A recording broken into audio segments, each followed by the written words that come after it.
你好，你好。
那何止舒服啊？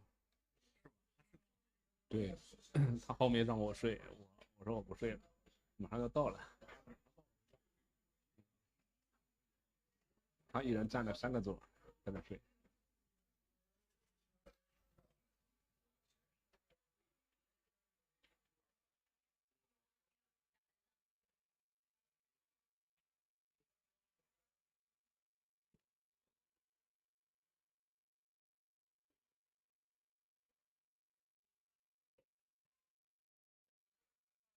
昨天的素材，那我今天晚上翻吧。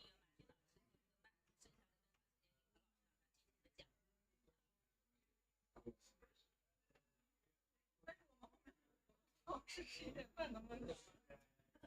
不管是在那他讲，你去打断你的，你是那个保险期间。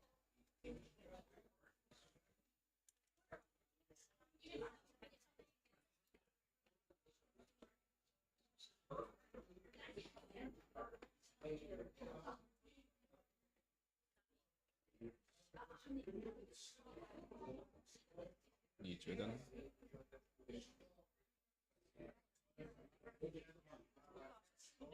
也行，加签其实也很好，直接加签过去。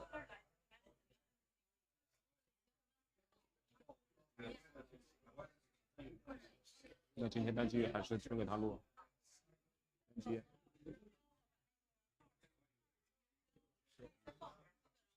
因为这个素材量实在太大了，反过来看。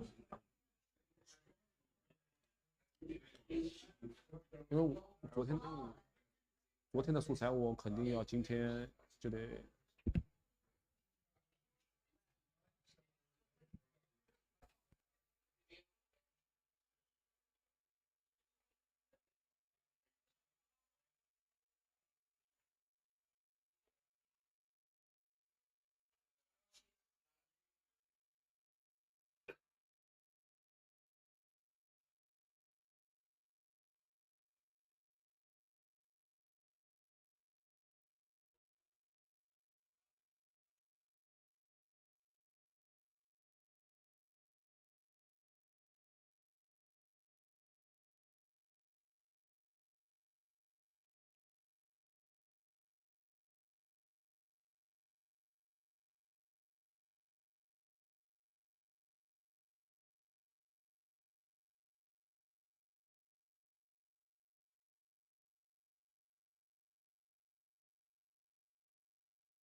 Cities, peaceful countrysides. I am in every corner of the earth, dreaming of a better tomorrow. Yet, this beautiful, lush planet is being battered from all sides. From global warming, ice caps, unstable weather, to the loss of biodiversity. People always think there's still time. But I see every hour, one species goes extinct. Every 2 years, a glacier the size of Mount Everest disappears. People live under the haze of smog, unable to see the bright blue skies, cut off from the benefits of electricity. The distribution of energy has never been fair. Yet the bright yellow sun treats us all the same. I'm giving it to my own to convert the gift from 93 million miles away into unburdened, clean energy for everyone. I dream the same dream as you, using light as life's equalizer, promoting harmony between mankind and nature. I am zero carbon power. I am LONGi. I am All China Environment Federation. I am zero I am carbon the China. International Union for TNC. Conservation of Nature.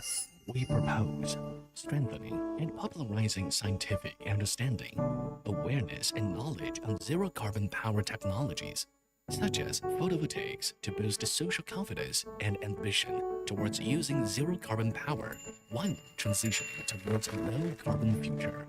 We propose increasing the push to popularize the application of zero carbon power in environmental protection, social development, and aid projects, using zero carbon power as the primary source of power. This way, underdeveloped regions, particularly those that are off the power grid, may have the opportunity for eco-social development. We propose increased research and support towards the development of zero carbon power technologies and new power systems. Through technological innovations, improve system efficiency while reducing the kilowatt-hour cost of zero carbon power. Extensively access and explore methods towards minimizing photovoltaic and other zero carbon power technology impact on biodiversity and local environment. Meanwhile, proactively seeking alternative renewable energy solutions to aid in ecological restoration and biodiversity preservation. We propose advocating for a green, low-carbon emission lifestyle, urging all the society to utilize and prioritize the use of zero-carbon power, encouraging all parts of society to prioritize procurement of products and services manufactured using zero-carbon power. We propose strengthen the awareness in resource recovery and reutilization, continuing the push towards photovoltaic product recycling and reusing, ultimately Achieving a full zero-carbon power product life cycle with reduces waste, using recycled components and and non-toxic non-toxic byproducts. Because we all share a home. We call it Earth. When zero-carbon power shines bright, it brightens the cities we live in. It brightens our beloved homeland. A bright, clean future is the future upon which we yearn. Let us all take action, Getting zero-carbon power our best. caring and protecting the land upon which all life stands. Ensuring that all living creatures may continue to rely on the planet and its ecosystems.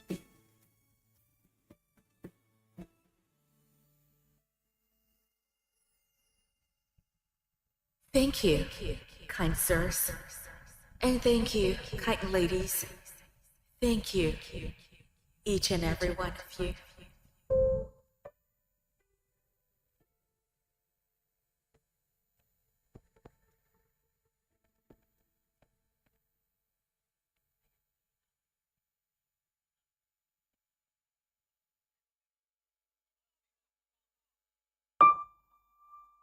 I am zero carbon power.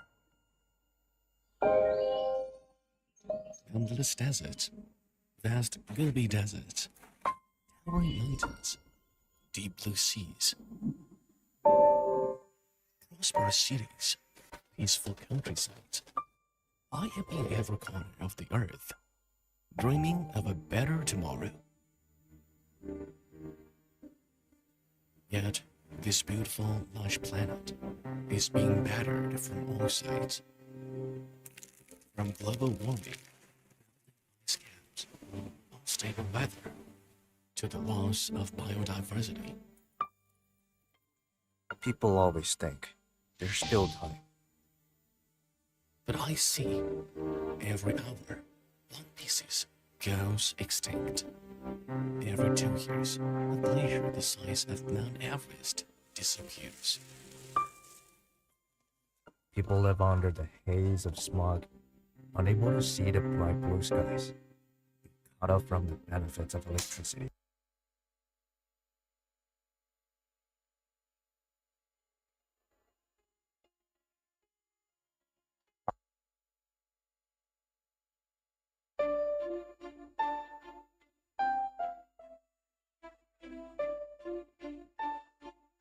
My name is Emeka Wosu.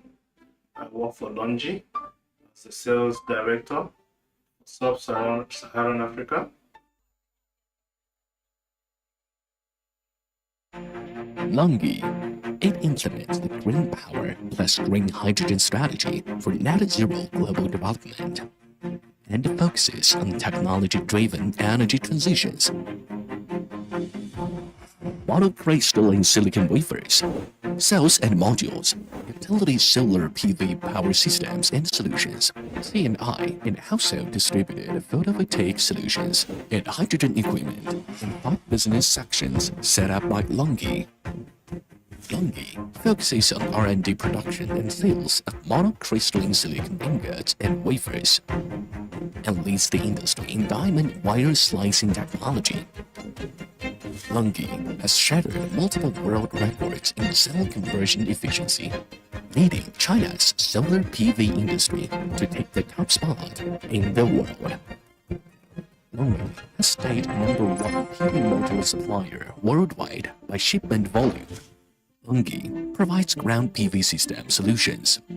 LONGi is committed to developing highly reliable solar power stations in entire lifetime.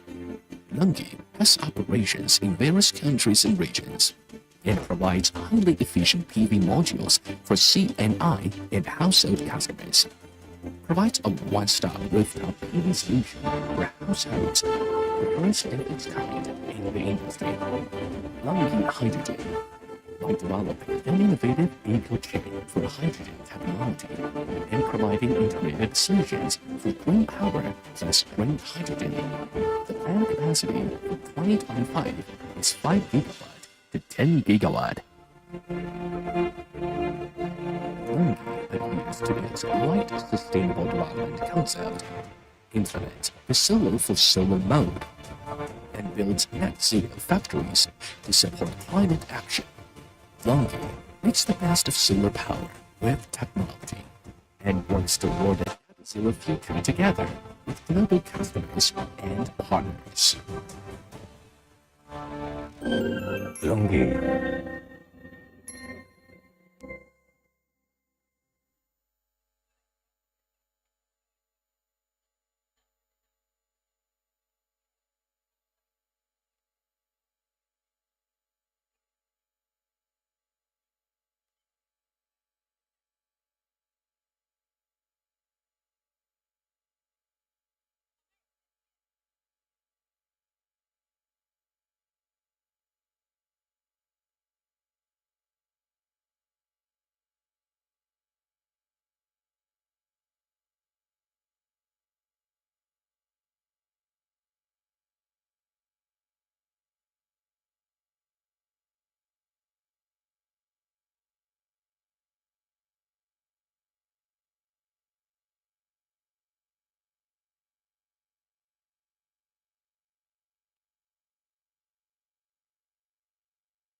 LONGi, it implements the green power plus green hydrogen strategy for net zero global development and focuses on technology-driven energy transitions.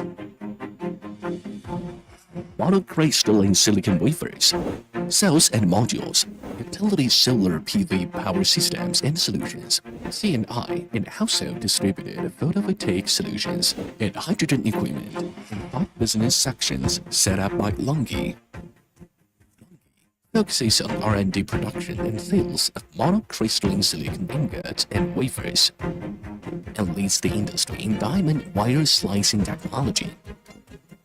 LONGi has shattered multiple world records in cell conversion efficiency, leading China's solar PV industry to take the top spot in the world.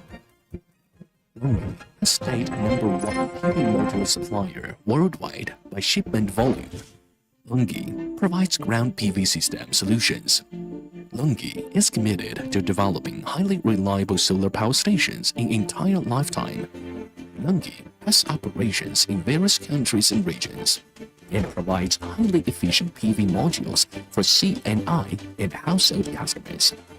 Provides a one-stop rooftop PV solution for households, the first in its kind in the industry. LONGi Hydrogen, by developing an innovative eco-chain for hydrogen technology and providing integrated solutions for green power plus green hydrogen. The planned capacity for 2025 is 5 gigawatt to 10 gigawatt.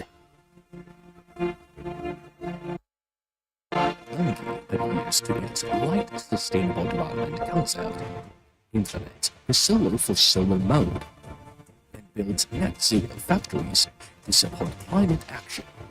LONGi makes the best of solar power with technology and works toward a net zero future together with global customers and partners. LONGi.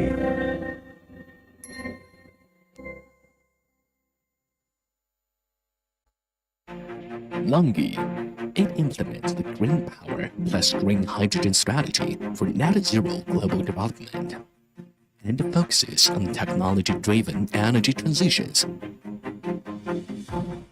Monocrystalline silicon wafers, cells and modules, utility solar PV power systems and solutions, C&I and household distributed photovoltaic solutions, and hydrogen equipment in 5 business sections set up by LONGi. Focuses on R&D production and sales of monocrystalline silicon ingots and wafers, and leads the industry in diamond wire slicing technology. LONGi has shattered multiple world records in cell conversion efficiency, leading China's solar PV industry to take the top spot in the world.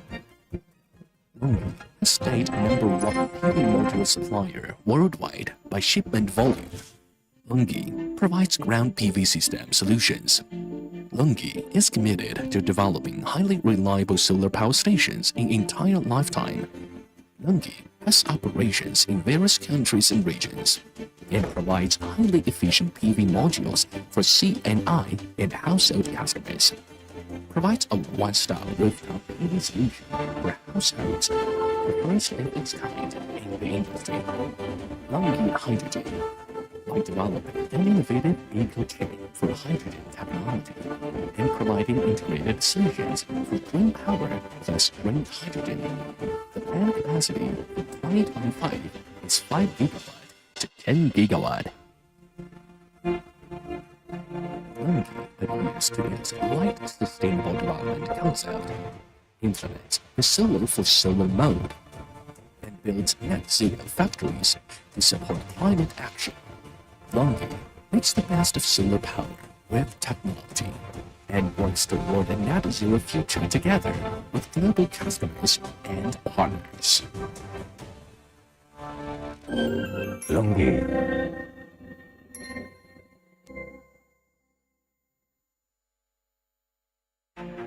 LONGi.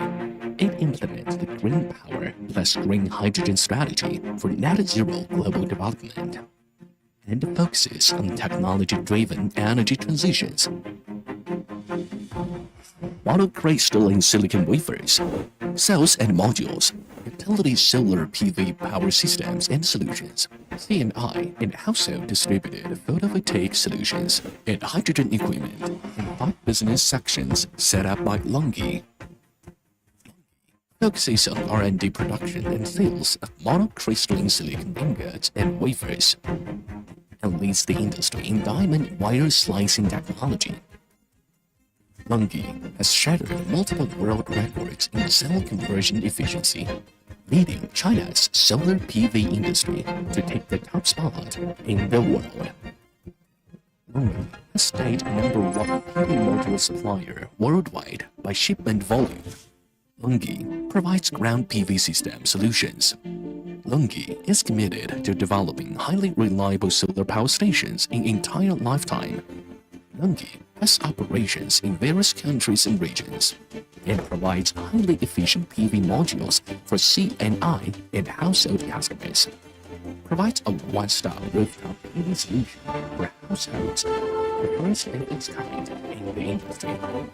LONGi Hydrogen, by developing an innovative eco-tank for hydrogen technology and providing integrated solutions for green power plus green hydrogen.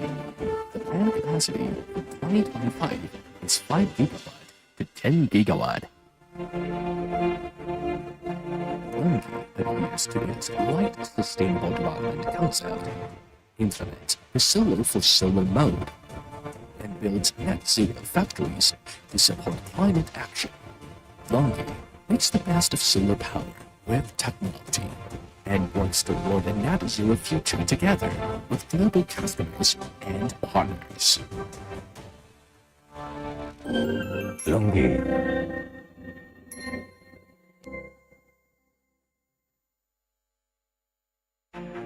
LONGi. It implements the green power plus green hydrogen strategy for net zero global development and focuses on technology-driven energy transitions.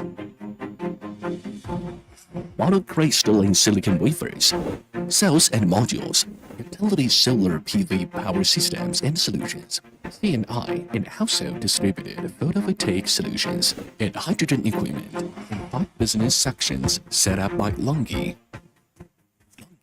Focuses on R&D production and sales of monocrystalline silicon ingots and wafers, and leads the industry in diamond wire slicing technology.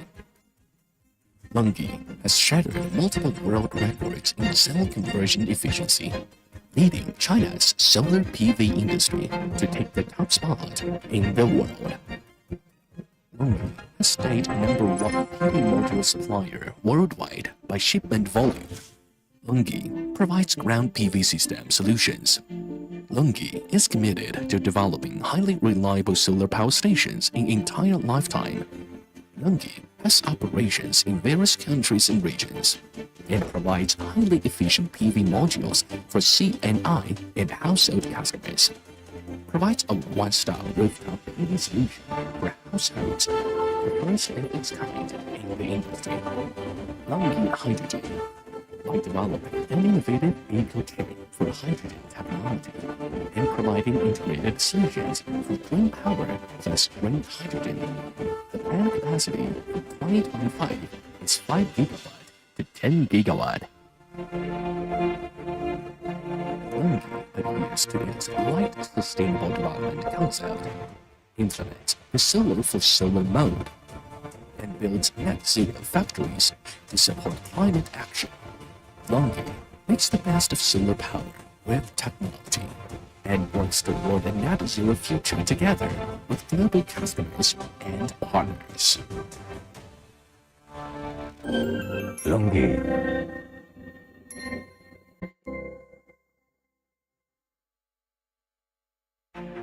LONGi. It implements the green power plus green hydrogen strategy for net zero global development and focuses on technology-driven energy transitions. Monocrystalline silicon wafers, cells and modules, utility solar PV power systems and solutions, C&I and household distributed photovoltaic solutions, and hydrogen equipment in 5 business sections set up by LONGi. Focuses on R&D production and sales of monocrystalline silicon ingots and wafers, and leads the industry in diamond wire slicing technology. LONGi has shattered multiple world records in cell conversion efficiency, leading China's solar PV industry to take the top spot in the world. LONGi has stayed #1 PV module supplier worldwide by shipment volume. LONGi provides ground PV system solutions. LONGi is committed to developing highly reliable solar power stations in entire lifetime. LONGi has operations in various countries and regions and provides highly efficient PV modules for C&I and household customers. Provides a one-stop rooftop PV solution for households, the first of its kind in the industry.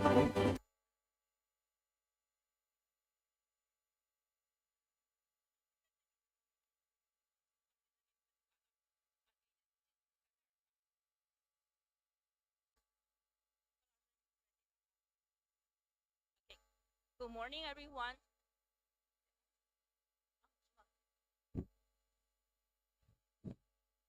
Good morning, everyone, and greetings from Dubai, and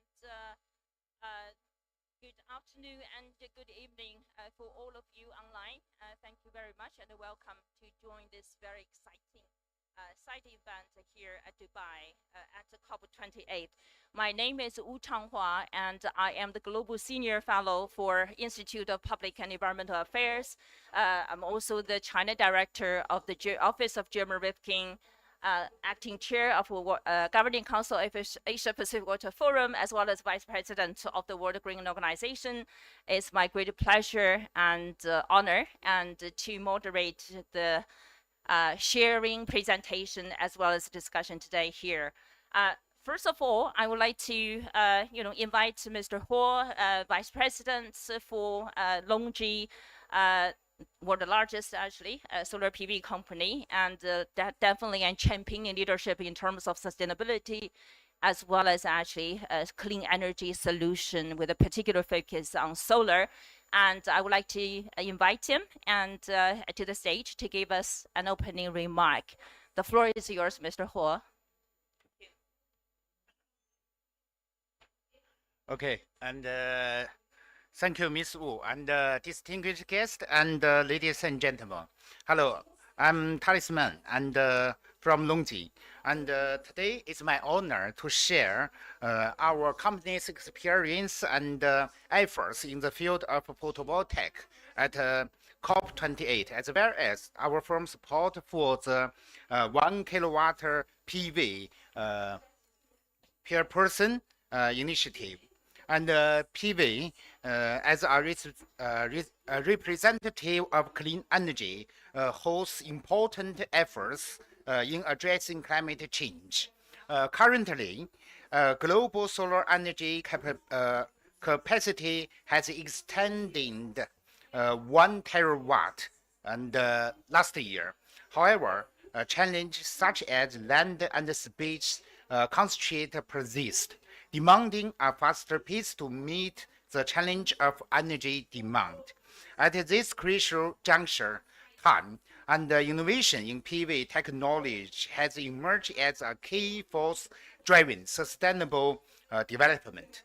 LONGi has consistently dedicated ourselves to technological innovation in the field of PV through continuous research and development, investment, and we have elevated the efficiency of solar cells conversion, extended component lifespan, and reduced production and operation cost. Since 2012, and our accumulated R&D investment has exceeded around 20 billion RMB and represented the highest R&D investment in the PV industry. And to December 31, 2022, we have obtained 2,133 patents. LONGi also had breakthrough the crystalline silicon cells transition efficiency, which the number is 26.81%. And also we have broken the crystalline silicon perovskite tandem cells efficiency. The number is 30.9%. And so LONGi becomes the double champions of the mainly road in the sales efficiency. And we have also approved by the National Renewable Energy Library in the United States, and make our LONGi the real double champions in the world record efficiency. And our self-development HPBC cells and technology has also successfully integrated into large-scale commercial production, achieving a conversion efficiency exceeding 25%. And we have also released the new product, HEMO X6 product series, and which is suitable for global distributed application, consistently leading industry technology trends. And we recognize that technical innovation is the driving force for the industry and potent weapon in combating climate change. Since 2012, and LONGi has shipped over around 290 gigawatt of PV silicon wafers, and generating an estimate 1,148 billion kilowatt hour of green electricity. And by the end of 2022, this number is equivalent to avoiding 536 million tons of carbon dioxide emission globally. And the PV now is not merely an energy source, but also an important philosophy, a promoting to realize sustainable development goals. Therefore, we hold strong confidence and expectations for 1 kilowatt PV per person initiative. And the initiator of this proposal, Dr. He Zhenjiang, Executive Deputy Director and of the Energy Transition and Social Development Research Center at Tsinghua University, and Mr. Ma Jun, Director of the Institute of Public and Environmental Affairs, and also Ms. Wu Changhua, Chairman of the World Green Design Organization, have dedicated their efforts to advancing global decarbonization and promoting rural ruralization in China. As a PV enterprise, we endorse the positive significance of 1 kilowatt PV per person initiative for the development of the PV industry. And we know if every Chinese owned 1 kilowatt PV, and the total need in China is around 1.4 tegawatt, and which is the number of the global number now. And so the future is fantastic. And the initiative not only need technological innovation, but also embodies a high sense of responsibility for sustainable development. The initiative aims to accelerate the development of distributed PV in China, also around the world. And we also know from 2021, the installation of distributed PV in China is bigger than the utility business. And to achieve the sustainable development goals, and the initiative, everyone owns 1 kilowatt PV is so important. In these processes, we will continue to support the implementation of the 1 kilowatt PV per person initiative through technical collaboration and case studies, experience sharing, and resource integration. And on the same time, we will increase our R&D investment in PV technology and applications to facilitate continuous industry innovation and make a greater contribution to making affordable, cleaner energy accessible to everyone. With collective efforts, we believe the PV industry will continue to play a crucial role and play a key force in addressing global climate change. And thank you, everyone. And we also hope the initiative will become more and more successful. And thank you.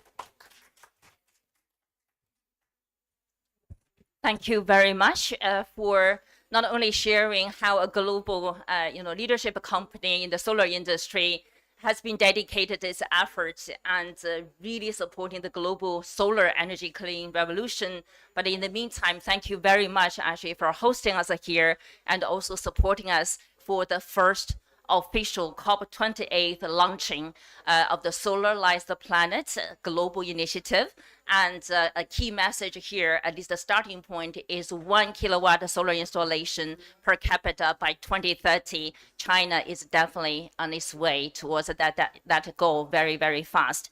Now, let me just start by setting something, the context actually for the particular initiative, adding the content of the COP28. If you follow what's happening here at the COP, yesterday 118 countries here signed up to a major pledge, doubling energy efficiency by 2030 and tripling renewable energy by 2030. And there's also very specific target in terms of renewable energy. The number is by 2030, global installations should be reaching 11,900 gigawatts. Interesting enough, and China and India have not signed up to this pledge. So I was chased by media this morning, basically say, why not, right? This seems to be very important step forward of COP28. How come China and India not really signing up to it? What is my interpretation? Okay, I'm bringing up my interpretation here. At least there are two things. One, as Talisman mentioned already early on, even for LONGi perspective, which is the world's largest solar PV manufacturing company, China is way ahead of the curve already, as well as India. And so if China and India just signing up to the bridge just randomly, that's going to really be skewed the number dramatically, right? And so, yeah, of course, signing the pledge, showing up, being supportive, whatever is important. But I believe both China and India probably have some other considerations there. And the second element actually in the pledge, if you pay attention to that, there are some languages there about phasing out the coal or ending investment in new coal-fired power plants, which is one of the contentious issues here actually at the COP28. We are not going to talk about coal today, and we're going to really look at the full half of the glass, really focusing on solar, installation and scaling up there. So that's the general sort of give you a briefing of the COP28 here. Now, back to this particular global campaign here. There are a few things I would like to bring to everyone's attention, partly related of what's happening here at the COP28 as well. If you look at the solar renewable energy industry, China somehow has been at least 1 decade ahead of the US, many others there. So the narrative is quite different, right? So for China, we started about a decade ago, started fast industrialization of clean energy technology, manufacturing, industry there. Solar definitely is one of the, most shiny sort of spotlight there, plus wind as well as EV batteries there as well. Today, China literally dominating global value chain, supply chains there. For China, the numbers, basically, the evidence tell the story. I do not have repeat there because today, throughout this morning, this session here, my colleagues will be sharing with you lots of data, information, evidence of the efforts on the ground. Very important for China. We are going much deeper. We are exploring, trying to answer the questions about we call it solar plus, meaning we need to figure out actually using solar installation as the vehicle to really drive delivery of sustainable developments, particularly from social, economic, as well as the environmental element there. I think that's pretty much the core message of this particular global campaign. Yes, on one side, we need to scale up, as quickly as possible. China is definitely on the track, and hopefully somehow not only China, but somehow working with the global community will be able to get there as soon as possible. But in the meantime, we do need to keep in mind, we need to address other sustainable development goals there. So that's pretty much the value add of this particular global initiative there. Now, in order to share, to tell a really China story, so we made some efforts. I call it reshaping the narrative. As I said, the narrative today for China is no longer just let's just skill, install more. Rather, we are deep at the reality, addressing the synergy, co-benefits of solar energy revolution with other SDGs there. So that's the story we are reshaping, bringing actually to COP at this moment. In the meantime, and China, as I said, in order to do so, you need a really sort of policy foundation to drive systematic change. In China, currently, we're in the middle of, driving this we call 14th five-year plan. Nationally, we do have a national agenda called 1+N. Decarbonization has been regarded actually or taken as the core national strategy to pull all the threads together in order to support a systematic change. And that's where there's another big difference there as well. Now, in order to further accelerate the scaling of solar energy in particular, if you look at China's policy, regulation, industry, you name it, there's a whole body of policy incentives actually that are being put together, and there will be more actually added to that picture in order to reinvent actually the value creation momentum in China and potentially global there as well. For us, as I said, the global campaign of Solarize the Planet is pretty much to re-navigate the, we call it the power, the potential of a solar plus, and particular today, throughout today's presentation, you're going to hear directly from leaders of this particular project in terms of cases there. So there are many, many cases made already that we would like to share with all of you and with global community there as well. In the meantime, we are adopting the digital technology in order to enhance the communication impact, as well as providing a digital tool to enlarge our cooperation and to provide convenience, connectivity with the global community. That's why now the solar map is already launched just last week, actually in Beijing, and we are bringing that to COP28 as well. And my colleague Martin will also share with you there as well. In a nutshell, China is redefining a different future. The future in it, particularly with the work we're doing now, is really deploying, accelerating, and scaling solar energy revolution to drive to achieve a bigger agenda, which is sustainable development. That's pretty much the key messages actually we bring to COP28 here to share with you all, and hopefully somehow we're going to expand our global collaboration as fast as possible to really supporting global goal to not only tripling, hopefully quadrupling 6 times, 7 times, even 10 times. And one key message actually, we sort of slogan we are advocating now, and it's literally 10 kilowatts, 10 times bigger than the original agenda, 1 kilowatt solar installation by 2030. Now we are advocating faster than that. So without further ado, and I'm going to ask my colleague and Marjin, and who is the director of the Institute of Public and Environmental Policy, to really bring our solar map to the international community. So hopefully you will, not only enjoy that, but also join us actually in this on this journey. Martin, the floor is yours. Thank you.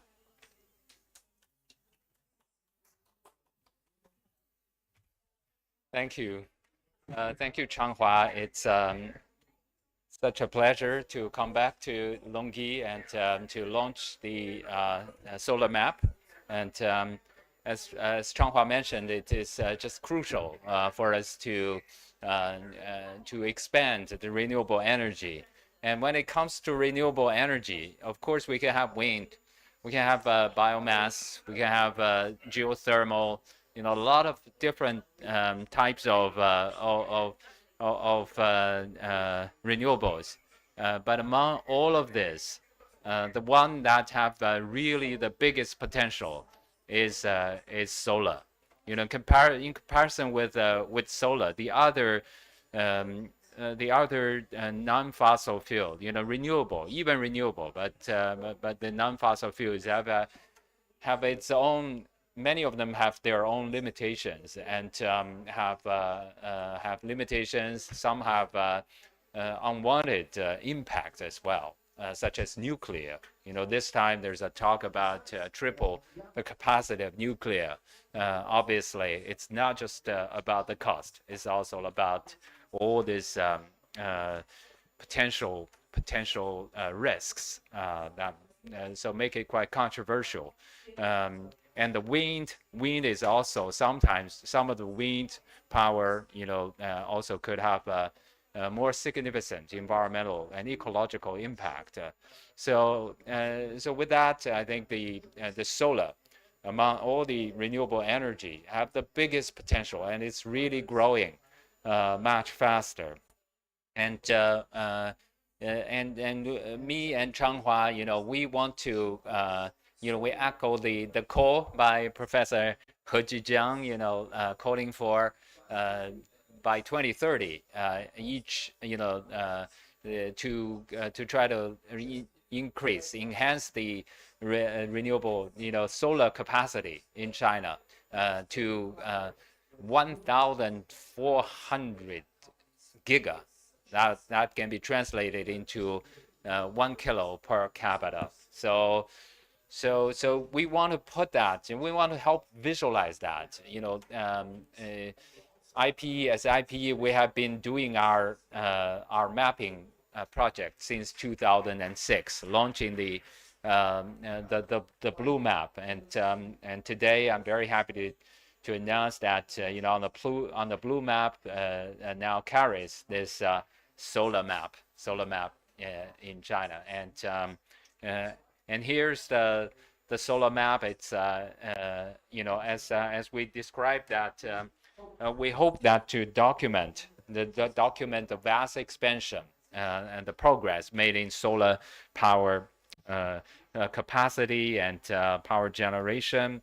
And in the meantime, as Changhua mentioned, we also want to identify the best practice, particularly those can be aligned with the SDGs, the global SDG, which is also a big challenge. And the third goal is to share the innovative model, such as microfinancing and other models.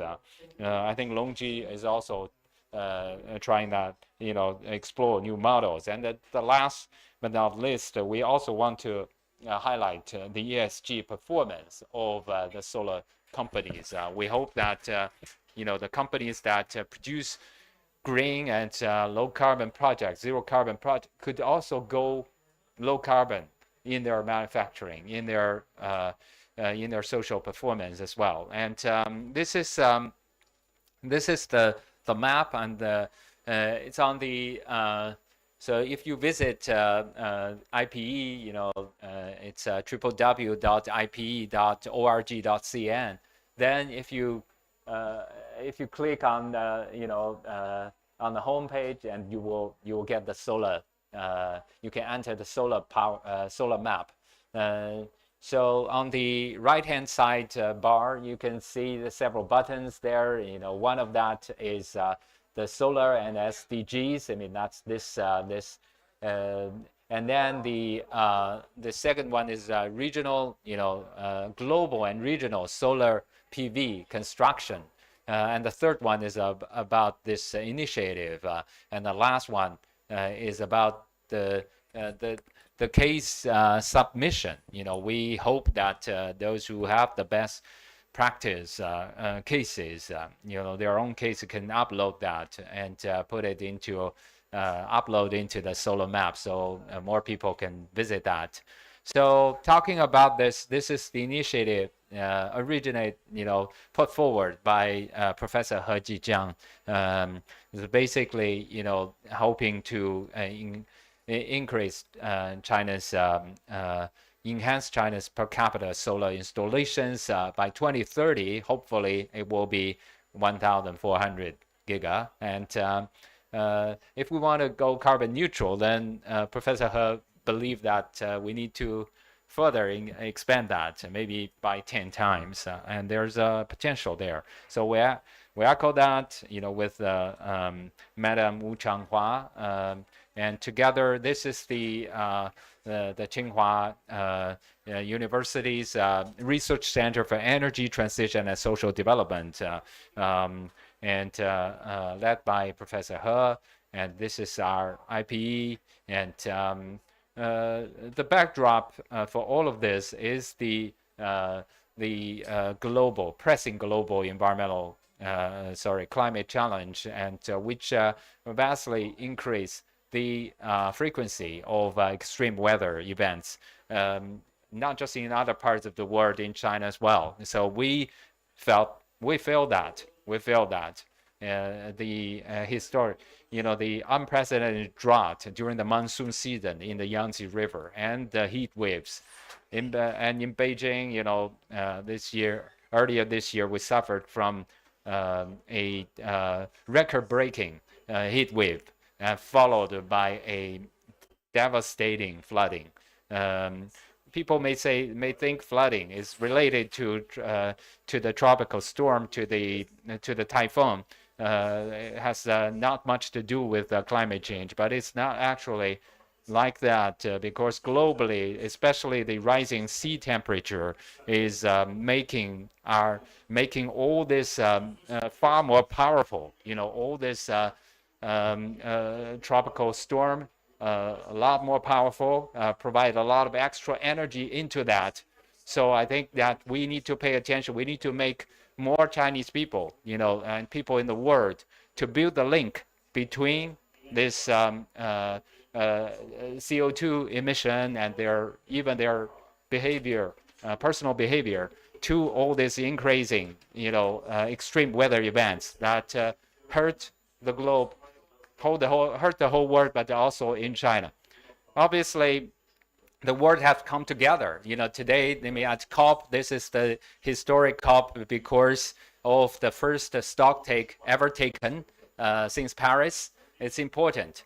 But, on the upside, we can see 150 countries have committed to carbon neutrality, which is very, very positive. But in the meantime, that those words have yet to be translated into real decisive actions. So from this stock take, we can see that we're far from reaching the target. It's way off track.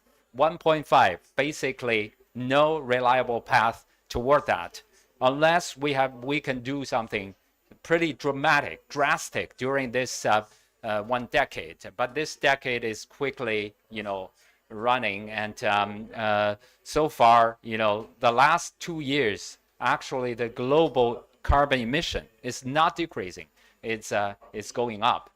So, with all of this, we can see that to further hasten the process, bend the curve faster, we need to build, the global consensus.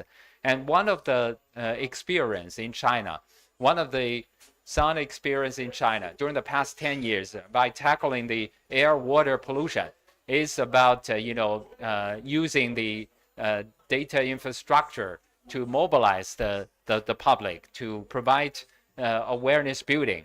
So on the climate side, we believe we also need a climate data infrastructure.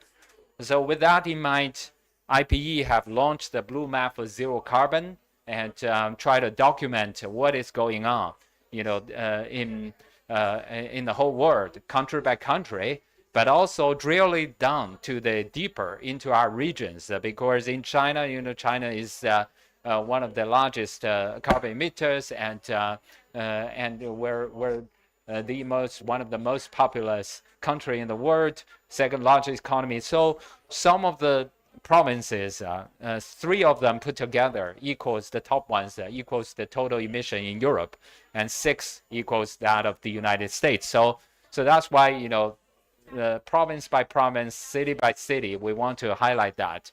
And in the meantime, of course, with the data, we can do analysis. That's another sound experience that we can tap into, do data-driven analysis based on the index. We co-develop an index with the Chinese Academy of Environmental Science and Environmental Planning, and try to highlight what's going on. Of course, when we drill down to the regions, we can see that 90% of the carbon emissions is actually related to energy activities. So with that, the energy consumption, the whole energy structure is important, and then the target for non-fossil fuel, for the renewable, is crucial. So region by region, it's crucial. But how to enhance that? How to make sure that in today's very, very polarized, with a high geopolitical tension, this world, that we can continue to do that. So we can see from this map that this chart, how much of this carbon emission is caused still by fossil fuel. The demanding is still going up, and so the last 2 years, as a result, the global greenhouse gas emission is continue to grow. Renewable, yes, it's growing, but still need to grow more. And we can see from this chart that how many of this coal power, when they started disclosing their data, following the Chinese legal requirements, how big a kind of all this emission. Some of the largest ones have millions of tons, and some have over 10 million tons. And we can see all these major companies started doing the disclosure. So obviously they need transition, but the road is much bumpier with the global geopolitical tension and turbulent energy market. So it's much bumpier to try to go through this energy transition, particularly the transition of those coal power. And it's now, because energy security have made one of the top priorities, not just in China, but in most of the major economies. And I talk about wind power, it's important, but in the meantime, solar is the most important. So this is part of the solar map. That the second part is talking about the global and regional solar PV construction situation. And from this, we can see that all this quarter by quarter, how, in the western part, central part, and eastern part, China's solar PV capacity is being expanded. This speed is really encouraging. But we can see there's some difference in the western part. Mostly it's the yellow bar that is growing. This part is the centralized, big centralized solar PV farms. But in the middle, already the blue bars kind of accounting for a bigger share. And then in the eastern part, in the coastal regions, the blue bars are kind of growing much faster. And it means distributed. Blue bar is the distributed solar PV, and this is increasing dramatically. I think up until the third quarter. By the end of third quarter this year, the year-on-year growth is about 90%, and nearly doubled. So that's very, very very, very encouraging. And so we can check that region by region, like in Shandong, you know, how this distributed solar PV installation is growing, and we can see that drill it further down into all this. You know, zoom in, we will see all this solar PV farms located, and in some regions, really, really intense development going on, and there's a potential to make certain regions like solar village, create solar village, solar even solar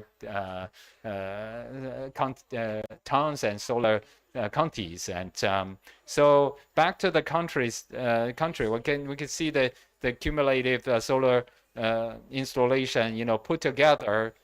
We can see China's vast expansion of solar installation, and we can also see in other parts of the world, you know, if we drill it, we zoom in, we can see, you know, it's not just China, but globally in many other parts. This is in Netherlands, how the solar is being located, you know, being deployed across the country. In Britain, United Kingdoms, we can see that it's expanding, and this is probably in Germany, yeah, another global leader, and we can see how concentrated, I mean, how widespread this is being installed in other parts of the world, and this must be the United States, I guess, right? Yeah, United States also in many parts. United States, I think it's also about distributed solar PV farms. Yeah, solar PV capacity. They have the policy. They have the local residents who really want to build more. And Middle East, you know, we can see the in Middle East and Central Asia, Middle East and Africa, it's not as still not as intensive, you know, as developed. So but there we have more sunshine, more resources, but they still wait to be developed, to be tapped. So I think that that is very the real big potential, you know, for the whole world. So that's why, you know, when Changhua mentioned that that now more than 100 countries have signed that, 118, yeah, have signed that that agreement to triple the solar PV capacity by 2030. And so I think that solar, yeah, so solar and wind, yes, the renewables, and of course, solar have to account for a bigger share than wind. So it means that if it is solar and wind put together, so solar got to be even more than tripled, I think, in many parts of the world.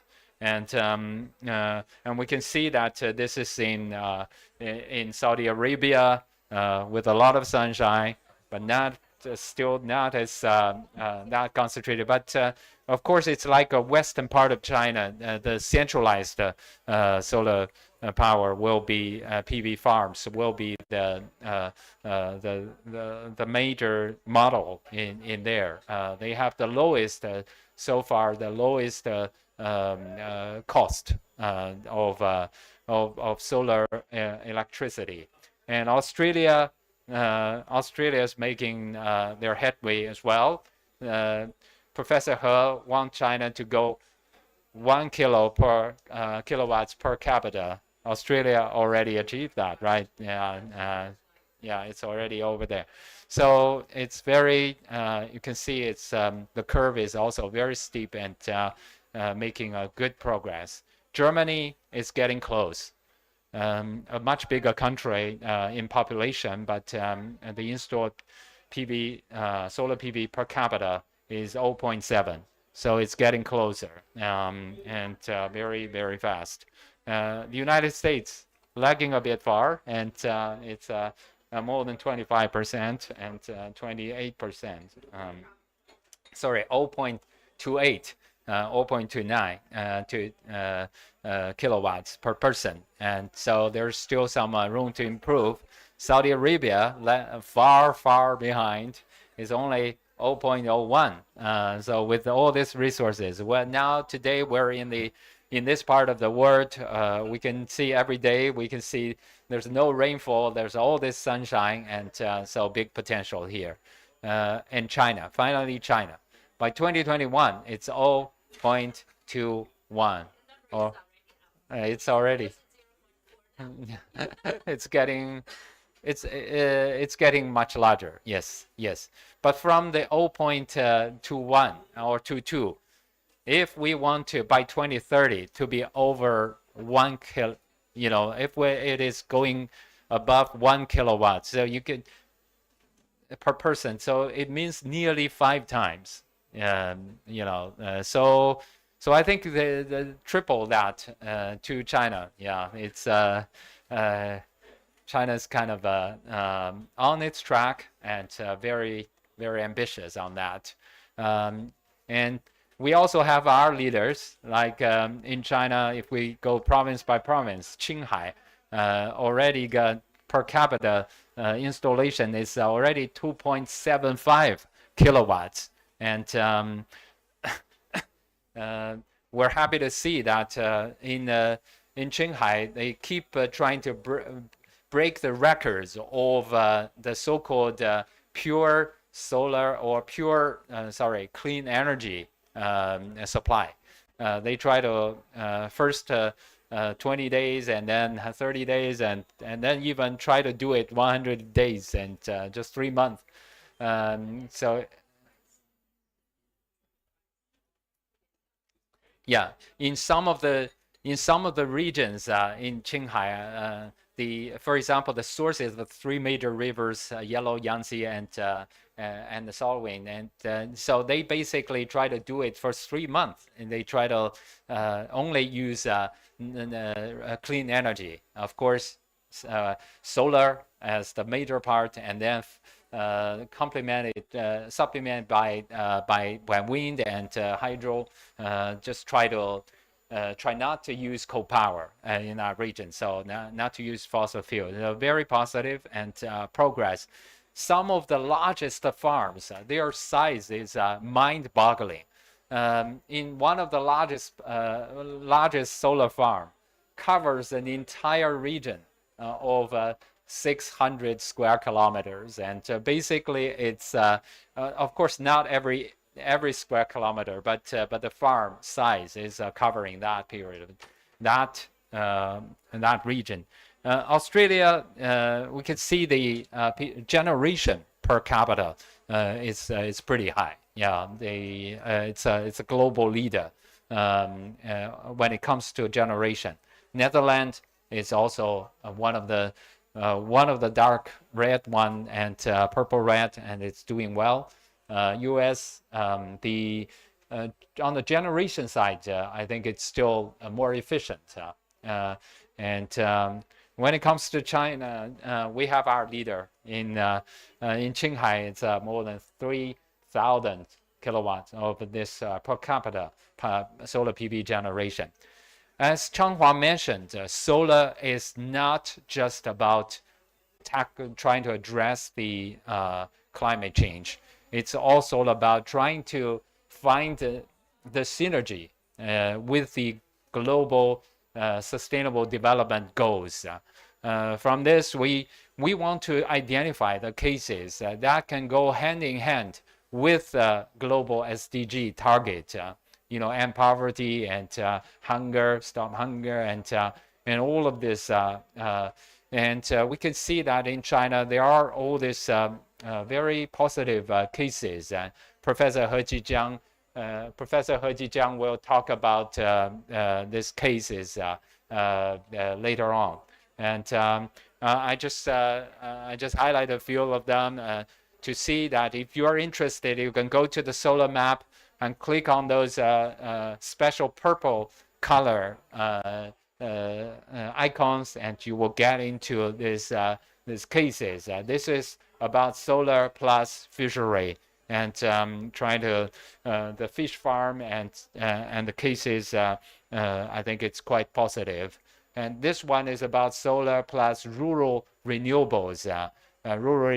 And just look at this solar on the rooftop and in some of the along the banks of the local canals, and those cases have been highlighted. There's a special icon, and there's a little icon of the houses and household, and we can see with the sun there. And if you click on that, you will get into this cases and see how this is linked with a global, SDG target. And this one is about also about solar with rural renewable, and we can see how concentrated they could be. And case study, I think we can see that the map can tell all these stories about solar plus SDGs in different parts of China. And this one, I'm quite amused by this one. This is about the donkey skin, about the ejiao, special traditional Chinese medicine, and how in this donkey farm all this solar PVs are being installed. So we want all this tens of thousands. We put 50,000 solar PV farms on the already on the solar map. Among them, nearly half of them, more than 20,000, are in China. But we know that there are more good stories, best practice, and we hope that you can share your solar plus story with us. So with that, there's a crowdsourcing way of doing this. There's a template. If you can fill out the form, upload, and we will review and help you highlight your story on that. And what else do we do? I mean, we hope that to do the analysis about all this benefits, co-benefit that can be created by solar. And case studies, Professor He is working on that. And solar map, of course, and the policy improvement. We hope that there's still some bottlenecks in our policy making. So we hope that we can, with all these cases and the data, based on the data and the case study, come up with suggestions to improve China's solar PV policy making, and then improve the ESG performance of the solar PV companies as well. I think that part is equally important, and we hope that promote the global zero carbon process and contribute to the revitalization of Chinese countryside and global SDGs. And this is a long-term vision, and more immediate and medium to immediate. This target will be that, of course, we want to accelerate it, particularly the distributed solar PV in China to reach 1 kilo per capita by 2030. And then the medium to long-term goals is to roll out proven models and build to the Belt and Road countries as well. We hope that I think globally there's a need to hold all the companies that committed, made zero carbon, net zero commitment, hold them accountable. So there is an accountability map on the on our blue map, and we document not just about all the beautiful commitment made by the corporations, but also we try to document whatever progress they actually made, and try to build index to assess their performance. And across the industry, we can see that that the average, the general ESG performance of most of the solar brands are not in a very high position. We can see that the orange bar is actually the we can see a dip there. LONGi is a good exception. It's making a good progress and trying to, particularly with its commitment to global science-based target SBTI, and also try to work with its suppliers to do this. So this accountability map is being developed, and we can see that this is the solar industry. You can choose solar and then check all the performance, ESG performance of the solar companies. You know, those who try to produce green products also need to manufacturing in a green way. We hope that so LONGi I mentioned about is on top of all this of this industry when it comes to our green supply chain index. And in the meantime, cross compare that with other industries. I hope the industry could also be motivated by LONGi's good performance, and all the other major ones, you know, including Tongwei and TCL and all the leaders. I hope that they can also follow. And here's the case study of LONGi's green, you know, supply chain. How they try to motivate, try to leverage its sourcing power to enable its suppliers to bring them into the loop to reduce their emission. And here are the ways for us to check not just the commitment but also all this progress and in China abroad. And finally, last point is about zero carbon supply chain initiative. I hope as the largest factory of the world we can try to do that, and also we can see that already some progress have been made, and LONGi have become the one of the first to sign on that zero carbon initiative, supply chain initiative, and we hope that together we can produce, you know, all these manufacturers can produce the zero carbon solar product that can vastly hasten the global process of decarbonization. Thank you very much.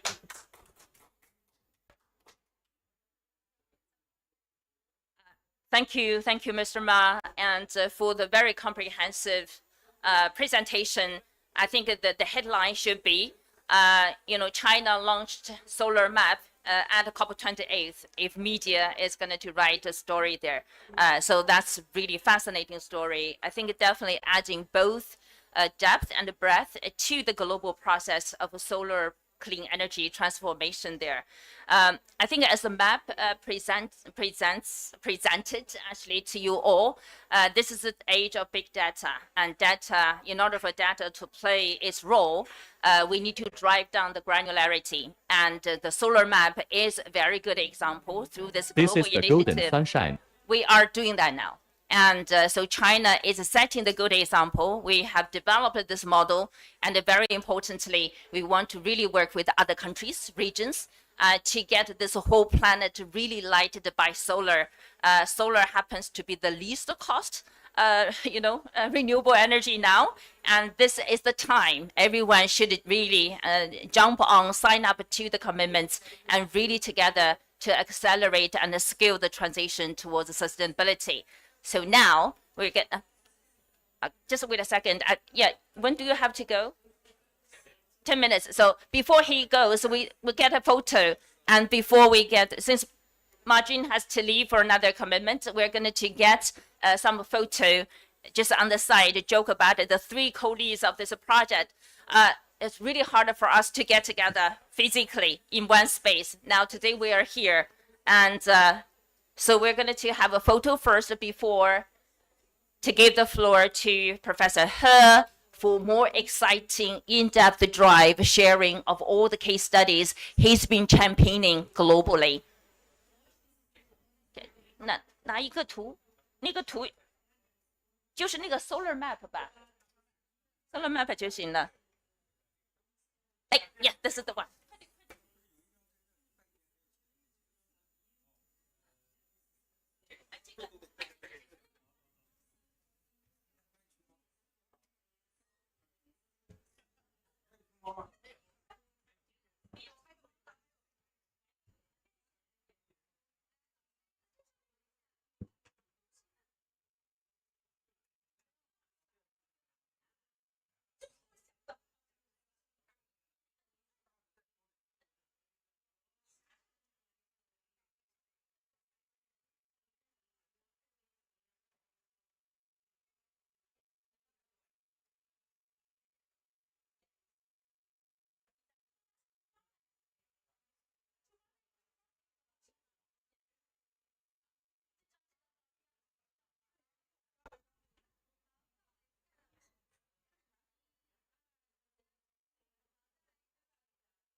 Now with the picture photo taken, thank you, Martin.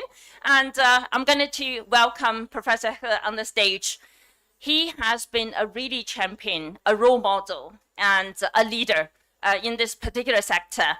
Through his academic work, through his partnership, he's been literally trotting throughout the country and also part of the world. The world part continues, and really deep dive to develop all those case studies, really getting on nitty-gritty details in terms of decoding how to really accelerate and scaling solar revolution in China and also potentially globally. So now, without further ado, Professor He, the floor is yours. First, let me show some cases video. And wealthy future photovoltaic project in Conway Village, Yunnan Town.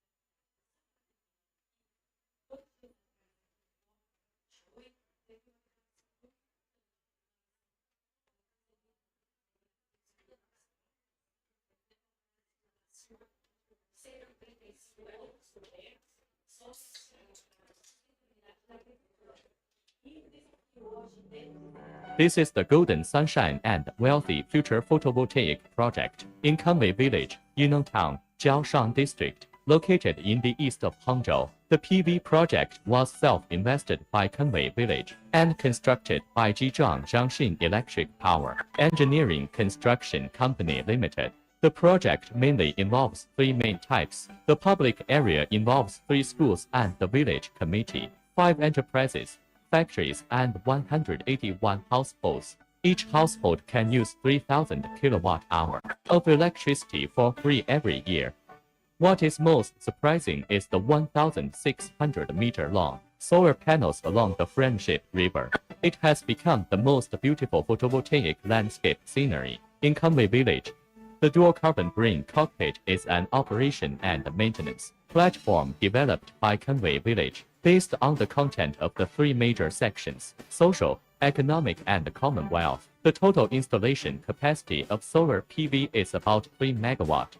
Through calculation, each person in this village gets over 1,000 watts of solar PV. The total investment of the project is about $2,240,000 US.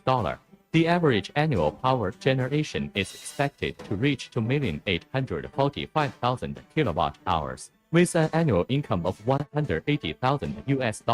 The village collective's income increases over $2 million during the whole life cycle of the PV project. The project will reduce carbon dioxide emissions by about 1,600,000 kilograms and save 870,000 kilograms of coal for Conway Village on an annual average, which is equivalent to planting 1,427 trees. The solar project in Conway Village has awakened the sleeping rooftops in the countryside without occupying land or requiring villagers to contribute, while further strengthening the village collective economy and consolidating the foundation of common prosperity. At the grassroots level, it also allows villagers to truly enjoy the bonus brought by solar installations. This is the Golden Sunshine and Wealthy Future Photovoltaic Project in Conway Village in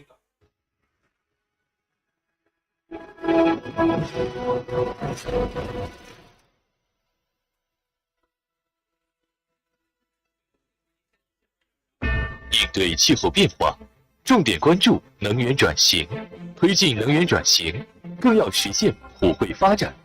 我们用最普惠的自然之光点亮世界，用务实行动落实碳达峰、碳中和目标，探索分布式光伏，助推经济社会绿色高质量发展的临安路径。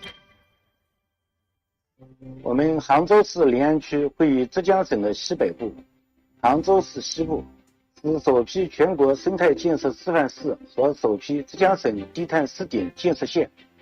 临安自然环境优美，生态禀赋优越，但能源供给力量薄弱，90%电力供给靠外调，因此区委区政府把光伏项目建设作为一项重点工作部署和落实。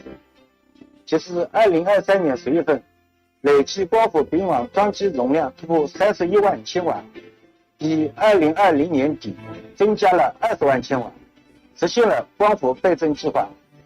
围绕光伏建设助力高质量发展，我们积极落实全区光伏的模片布局，编制完成杭州市临安区“十四五”光伏发电规划，制定临安区新型电力系统3年建设计划和杭州市临安区人均1000瓦光伏的实施方案。今年1至10月份，备案光伏项目161个，装机容量28.2万千瓦，新增光伏丙网5.68万千瓦，预计到2025年底实现每人1000瓦光伏建设目标。届时将带给临安人民每人每年1000度绿电，实现人均减碳570千克每年。围绕光伏建设助力高质量发展，我们全力打造一支专业化支撑队伍，邀请中国环境科学研究院、清华大学等专业机构的专家教授驻区指导光伏，实体化运作光伏建设专班，加强项目审批联动和建设协调，落实光伏项目的安全联合检查。目前已开展联合安全检查6次，现场处置安全隐患2次，组建光伏建设联盟和光伏建设专家人才库，目前也有联盟单位28家，在部专家53人，组织开展安全生产培训4次，完成20个项目的工程验收和163个项目的核查。围绕光伏建设助力高质量发展，我们主动建设一套标准化建设体系，列出项目全生命周期管理，锚定项目重点建设环节，构建谋、建、验、管全过程管理机制，形成政府加联盟加市场的参与体系，印发全省首个区县级光伏项目规范、临安区光伏项目全生命周期管理导则，制定临安光伏项目开发负面清单，鼓励建立分布式光伏整镇整村统一推进模式，落实新上项目丙网双验收制度，明确工程验收和电力丙网验收合格后方可丙网。围绕光伏建设助力高质量发展，我们千方百计扩大光伏普惠范围，积极探索多元参与和光伏项目开发机制，鼓励本土企业和区外企业开展深度合作，延安城投集团与杭州市能源集团联合成立公司，推进全区公共机构屋顶光伏开发，引导有实力的企业以整镇、整村集中式开发的模式参与农村屋顶分布式光伏开发。目前，岛石、龙岗等4镇整镇屋顶分布式光伏开发项目已经启动，鼓励农村集体经济组织积极参与光伏项目开发，实现农民直接享受绿色低碳发展红利目标。目前，滩口镇等12个村和企业合资投资光伏项目已经开工。下一步，我们将着力系统推进以光伏为主的分布式能源系统建设，大力推进能源低碳转型和产业绿色发展，为县域新龄高质量发展和乡村振兴注入新的动能。谢谢。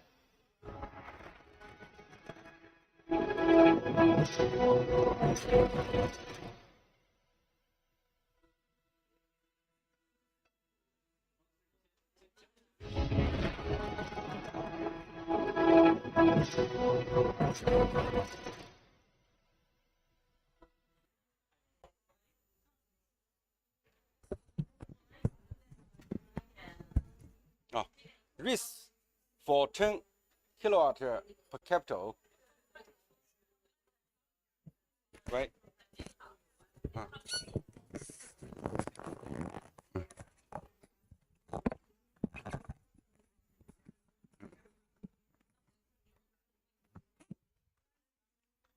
好，每人10千瓦光伏，实现碳中和。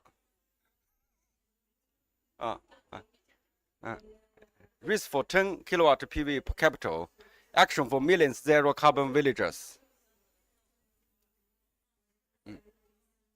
好，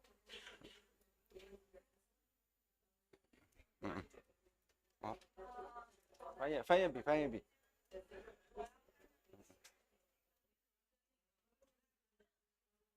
好，这是我的家乡，这是我的妈妈。好，我在我的家乡的老院子里建了20千瓦的光伏，赠送给我的妈妈。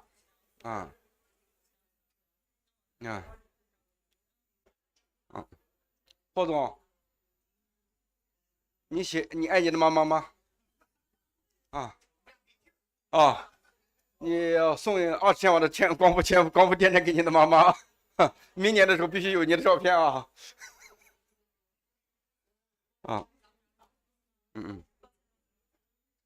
好，切吧。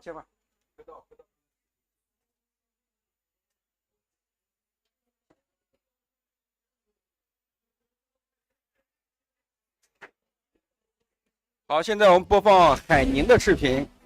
光伏产业在世界范围内正迎来高速发展期。随着碳达峰、碳中和3060目标的提出，中国光伏产业进入倍增期。光伏产业持续推动技术创新，引领能源结构转型，已经成为可再生能源的主力军。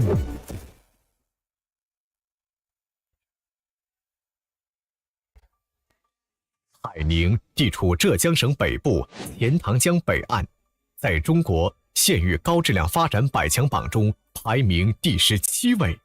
2012年，中国首个分布式光伏发电一条龙服务中心在海宁成立。随后，全国首家分布式光伏项目在海宁中国皮革城并网。10余年来，凭借光伏产业的先发优势，海宁加快优势资源开发，全力打造经济产业集群，以产业优势推动经济社会绿色低碳高质量发展，聚力打造全域光伏新标杆，推进光伏先锋城市建设。聚焦全县域，率先出台整市推进分布式光伏开发方案，创新光伏发电项目建设管理办法。在工业项目上，新建工业厂房光伏安装比例不低于80%。今年光伏新并网15.92万千瓦，全年力争20万千瓦。深入实施万户光伏绿色共富行动，推进新村集聚点分布式光伏建设，累计安装户用光伏近5000户，并网规模超35兆瓦，户均约7.3千瓦。聚焦全领域，加速培育光伏新能源产业，构建集光伏电池、组件、光伏发电应用及配套等于一体的光伏核心产业链。截止9月，全市光伏产业规上产值已达到491.5亿元。京科、正泰2家企业和科贸光伏发电项目成为全国智能光伏试点示范，创新光伏加应用模式，打造农光互补、牧光互补等场景。特别是原花镇长效村，通过军光互补，每年增加村集体经济收入80万元。海宁作为浙江省规模最大的光伏制造集聚区，占全省总产能的1/4。截至2023年9月底，海宁全域光伏并网总容量99.69万千瓦，占全社会用电量的5.69%，人均1.39千瓦，提前13年实现人人光伏战略目标。聚焦新形势，作为全国首个设立原网荷储一体化示范区的县级市，海宁市积极构建新型电力系统，推动电网调节能力提升、新能源及储能发展、绿电交易等重点项目。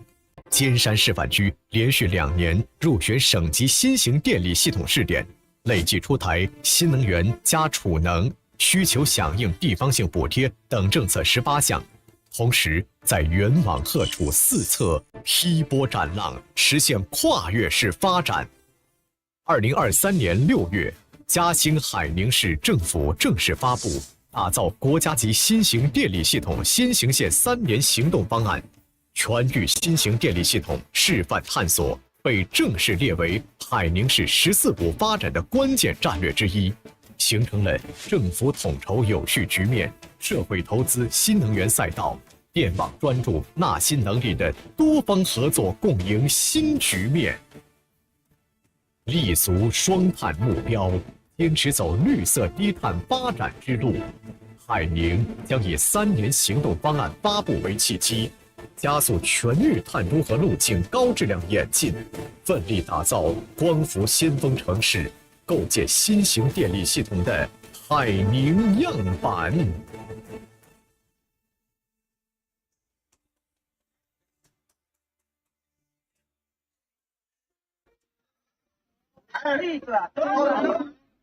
Welcome to CAPITA. This is an invitation from the villagers of Dongmen Village to people around the world who are interested in the energy transition. Dongmen Village is located in Chenghu Township, Shandong County, Zhangji City of Gansu Province. Shandong County is situated in the middle of the Hexi Corridor, which was the essential route of the ancient Silk Road to the western region. It has a continental alpine semi-arid climate, with intense solar radiation, long sunshine hours, low temperatures, and large diurnal temperature variations. Due to the rising price of coal, heating companies have been operating at a loss for a long time. On October 30th, 2023, PGGN, the Executive Deputy Director of the Research Center of Energy Transition and Social Development at Tsinghua University's School of Social Sciences, was hired as a consultant for Shandong County's zero carbon transition and green development. During the field research process, he and his team learned about the heating needs of Dongmen Village and proposed to use split air source heat pumps instead of coal-fired boilers to solve the heating problem. The research group coordinated with Shandong County Power Supply Company, which agreed to replace the meter for the pilot residents and implement a winter heating peak and off-peak prices system. The off-peak time covers 10 hours with the price of $0.04 per kilowatt-hour. The heating pumps utilize automatic control technology and mainly rely on off-peak electricity consumption. The first household maintains a room temperature of between 18 and 20 degrees Celsius, with an average daily electricity cost of about $1.4, with 180 days of winter heating. The annual heating cost is estimated to be $250. The second household saved more energy, with a room temperature of between 14 and 18 degrees Celsius. The average daily electricity cost is about $0.7, and a projected annual heating cost is $126. Compared to coal-fired boiler, air source heating pumps can save 30 to 50% in energy bills. The villagers are very satisfied with this type of heating. The village committee and the company cooperate to build roof-distributed photovoltaic. The partner company invested to construct 1,000 photovoltaic panels. The village committee can get a rent of $7,000 every year. At the same time, the research team coordinated a variety of heating products, including electrothermal painting, hydrothermal blankets, storage heaters, and so on. The team is also continuing to follow up on the practical use of these products. Let's all look forward to a warm winter in Dongmen Village. See you next year.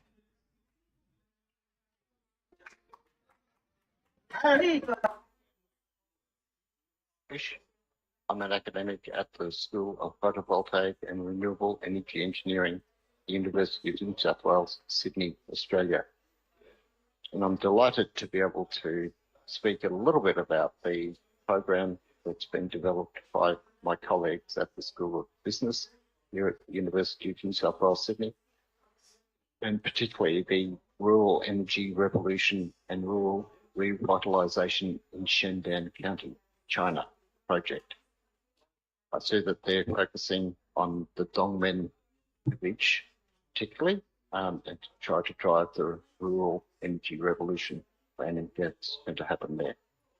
So it's an attempt to help support that village to reduce or remove completely its coal-fired boilers with central heating, and replacing them with air source heat pumps for air heating. Which is exactly the same sort of heat pumps that the same sort of heating that I use in my home here in Sydney, and it's very efficient and with sufficient in supply. This will be an excellent step forward from burning the fossil fuel coal. So that they're going to be attempting to or planning to change the meters to adjust the prices and tariffs of electricity to make energy saving effective and to make electrification more attractive, to encourage people to cease the use of coal and to rely more on photovoltaic energy. Roof rental program is also involved in that. For renting out the space on roofs and gaining income from to support photovoltaic. The setting up photovoltaic cooperatives is also another way that's been investigated in that village, to use the cooperative structures that are already in that Chinese village, and to have people work together and sharing the general benefits from improvement in storage in this energy supply. So coal to electricity transformation is the most exciting part of this for me. I think this is absolutely necessary to replace that inefficient burning of coal to the air heating I mentioned before, but there'll also be water heating and cooking, so electric induction cooking, which is also what I use at home. The innovative, for me at least, in use of electro heating films or the electric heatings for additional electric heating inside is an exciting part of the program as well. I wish the participants and the people in the village and the organisations, including those here at UNSW, who are promoting this and working hard on this, trying to improve the way of improving the life of the people in that community and reducing their costs and getting a good outcome for the people of the planet in general. are all great outcomes. So I wish you the very best, and I hope that you get all the support you need to make this program go ahead. Thank you for your time. 澳大利亚学者对我们东门村案例的评论。2、1，开始。他已陪伴了你多年，10年、20年、30年，每个冬季的每一天，他都要砸煤生火，添煤掏灰，为了让你和孩子早晨不被冻着，还要半夜起来捅炉子。添煤，爱他就送他一台空气能吧，60平米的家。煤锅炉一栋要烧4栋煤，煤价去年冬天高达1500元，买煤需要6000元。为家里理财的他，过了春节就开始惦记攒钱，争取在夏季煤价较低的时候买来囤在后院里攒钱买煤。前年、去年、今年还有明年和后年，爱他就送他一台空气能吧。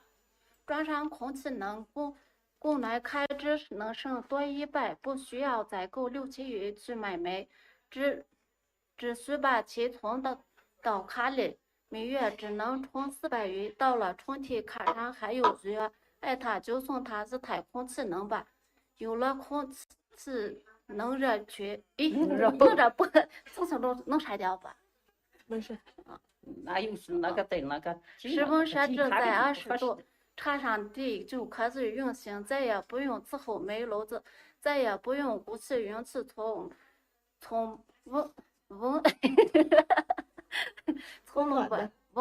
温暖的被窝里钻出来穿衣服。爱他就送他一台空气能吧。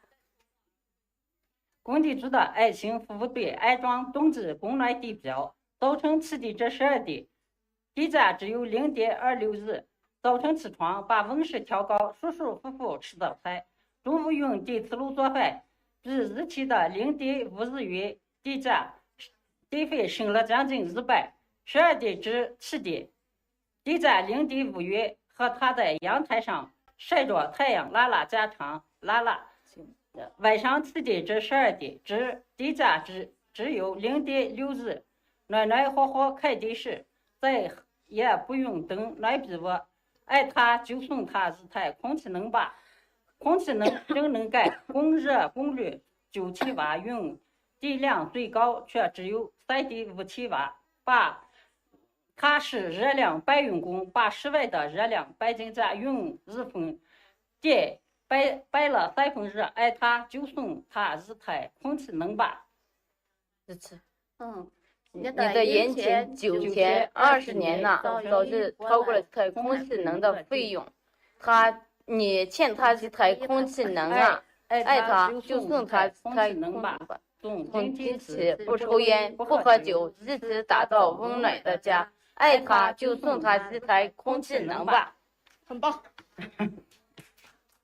3、2、1。开始。他已陪伴了你多年，10年、20年、30年，每个冬季的每一天，他都要砸煤生火，添煤掏灰，为了让你和孩子早晨不被冻着，还要半夜起来捅炉子。添煤，爱他就送他一台空气能吧。60平米的家，煤锅炉一栋要烧4栋煤，煤价去年冬天高达1000。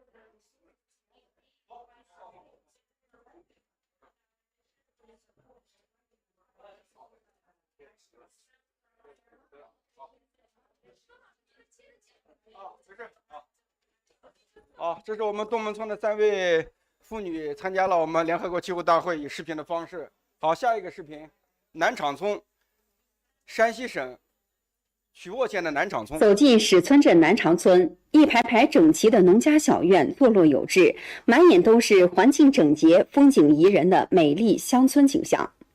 记者来到81岁的老书记常树茂家中，新安装的空气能清洁取暖设备正在运行着，屋内暖意浓浓。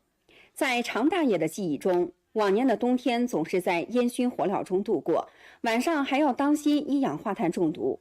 现在使用清洁能源之后，家里干净了许多，调节温度也只需要在控制器上点2下，方便多了。用上在重庆用了10年，今年第4个年头。用上了以后啊，干啥也比较轻松，也不用掏炉灰了这个也卫生，用的人方便多。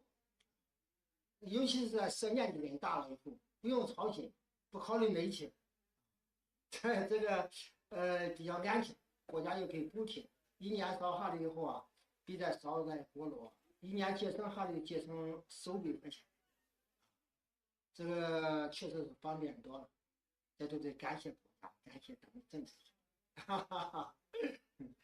那确实是一天比一天好。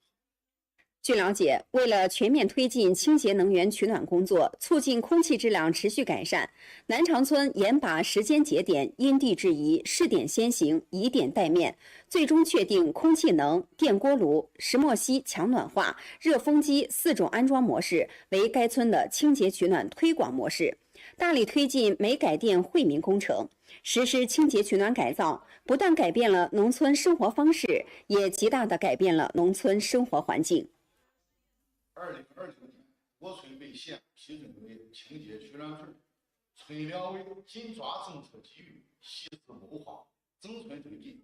经过2个多月的精心研发，宣布使用新能源，通过清洁取暖项目的实施，逐步提升清洁化取暖水平，进一步提高了群众的幸福感、过得感。用老百姓的话说，安上新能源就是给家庭妇女请了一名保洁员。曲沃台许林、柴萌报道。走进史村镇南长村，一排排整齐的农家。下一个案例是在北京的怀柔。In the countryside, 60 kilometers away from Beijing. This is a small business in the countryside, and this is a carbon neutral education base. There are many PV street lights in this yard. During the day, it absorbs sunlight, converts it in the electricity and store it, then illuminates at night. This flower is also PV. You can step on it. It generates electricity and store it, making the traffic light glow day and night. There is also PV on the roof, 10 kilowatt. On this day last year, it was connected to the grid and officially started generating electricity. Today is its anniversary. You can guess how much electricity it generates. 14,267 kilowatt hours. That means over 1,400 hours of power generation a year. You know, there was 8,760 hours in a year, half day and half night.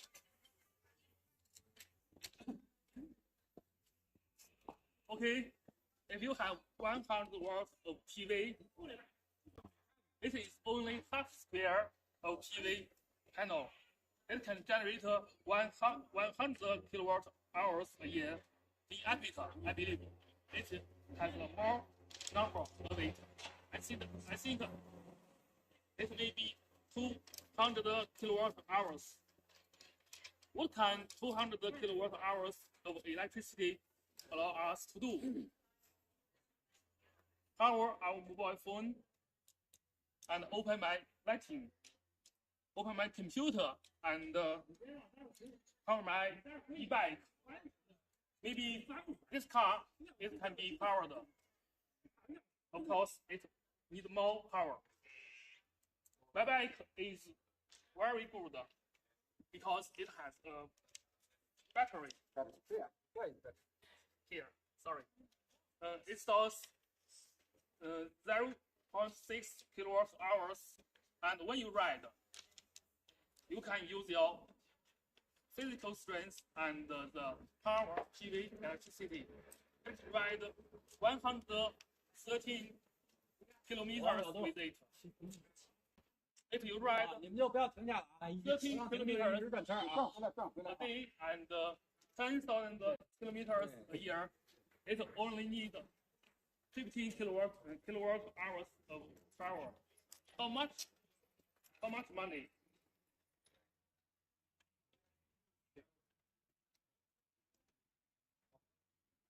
100 kilowatts of PV, how much does it cost?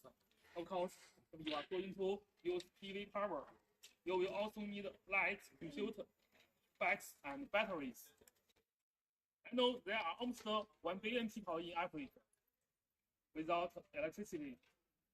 100 watts of PV will be able to bring these people modern electric zero carbon lights and through the internet, connecting the world. This is the zero carbon living I would like to recommend for rural people in Africa.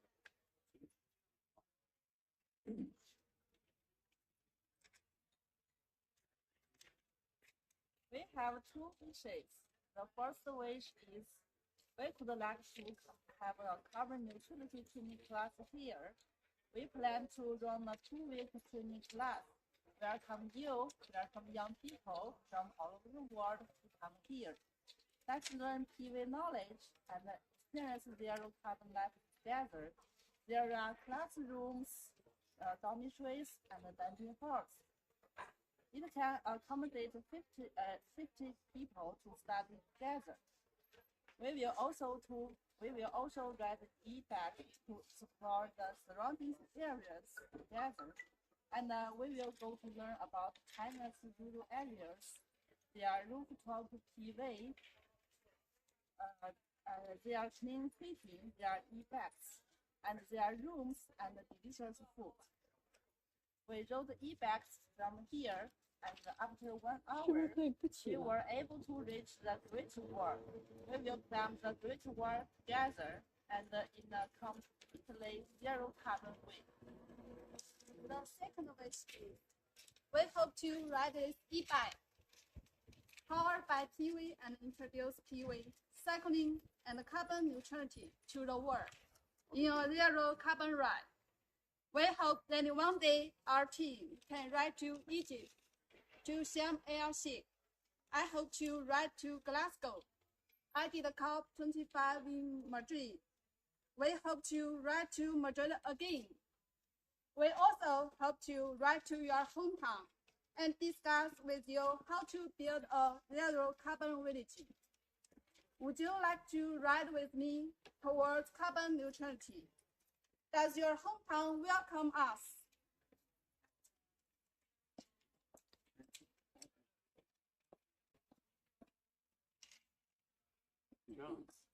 Join us.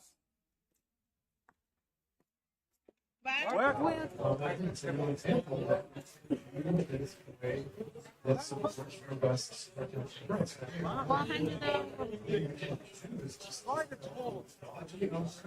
and showcase that it's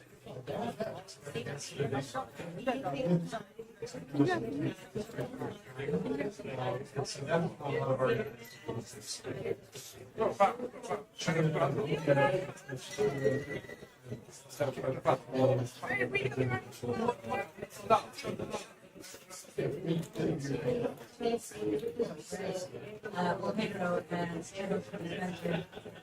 Future is electric. It's wired with my big international security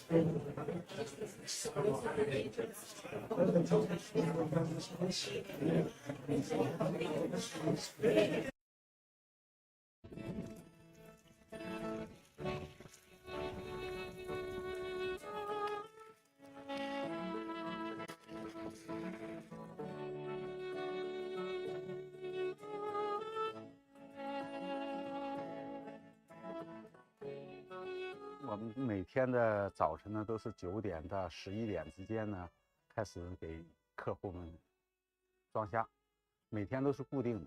今年的收获也是比较可观。Kai Changxiang is the technical manager of an aquaculture area in a Chinese company.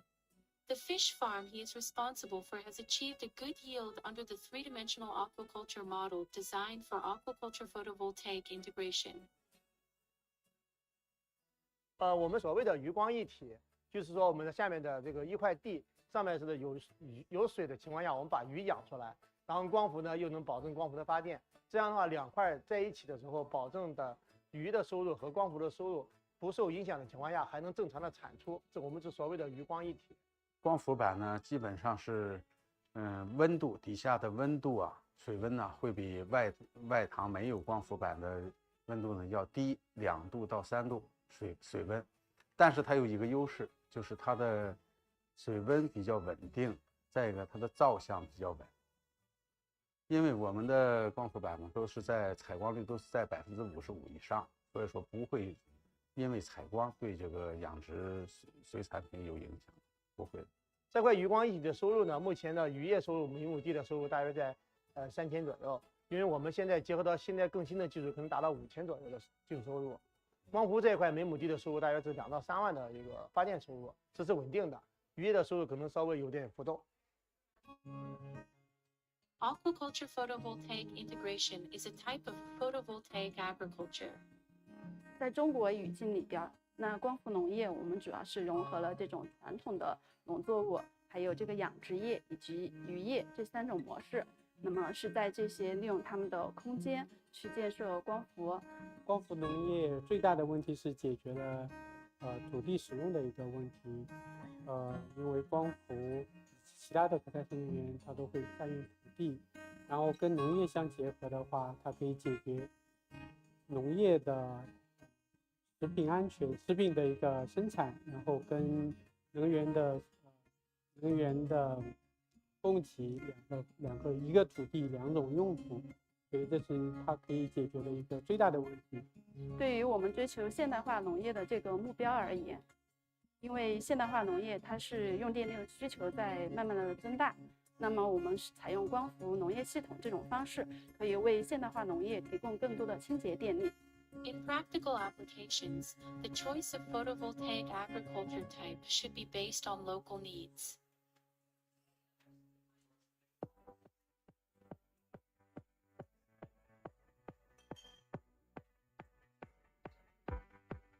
主要我用它是搞这个苗木的培育，就是育树苗。我们这主要的大气干旱时间是在每年的5月20号到6月20号，也是这个咱们太阳能工作最佳的时间。这段时间的光照时间最强，也是它每天水量是最好的时候。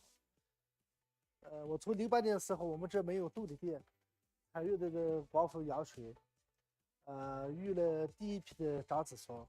现在就是咱们路边能看到3米以上到5米之间的长子松，都是咱们08年第一批育下来的长子松。所以就说是这个光伏养水，在我们最近10几年搞这个帮风固产的时候，给我们就是提供了宝贵的水，也给咱们在育苗上降低了很多的造电成本，是运行的非常好。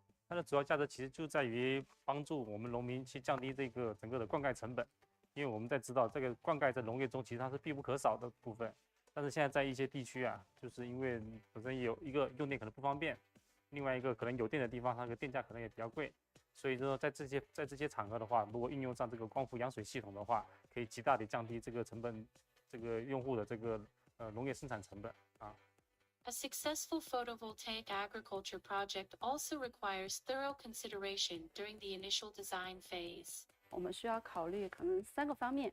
第一个呢，就是这个光伏板的设计跟农业系统的结合，一个是包括比如它的这个遮挡面积，还有它当地的适应性小气候带，比如说它的土壤、它的水分，这些都需要考虑，以及我们需要选择的这个农作物，这些都是需要考虑的。那么另外一个方面就是可能大家会更多的考虑这个经济性的问题。就中国的这些案例来说呢，像余光一体的这种模式，它投资回收期可能大概是10年左右。那么对于这种光伏水泵这种小型的这种项目来说，那前期投资其实并不是很多，所以也是很适合推广，就是对于个体户这种来说是比较适宜推广。Well, agrivoltaics can bring so many benefits, but it is still relatively new to a lot of countries. So China's experience is really important to share. It can be very valuable for regions such as Southeast Asia and Africa to be able to assess if agrivoltaics can help them meet their needs.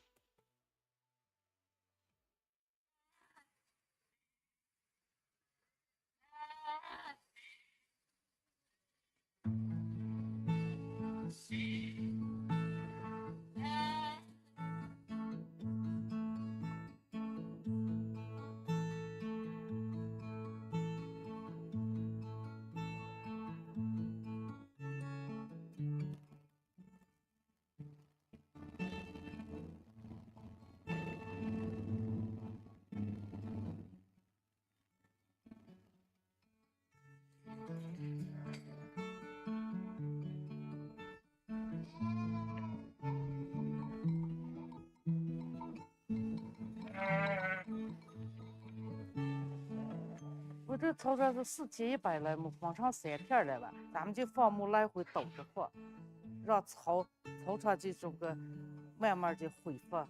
Beyond managing her own grassland, Zhang Wenxia has been part of the Bayangala Village Photovoltaic Pastoral Tourism Integrated Development Industrial Park since 2021.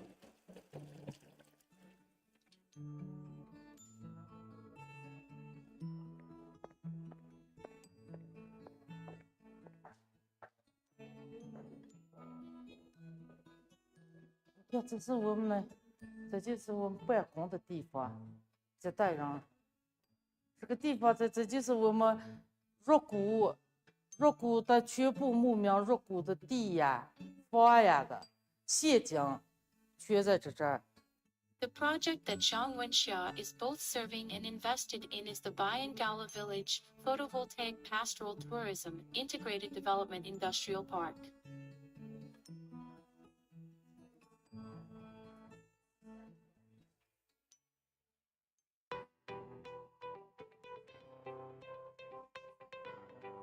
我们这个光牧互补的这个项目是我们2021年开始实施的，当时是从3个方面考虑要实施这个项目。第一是考虑到我们的自然条件，因为我们这边是属于内蒙古的中西部，属于干旱型的这个气候，那我们这边的光照量，日光照量是特别长，每年的这个光照量是达到3100到3300小时的这个光照量，所以这个光伏的资源非常的，光照资源非常丰厚。二一个是考虑到目前我们这个畜牧业发展，面临着一些问题，就是一个就是我们的，好多的这个产业都是小而散，没有整合资源。二一个就是我们的产业比较单一，就是传统的畜牧业为主，所以当时考虑到这3个因素呢，我们考虑到要把这个资源整合在一个地方，把它的这个资源的效益呢挖掘得更大一些，所以集中在巴彦高勒嘎查，建的这个4.1兆瓦的光伏项目。The construction funds for the photovoltaic pastoral complementary power station partly come from the government's Border Prosperity Project funds, while the rest relies on the investment from local herders through a cooperative led by the party branch. 主要是依托于我们政府的项目资金的注入，还有就是我们牧民的这个入股模式来支撑这个光伏项目。其余的这个养殖部分，包括我们的旅游这方面呢，主要是依托于企业他们来开发运营。这样的话，我们在嘎查集体经济，包括我们的牧户的收入这方面是有一个比较稳定，而且比较可靠的一个风险比较低的一个收入的一个保障。因为光伏每年会有200万的这个收益，而且会持续20年到25年的这个周期，所以这个收益下来之后，我们会给集体分配一部分，然后我们入股的牧民按照他那个入股的20%的收益进行分红。1年放2次，这已经是给我们是现在是实现的。牧民我们现在队里头是30户人家，都参与这个入股项目。我们一次给了他们10万元，经过2次的分红，已经上半年就享受了1万元。下一步还有这方面的项目的话，我们会把剩余的那些没入股的没入股的牧户都要纳进来，让他们也参与到这个实惠的这个项目当中。Experts in the field of photovoltaics point out that considering the differences between countries and regions, as well as the specific needs of projects, a more diversified and innovative approach should be adopted in project design and fundraising. So every country's experience with agrivoltaics is not going to be the same. So there are a number of considerations that are really important to take into account when designing projects.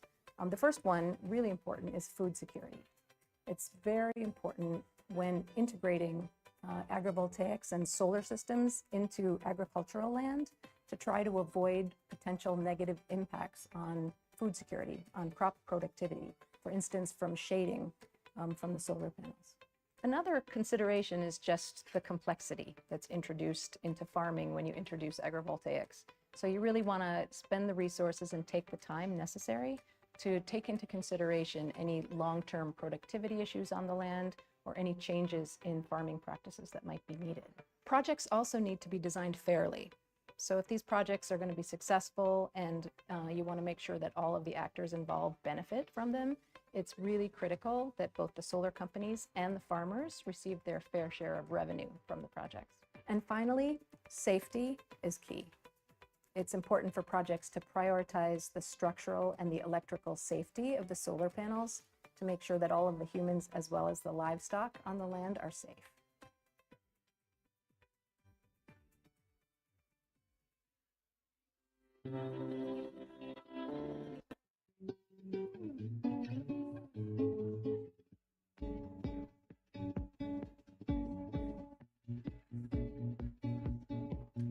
好，正在介绍的是光伏水泵。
好，大家好，我们的8个视频案例呢播放完毕了。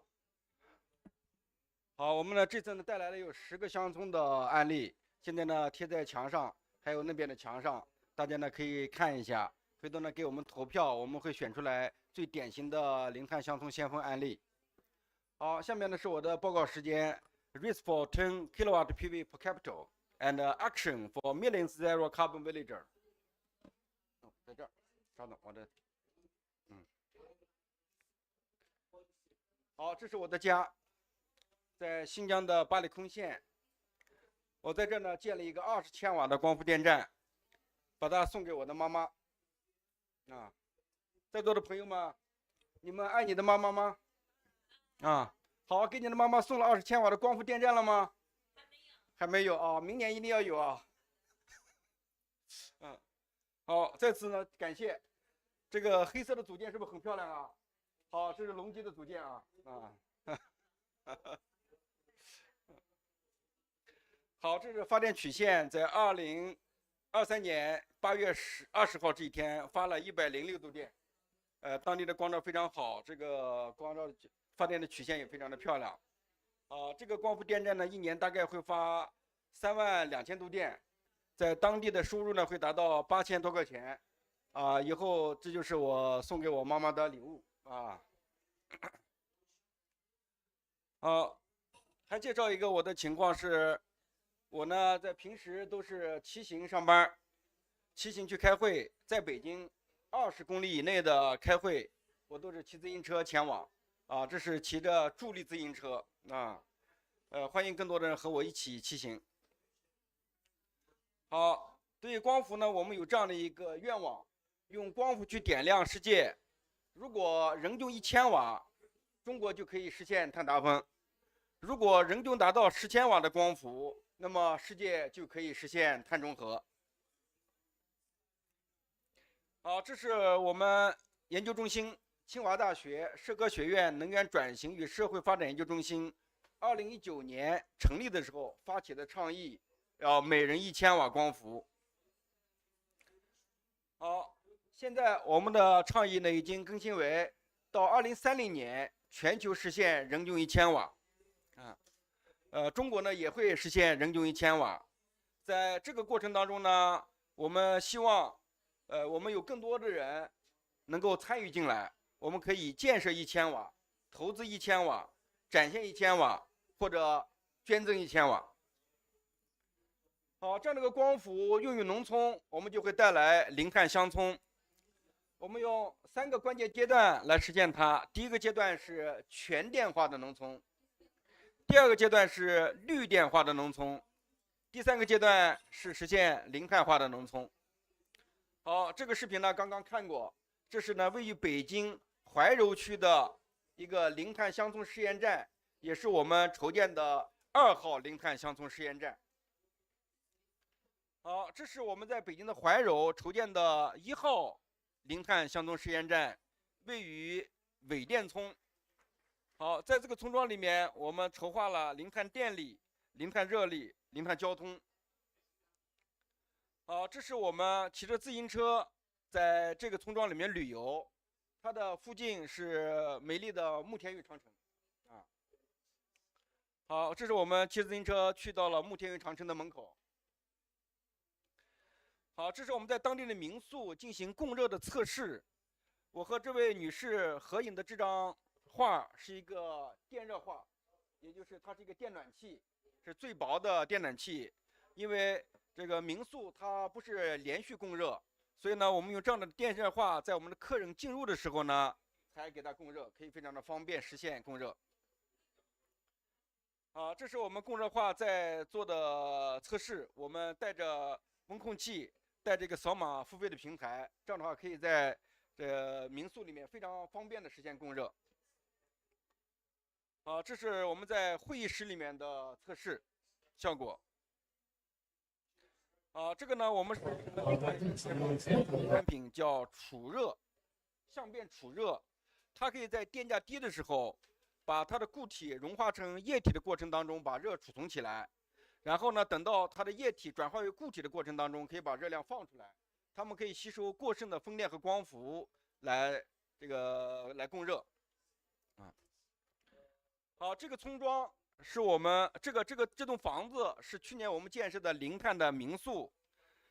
左边的这个人呢是这个村里面的书记，右边这个人呢是这个房主。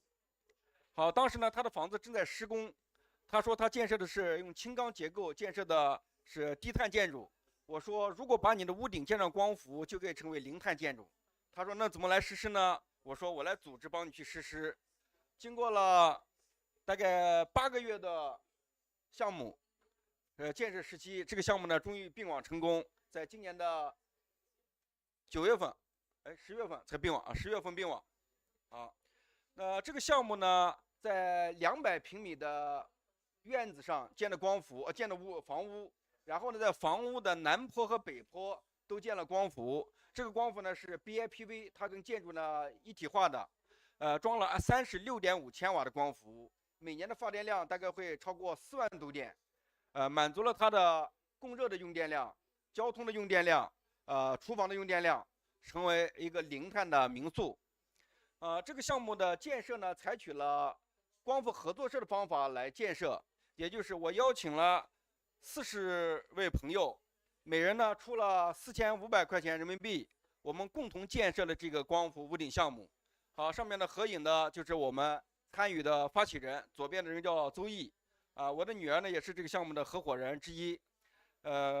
我们呢收益方是这样的，就是因为这个光伏是我们投资的，所以呢这些光伏的发的电又归我们所有，它用于这个民宿的这个自发自用，然后呢余电上网。第二呢是这个民宿，因为它要有商业用营，所以呢它的收入会产生收益。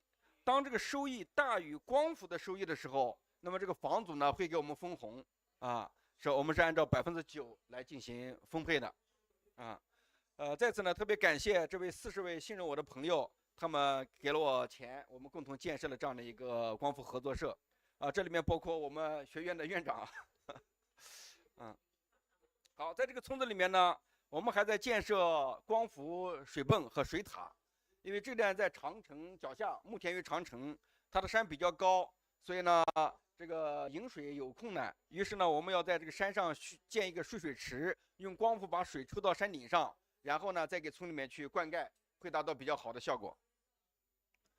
好，刚才呢，我们介绍了我们在农村的2个零碳乡村试验站。在调研的过程当中，我们注意到中国的农村普遍呢有供热的需求。那我们经过分析，我们认为中国的农村要走向清洁供暖，有3个重要的技术路线。第一个是空气源热泵，第二个是储热，第3是电逐热，特别是用电热膜将会成为电直热方案当中的主力。好，刚才这个案例大家已经看到了，我们在甘肃省的东门村用分户式空气源热泵替代了原有的燃煤锅炉的方案。好，村民们非常高兴，他们在这留下了一段视频 ，no call。然后他们说 heat pump PV very good。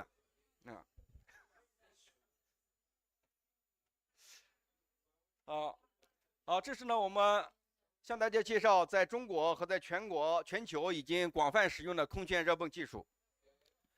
好，这是我们在中国正在推广的相变储热技术，这个领域的技术创新现在非常的活跃。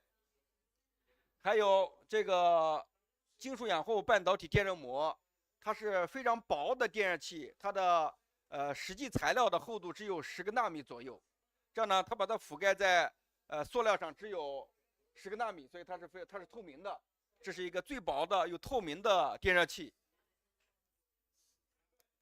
现在呢，我们这个计划在中国的农村要开展零碳供热的项目。这个供热项目呢，目标是10万户北方的农户。这个项目呢，由国家电投公司与清华大学能源转型社会发展中心联合发起。技术方案呢是互用光伏加热泵，在农户的屋顶上安装光伏或者庭院光伏，同时安装空气源热泵。因为光伏的发电量远大于其热泵的用电量，也大于这个家庭的全部用电量，所以这个家庭就实现了零碳供暖以及零碳家庭。我们的方案呢，由国家电投为农户的光伏和热泵提供投资，农民不需要出任何的出装费。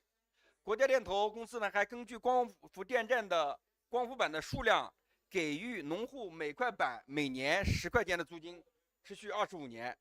那么这个费用呢将会减少它的这个用电费用。合作的模式就是有光伏企业免费投资，有光伏企业投资，农户呢是完全免费的。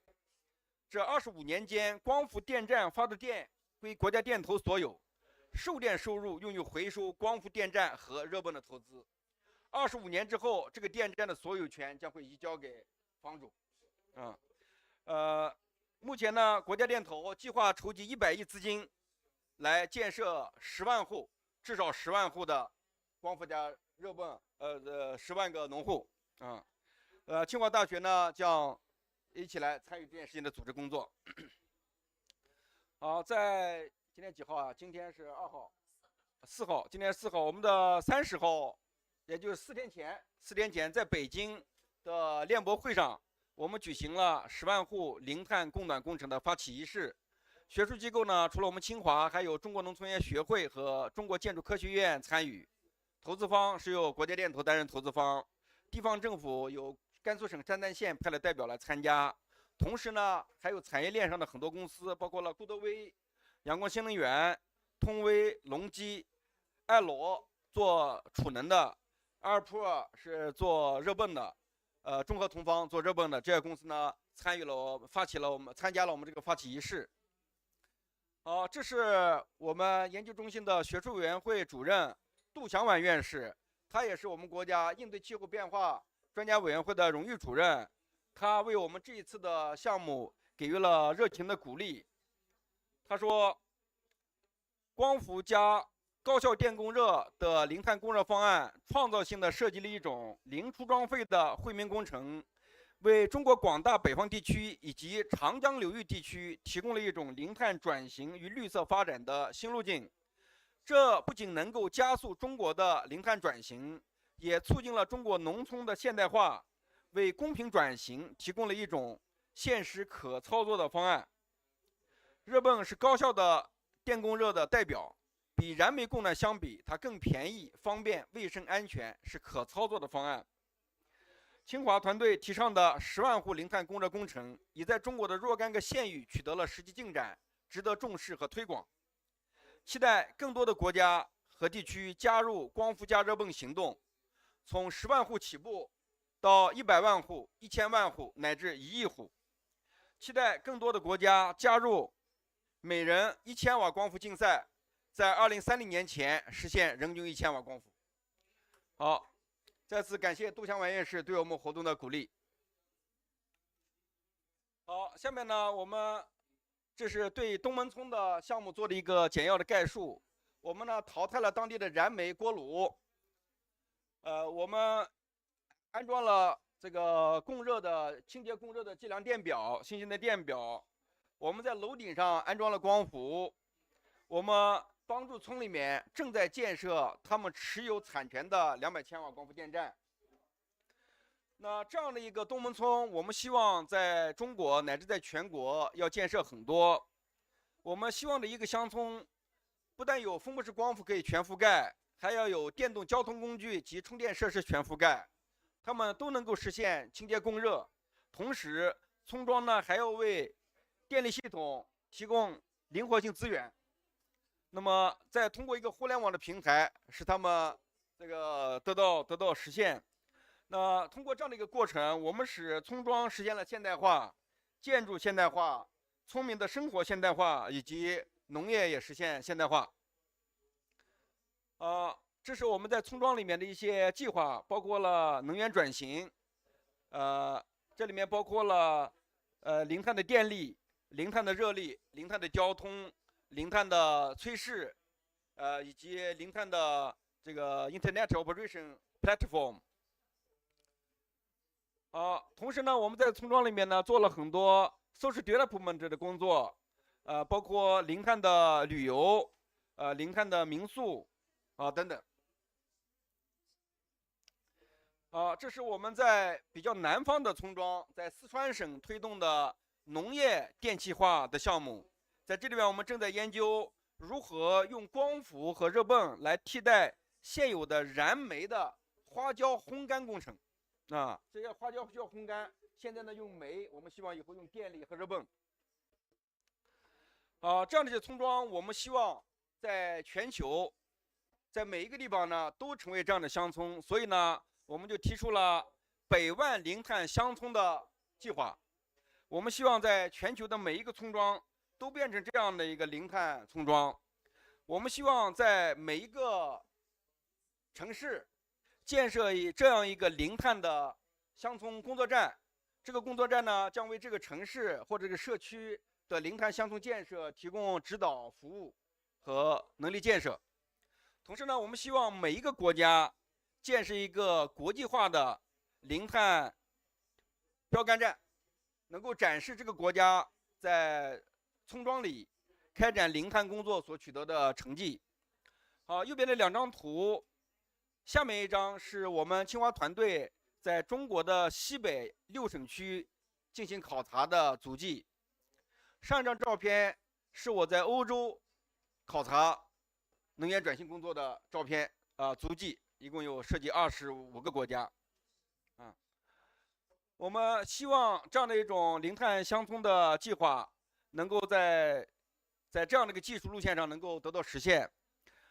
当一个村庄实现了全电化、绿电化之后，它仍然需要一些工作来实现它的零碳，因为垃圾有排放，农业生产有排放，同时呢，村庄的土壤有可能形成碳汇，树木呢也形成碳汇。我们需要做更加精确的工作，来确保这个村庄真的能够实现零碳。我们为中国的村庄，或者说为世界的村庄，设计了这样的一种的这个投资计划，包括了一个村庄里面有3兆瓦的光伏电站，包括这个电力的供热，包括了零碳的交通。零碳的交通呢，需要建设充电设施，以及呢各种电动的交通工具。拍照啊！好，还有呢，我们零碳的这个炊事，这里面呢包括了 cooker、kettle、rice cooker 等等很多的零碳炊事工具，以及呢我们零碳的农业生产。最后呢，我们还要通过这个这个配电网，农村电网的配电网，来使这些这个清洁能源的电力接入到电网当中来。第7步，我们通过一个温室气体的这个核算，来确保我们的村庄呢达到了这个零碳那这样的一个村庄呢，我们希望在全国能够不断的得到推广。以东门村为例，这样的一个村庄把这个燃煤淘汰掉，那么减少了800吨的燃煤，那么大约相当于2000吨的二氧化碳的排放被减少了。那么如果有100万个这样的村庄，那么他们将减少2个 billion 吨的二氧化碳。在东门村，我们建设了1兆瓦的光伏电站。这个光伏电站呢，在全国平均水平可以呢生产130万1.3个百万千瓦时，可以相当于减排1000吨。如果有100万个这样的村庄，那我们的减排量就是1个 billion 吨那仅仅是这2项燃煤替代和1兆瓦的光伏，我们就可以实现3个 billion 吨的二氧化碳减排量那还有一些村庄呢会建设的更多。那我们希望这样的一个转型对于中国的农村意味着公平转型，所以呢，我们要在农村建设光伏合作社。左边的这种是租赁式的光伏合作社，老百姓可以得到租金。右边呢是一个资产型的合作社。如果中国的每一个村庄当中建设的这个光伏电站至少有200千瓦是属于村民自己的，那么他们得到的收入将会超过10万元人民币我们希望中国的每一个乡村都至少有这样的一个200千瓦的光伏资产。我们呢还做了一个设计，怎么样通过大家集资的方法，把国家的资金、这个村民的老人的资金、乡贤的资金和普通村民的资金能够组织起来，来投入到这样的一个冲击光伏电站的建设过程当中来。好，这块呢也感谢中国乡监院的理事长这个李昌平对我们这个方案做出的重要的贡献。好，我们希望这样的一个乡村的光伏工作能够促进生态修复和可持续生计。这是UNCCD 和我们清华团队的合作。右下角这张图呢是去年参加他们的 COP15 活动，在科特迪瓦举行。这是我们6天前在北京举行的活动，也就是北京的链博会绿色能源赋能乡村振兴大型品牌活动。我们中国能源研究会的理事长史玉波，还有国家能源局前副局长吴英和这个国家发改委能源所前所长韩文科，我们共同为每人1000瓦光伏倡议给予支持。好，这是我们最近要开展的一些工作，或者正在开展的工作。这是在山丹县，我们正在进行零碳乡村的科普活动。当地呢有科协和我们清华一起来合办，同时呢还有供电公司、能源企业、供热企业等等一起来参加。这样的一个零碳乡村科普展，正在中国的很多农村正在筹划。我们希望有机构来支持我们。那么这样的一个乡村活动，除了在县里面，还有国家级。那么今天我们来到了联合国气候大会，在对面呢，这是我们的科普展，也欢迎大家呢给予关注。好，这是我们清华团队的足迹。我们在全国的很多个角落，从东到西，从南到北，我们考察了很多乡村，并在一些乡村呢建设了零碳乡村实验站。其中呢，我们选出来了20个案例，在20个案例当中呢，评选出了10个优秀案例。今天呢，我们把他们带到了联合国气候大会。刚才呢，有几个案例已经在视频当中呢做了介绍。我们要把中国乡村建设的成绩分享给全世界。好，这是我们依托光伏地图开展的光伏点亮全球的行动。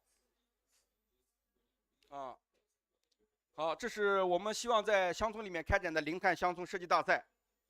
这一点呢，我们也特别希望有 sponsor 来支持我们。好，今天呢，我们发起一个倡议，希望中国和全世界的各个国家，我们一起来 have a race。我们的目标是，第一个小目标是每人1000瓦，那更高的目标是每人10,000瓦，实现全球的碳中和。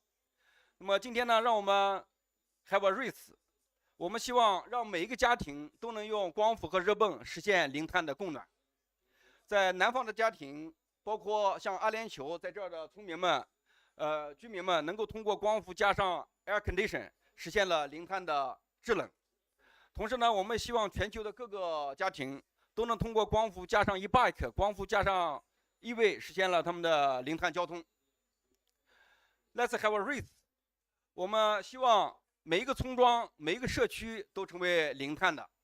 我们想在全球建设零碳乡村试验站，我们想在每一个城市建设一个零碳工作站，我们希望在每个国家建设零碳的国际标杆站。Let's have a race。中国呢已经提出了10万台光伏加热泵的零碳热力计划。第一个合作伙伴由国家电投公司筹集1个 billion 的资金，与清华大学合作，为10万个家庭提供光伏和热泵。我们希望有更多的合作伙伴加入。如果每一个合作伙伴能够投入1个 billion 的 dollar， 我们希望这样的合作伙伴有1000个。你们来吗？好，我们希望LONGi加入，我们共同来实现sustainable 可实现可持续的发展，让光伏来赋能生态恢复和可持续发展。Who will be winner？ 你将成为赢家，因为你拥有了10,000瓦的光伏，因为你给你的妈妈赠送了10,000瓦的光伏，因为你实现了碳中和。And 环境将成为赢家，因为每个村庄都减排了3000吨到5000吨，100万个这样的村庄或者社区，那么全球将会减排3到5个 billion 的吨的二氧化碳。那么当我们的光伏达到人均10千瓦的光伏时候，全球将实现了碳中和。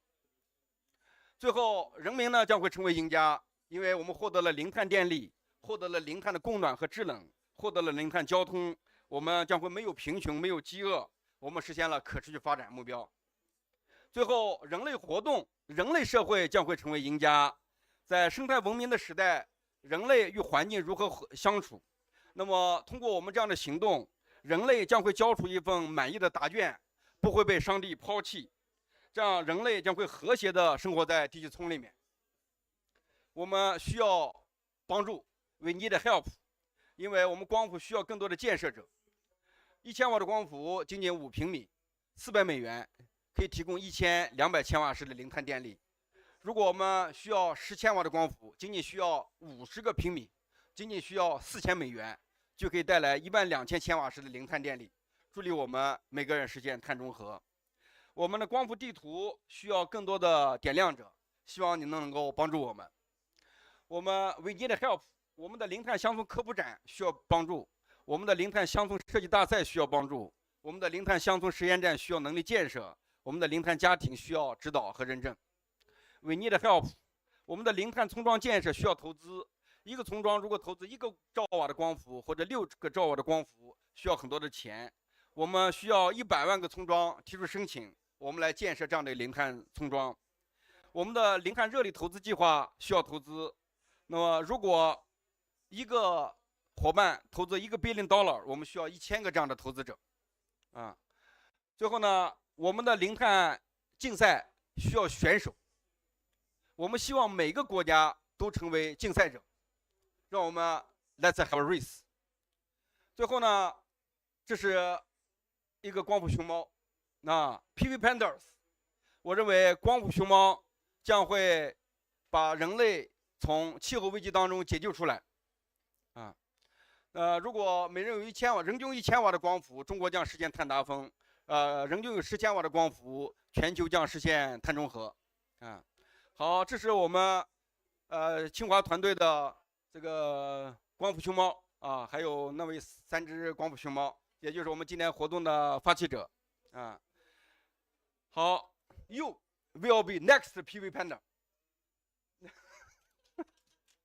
好，中国呢有句诗说：“待到山花烂漫时，他在丛中笑。”我想，当我们推动这个10千瓦光伏的竞赛，当环境和人类成为这次竞赛的赢家的时候 ，PV Pandas 会笑得如此灿烂。好，谢谢。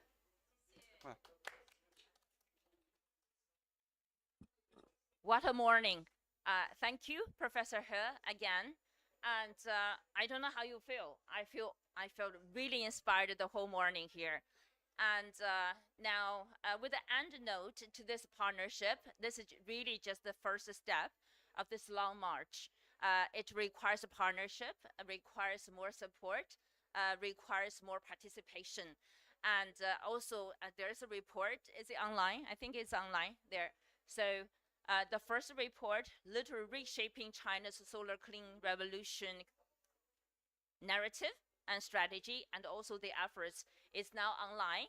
And I'm also started to really shape up the next step, next report called the China Solar Reimagination Report, which will focus on investment financing model, particular blend financing model, because we need to pull the resources together in order to really achieve a net zero carbon future, a sustainable future. This is an accelerated and a scaling sort of transition towards sustainability. So just echoing what Professor He has just called out, for all participation, I'm really reinforcing that as well, and I hope we're all going to be work together to make a better future. Thank you very much, and have a great day. Enjoy more events at the COP28. Thank you.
可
以开始吗？有人给放水，可以开始。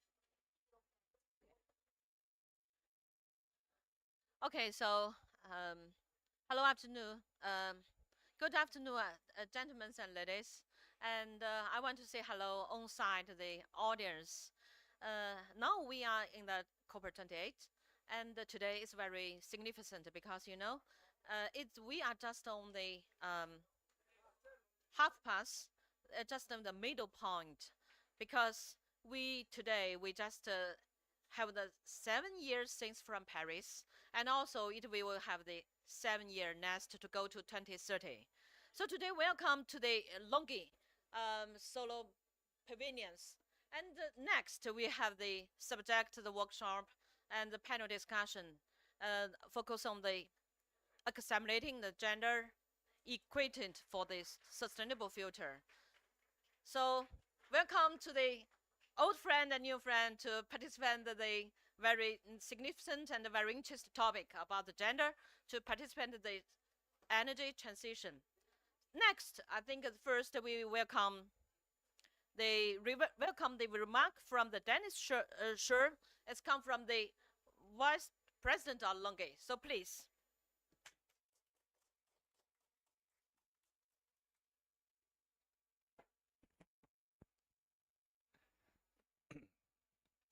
Ladies and gentlemen, good afternoon. This is Dennis from LONGi. It's a great pleasure to meet you all here today at COP, especially today we have quite a few special guests, the female leaders from the industry. Most of them actually is old friend of LONGi. Thank you very much. So when we think about the manufacturing business, think about the PV industry, many people perception it as a male-dominant field, right? So male boss, male engineers, male workers, etc. However, this has become a misperception. Here at LONGi, the most sophisticated and advanced job is scientific engineering. We have a ratio of 1 female engineer out of every 10 engineers. This is much higher than other manufacturing or technology companies. Furthermore, women even constitute over 25 of our executive team. In the past few years, LONGi has witnessed exceptional women from all over the world who have made a remarkable contribution to advancement of clean energy development. Those women has not only paved the way for increasing and assessment accessibility and utilization of renewable energy, but also serve as an example for the global progress of gender equality. We also firmly believe that the prosperous development of PV industry will provide an excellent stage for more women to participate and showcase their wisdom.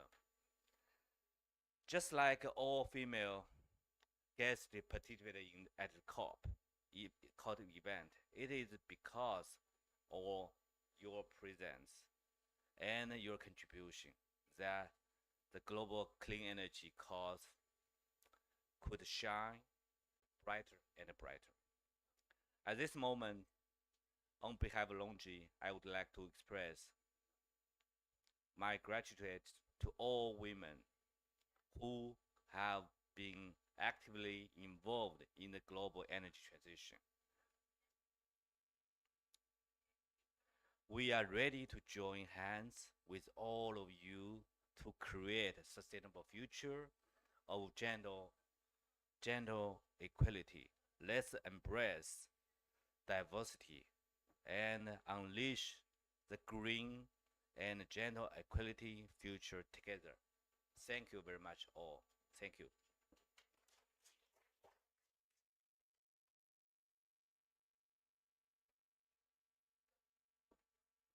Thank you for your speech, Dennis Sher from the LONGi Vice President. And do you know the writer of the Dostoevsky? They have sent the sentences, only beauty can save the world.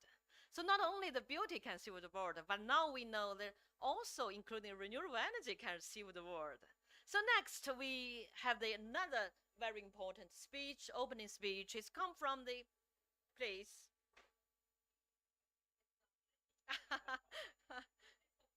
Okay, it's from the Wu Changhua. It's a China Director Office of the Jeremy Refiction. Please. Thank you, Madam Li, and thank you, Dennis, and thank you, the LONGi team, for all the support and for offering this opportunity for us to get together. My name is Wu Changhua. I am the China Director of the Office of Jeremy Rifkin, definitely related to the sector LONGi is in. He is the author of the Third Industrial Revolution. If you haven't read it, probably you should. Definitely he has more books already actually in print in the bookstores. I've had the privilege, honor to support his work, and over the years, particularly with the China-Asia focus there. I do have a lot of titles. I feel embarrassed about it. But to be fair, just to say related to what I do, I'm the acting chair of the Governing Council for Asia Pacific Water Forum, and with a particular focus on actually SDG number 6 about water sanitation there. So this is a ministerial level platform. So I have another piece of me actually dedicated to water security in Asia Pacific region. I've been also serving as the vice president of the World Green Design Organization, which is another platform actually trying to figure out actually how to address sustainability challenge from the very beginning. Later, you probably will find more of my identities actually throughout the day as well. And this morning, I was one of the 3 co-founders actually, co-leads for the Solarize the Planet project. So we just had a really productive, exciting morning as well. Thanks again. So now the issue, the topic is about women equality, gender equality. I just want to bring a few perspectives to this afternoon's discussion here. We all know number 5, SDG is about gender equality. Where do we stand today? And the UN SDG process has completed actually the midterm review because we set a target back in 2015, and we said we're going to deliver all those targets actually by 2030. Where do we stand today? Overall, it's not very promising. So overall SDGs there, we are barely at maybe 12%. Overall, this 17 goals, 169 sort of sub-targets there. On the women, on the gender equality perspective, let me bring some numbers to you. Globally, women hold just 26.7 seats in parliament, 35.5% in local governments, of 28.2% of management position in the workplace. Just reflect a little bit. Dennis said early on, LONGi definitely has been making progress, but this is a 1 in 10 in the engineering part, women. There's a huge gap, so it's a lot to catch up. And in the sort of management position, you mentioned 1 in 4. So there's still a long way to go. Hopefully, somehow you'll continue your effort on that journey there. Second perspective is really about this cutting across, nature of this number 5. It really cuts across all the SDGs there. Again, that's also part of the assessment, the midterm assessment of UN SDGs there. I do not want to repeat all the numbers there. Definitely, we are lagging really, really far behind. We're not anywhere close to all the commitments we said already there. One very important element actually I want to bring to this conversation is about women, the resilience, climate resilience, and particularly looking into the future. And the couple of things, facts I would like to bring to the discussion, to your attention today. Basically, so in a worst case climate scenario by 2050, as many as 158 million women and girls globally may be pushed into poverty as a direct result of climate change. That's shocking, right? And I'm delighted to see that climate health is brought into this particular COP. Hopefully somehow governments, leaders, business leaders, civil society will come together to address this issue, because in that context, women and girls in particular really suffer the most of the consequences there. Now, on the positive side, actually, particularly from clean energy transition perspective, the review, again, the assessment says achieving universal electricity access could reduce the number of women and girls in poverty. The number stands at 185 million by 2050. So this is more like, hopefully it's a sort of the glass half full, half empty, right? And maybe 2/3 empty at this moment. Somehow I'm hoping that we will be able to really understand the root causes of those issues and really bring, the policymakers, business community, and the civil society, everyone to address that. But in the meantime, really making the efforts, investing in gender equality, and so that we'll be able to really grow the other sort of 1/3, whatever, half of the full part, actually, half a full part to a sustainable future. With that, and I look forward actually to further discussion and hear more inputs and exciting best practices from my peer leaders here, and also participating in the discussion. And once again, welcome, and look forward to a very exciting afternoon. Thank you.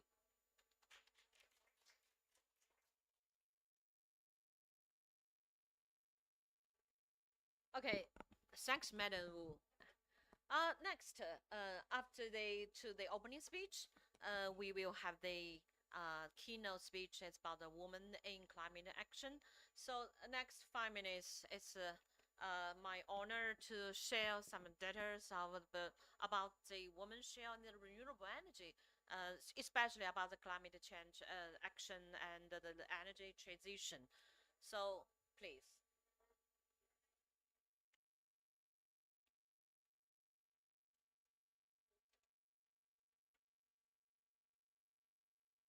So okay, next I will share some information from especially but data from the IEA PPS and also the IRENA. So first, let's see the this data is from the IEA just published about the in the last week, and we can see in this year's the total about the renewable new installed capacity about renewable energy. It's reached about 440 gigawatts in 2023, including the wind and PV. And next year, we think that it's more than will be exceed about 550 gigawatts in the worldwide. And let's see the what's happened in China, especially about the wind and energy, and the solar. So we can see that in China, the wind power and PV power generation have reached about 1.19 trillion kilowatt hours, and with the increased rate of the 21%, and also count about 13.8% of the total electricity consumptions. So about the China, we have to make the announcement before 2030, the wind and the PV will reach about 1,200 gigawatts, and the non-fossil energy will share about 25% of the total for primary energy. Yes, so let's see about the gender perspective in renewable energy. So the data comes from the IRENA. So IRENA study found that 32% of the renewable energy workforce are women. And the wind energy, it's about share 21%. And the share of the women working full-time in the solar PV industry is about 40%. So this is a highest share of any renewable energy. And about the oil and gas, you can see that it's just about, say, 22%. So the 40% shared by the woman in the solar PV still treats the global average woman in the overall economic established about, say, 45.89% by the International Labour Organization. So let's see the women in the solar PV workforce by role and by reason, by region. The most women in the solar PV hold administration job. It's a share about 58%, and followed by the non-technical. We call it a non-technical, non-science and technical and engineer position is about 38%. So the women in the technical position in solar PV are close to the global field figure. It's about 32% of the total. So women are the most representative in the administration position across all world regions. The disparity between women's shares in the administration in all other roles is most pronounced in companies in the Asia Pacific region.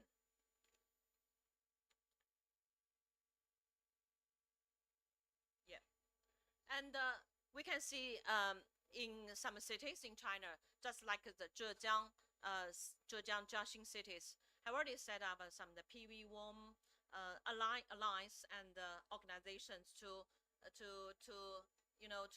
make the combination of the power of the woman to do some promotion about the renewable energy and especially about the PV industry and the utilizations. So let's see the barriers and challengers. So the culture and the social norms were the most common impediment, followed by the inequality in ownership of the assets and the lack of the gender sensitive policy and skills.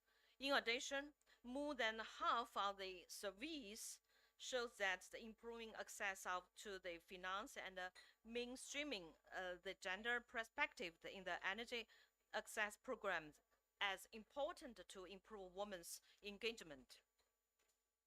So last page is the way forward. So when the social becomes more equal, the economics becomes more resilient. The energy transition effects must incorporate the economic empowerment agenda that builds on and values of everyone's vision and skills, such as women and men, old and young, minority groups, something. So towards about the SDG, the Sustainable Development Goals of UN. So we think that achieving the diversity in the renewable energy sector is very critical to making the energy system inclusive and sustainable. So I just shared some data from the IRENA and from the IEA PPS. And next, let's held the panel discussion for the first panel.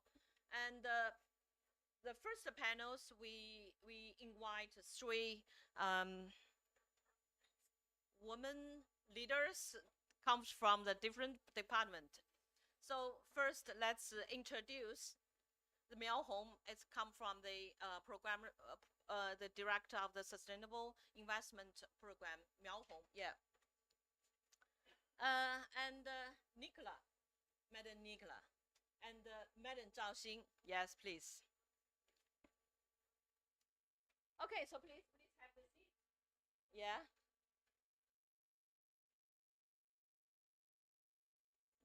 So may I have the one seat again? Yes, may I have the one seat again? We need another chair. Okay. Okay, it's my honor to invite the the very beautiful ladies. And this afternoon, I think the panel discussion will be very open and very free. So first, I think let's introduce yourself one by one. And we just we have the data from the online. Now the more than 6,000 audience is online to watching our to see our panel discussion.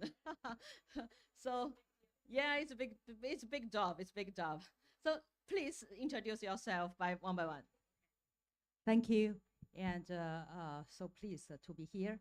And my name is Hong Miao, and I'm the Resource Institute, World Resource Institute, China office. I'm program director of sustainable investment and acting director of Sustainable Transition Center in China office. So pleased. Thank you. I'm Nicola Davidson. I'm Vice President of Sustainability and Corporate Communications at ArcelorMittal. For those of you who don't know ArcelorMittal, we're a big global steel company. And I actually joined the company literally 20 years ago. And I could not have imagined when I joined that I would still be here in the steel industry 20 years later. But I am, and very happy to be participating in this panel today. So thank you for inviting me. First, thank you. And my name is Zhao Xin. I represent Arctic Green Energy. I'm the board member and CFO of Arctic Green Energy, and also board member CFO of our joint venture with Sinopec in China. Our company name is Sinopec Green Energy. We are in geothermal industry. Geothermal is not as popular as solar yet, but geothermal is a base load. So we mastered the technology to manage the reservoir in a very sustainable way. And also in terms of utilization, we work closely with solar PV to create industry coupling solutions for district heating and cooling. And also you've been in the company for 20 years. I'm 17 years.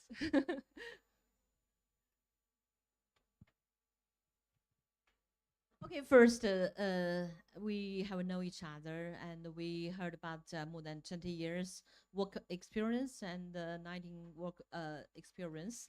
I just think Madam Miao actually have it's a very long history. It's more than 30 years. Okay, okay. Yes, I also worked for the PV about 24 years from 1999. Okay, so next, I think that we stepped into the question. I prepared the 3 questions for each of the ladies. The first, I think that it started from the Nicola, Madam. And how do you think that, what are the opinion to talk about woman leadership? So how do you think that explaining in the energy transition about woman leadership? Yeah, please. Thank you. Yeah, it's a very important question. I mean, I would just start by saying the energy transition, we all know, is a massive challenge. So we need everyone to contribute to succeeding, men and women.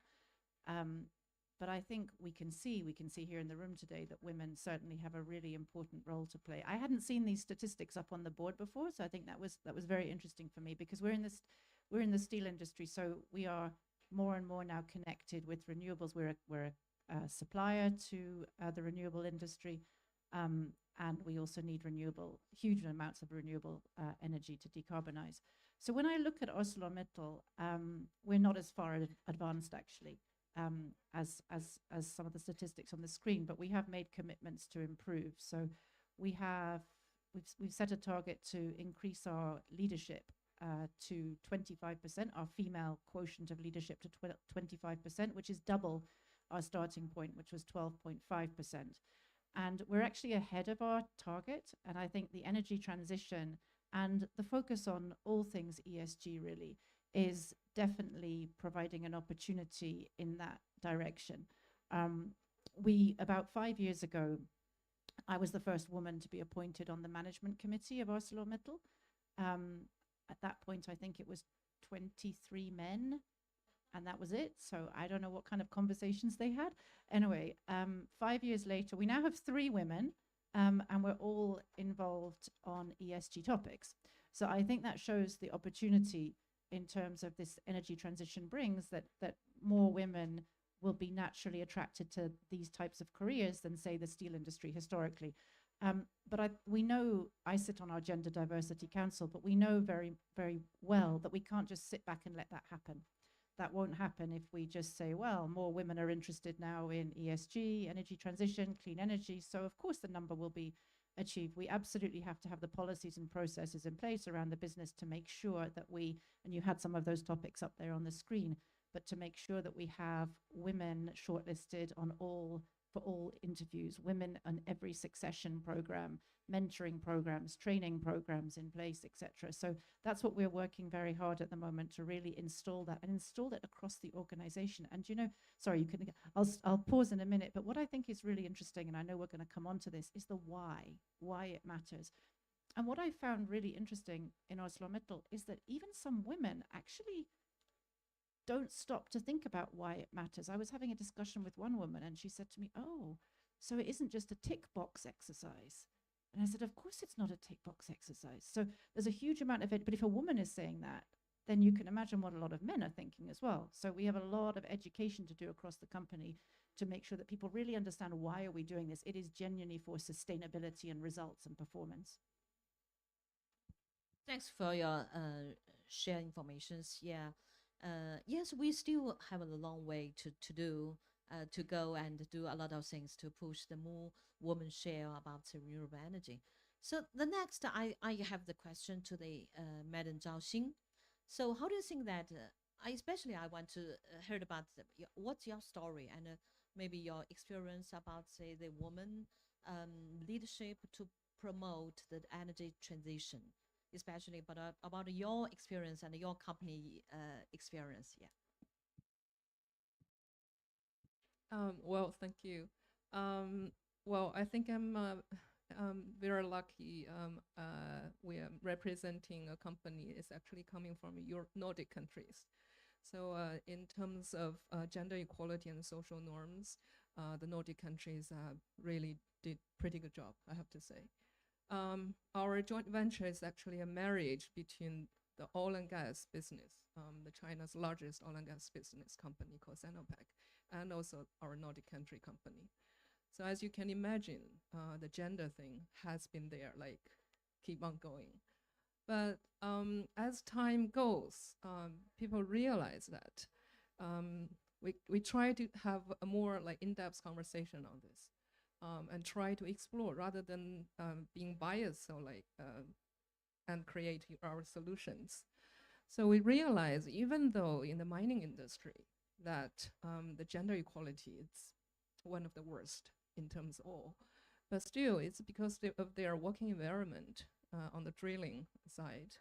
It's just difficult for women, practically difficult. But we are also involved in drilling. So we drill down to 2 kilometers down to the underground. And the difference is that we re-inject this fluid back to the same reservoir to maintain the sustainability goals.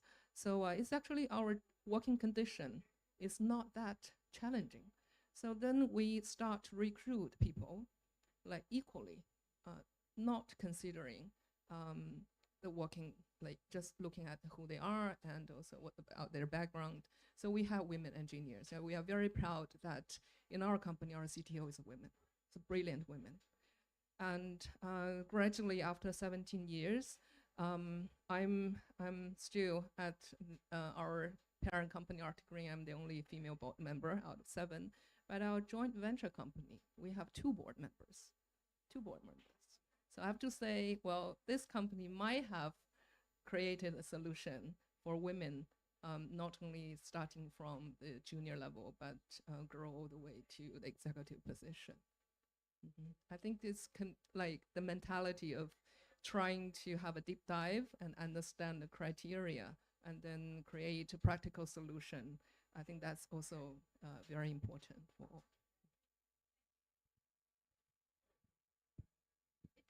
It's very interesting you talk about the geothermal, about the women participant, the working, sometimes the working condition is very especially difficult for the woman. And I think that we have the very similar experience in PV. And about for me, because I worked for PV about from 1999, about 24 years. And at the beginning, I worked for the Electrical Engineering Institute of Chinese Academy of Science. And in our institute, at the beginning, each staff have the challenges. So we need to go to the very high altitude, such as in China, in Tibet.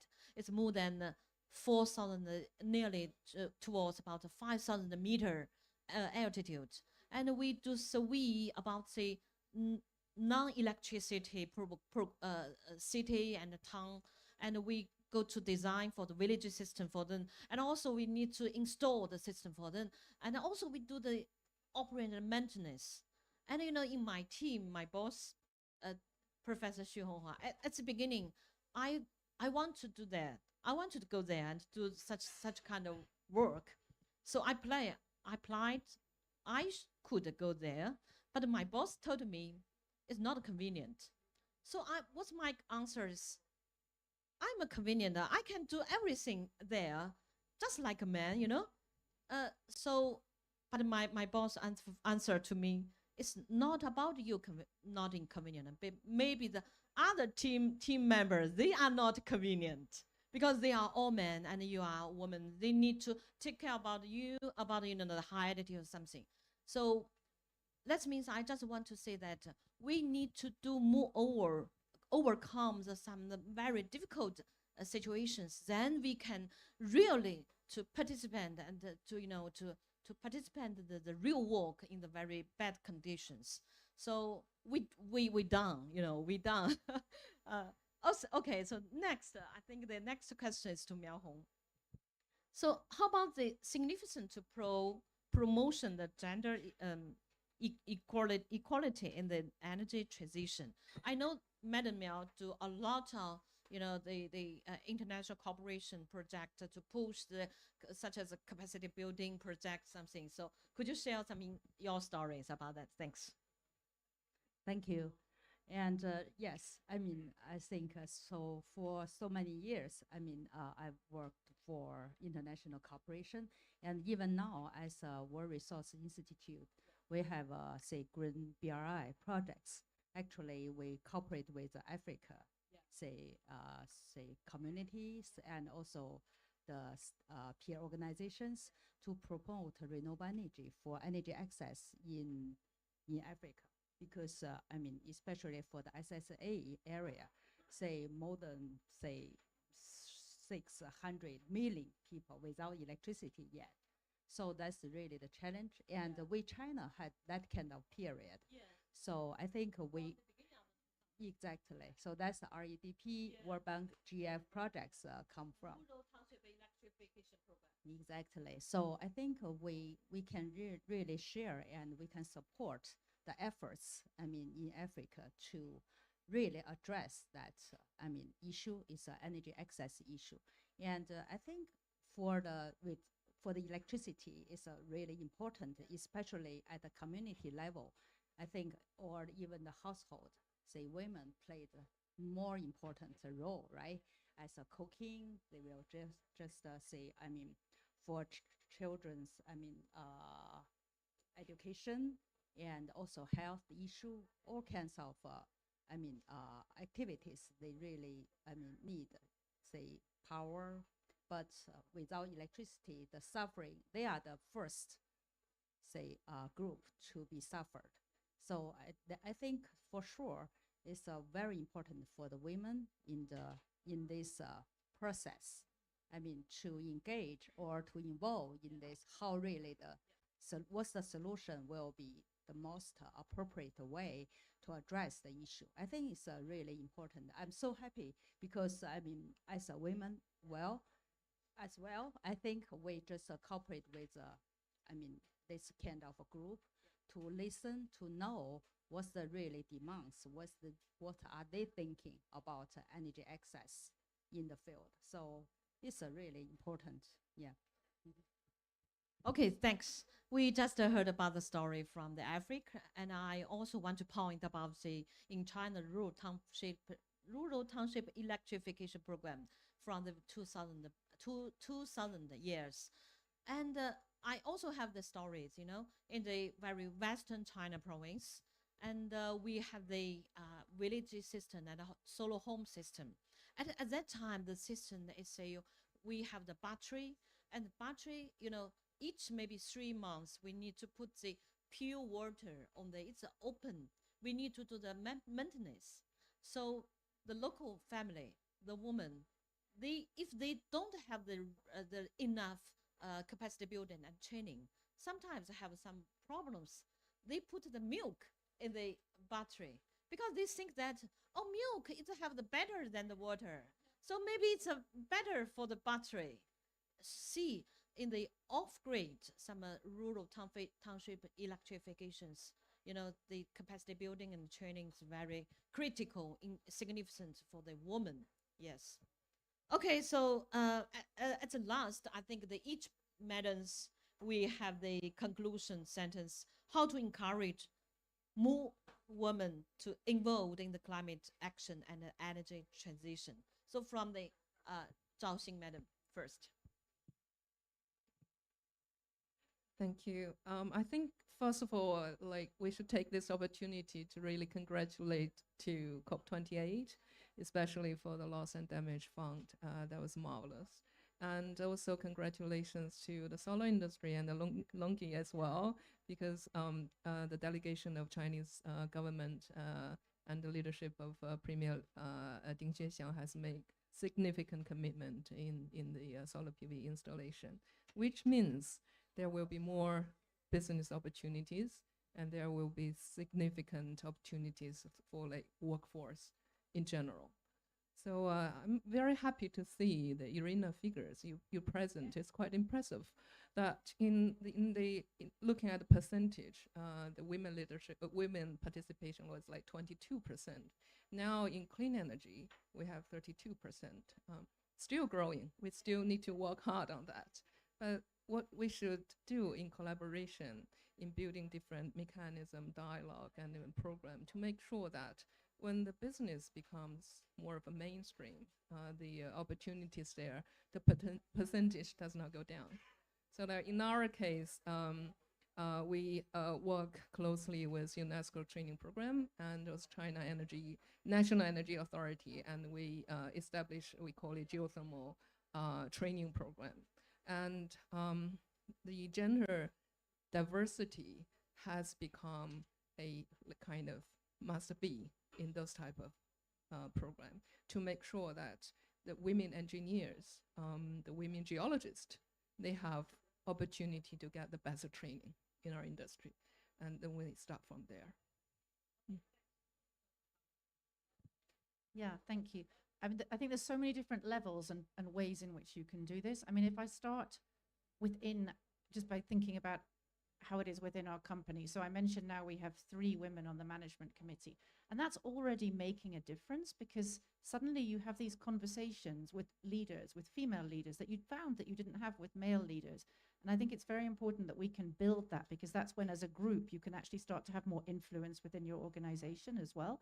And then for women looking from the outside, they can say, look at the company and see what kind of culture is in that company. Does that have a strong female representation at the leadership level, and does that attract me to join?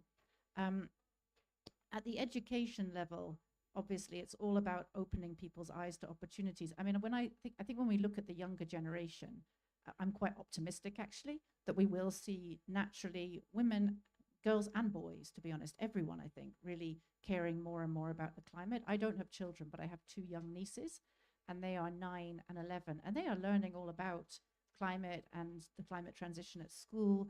Last year, one of them started talking to me about the conference of the parties. I said, I'm about to go to it. They knew all about it. They're always telling me off. I probably shouldn't admit this, for not yet having an electric car. And they have 2 electric cars. So I think I think there'll be a big, big change when this younger generation very quickly becomes the voting public. Now, whether you can encourage, for how you encourage girls to pursue the route into clean energy, that's a different challenge, and that links back obviously to education in STEM, etc. Certainly at ArcelorMittal, a lot of the work that we do on the community side now has a shift towards STEM. We haven't yet quite gone as far as putting more emphasis on female versus male, but we have a focus on STEM. So I think there's so many different changes taking place, and corporations have to think this through as well. And just 2 last points, if I may. One thing that I find very interesting is when we talk to investors about sustainability, they see 3 top sustainability issues for ArcelorMittal. The first is climate, as you would expect. The second is safety, as you would expect, heavy manufacturing. The third is diversity. And they put diversity right up there alongside safety and climate. And that's because they're looking at it, they fully understand the role that diversity plays in sustainability of a company in terms of long-term success and results. So I find that really interesting that they rack it up there. Just another little anecdote which I find quite amusing is, I think this is the 4th panel I've spoken on so far, and every speaker lineup has been different. So this is all women, which is lovely. Yesterday I was on one which I think was 4 women and 1 gentleman. It's interesting. But the first one I did, they didn't want to accept me because I wasn't a CEO. And so they'd actually approached the company to say, do you have a speaker that can talk about steel principles? And we said, yes, I'm there, etc. I'm a member of the management committee. They said, no, you're not a CEO, so you can't speak.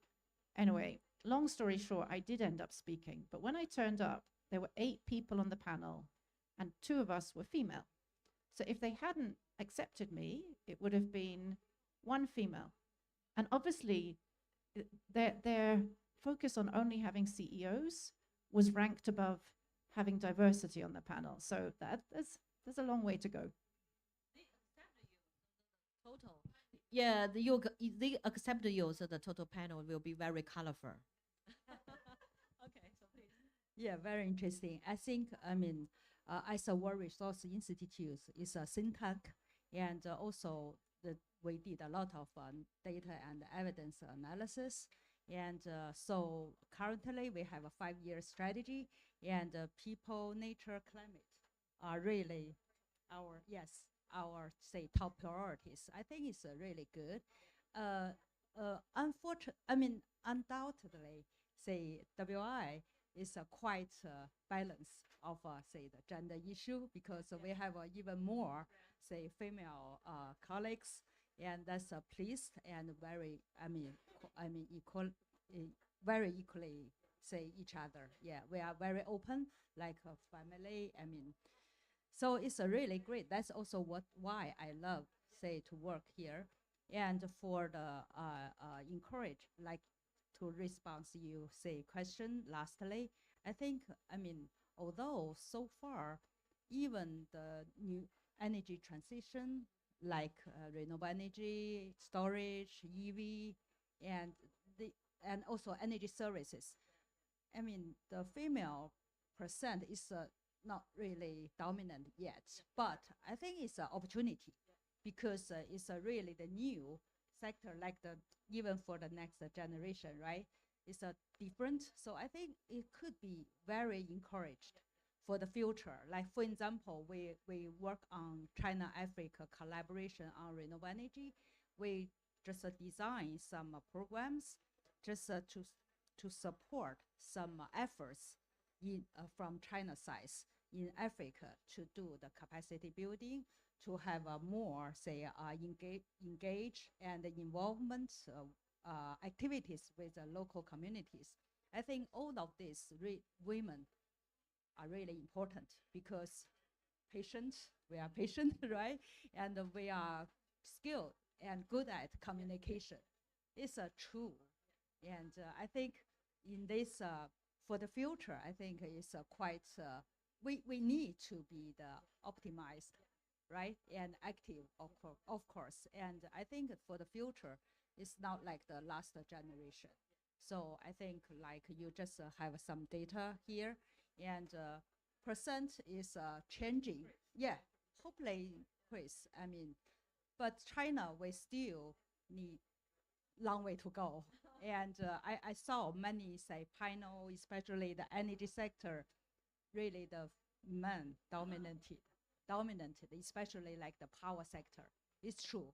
Yeah. And for the future, I think because women's involved, I mean, way more attention to the impacts on the people, on the environment, on the climate. I think that's for sure. We are quite, say, encouraged, and we hope we can play more role. Yeah, thank you. Okay, so many thanks and appreciate from the opinion from the beautiful ladies. And what's the last sentence? Let's do more contribution to do the dialogue, to do the more cooperation, to to got more the diversity about the gender participant, the renewable, about the energy transition in the future. So thanks. So let's take a picture together. Okay, we will have the more significant and interesting encounters will coming. So please take a picture. Yeah. Thank you. Okay. Thanks. Wait. One more second.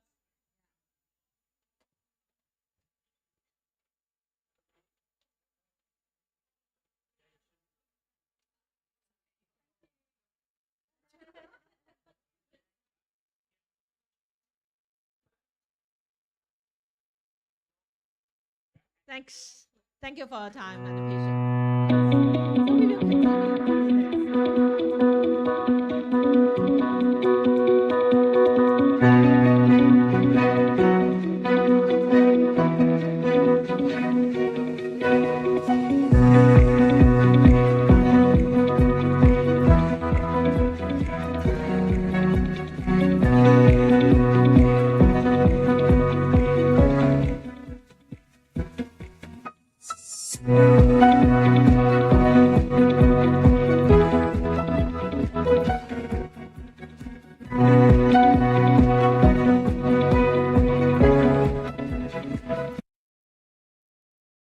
to the invitation from LONGi, and I'm honored to be here to share, to meet with some new friends and many old friends, and share my work and also learning from your work. So before everything, please allow me to briefly introduce UN Women. So UN Women is a dedicated UN entity, is also the secretariat organization for the CSW, Commission on the Status of Women. So just like COP, Climate Change COP, that we are having the annual big conference on annual basis, CSW also have a big conference on annual basis. So this is the one major part of normative work that we are doing. And globally, institutionally, we have 4 major impact areas, including ending violence against women, women's economic empowerment, which I am working on, and also governance and participation in public life, also women, peace, and security. So across those 4 thematic areas, climate change is a cross-cutting technical area that we have been working on. So from the previous speakers, we already know a big group of data reflecting the gender gap in the energy sector, including the renewable energy sector. So here, I want to share a little bit further upon that. So first, data group reflect the gender gap in the leadership. As just the previous speaker said, we actually are looking at how much the proportion that women are representing as leaders in the decision-making bodies. So globally, only 15% of the environmental ministries are women. And even in the COP negotiation procedure, only a limited percentage of country has already realized the importance to bring women in the decision-making body in the NDC and climate COP negotiation process. So for that, we still have a long way to go to promote, enhance the general proportion of women's leadership in the decision-making level. And also in terms of the labor participation, we've just like heard from the previous speakers saying that there are already over 30% of women in the renewable sector, which is a good progress improvement from the traditional energy sector.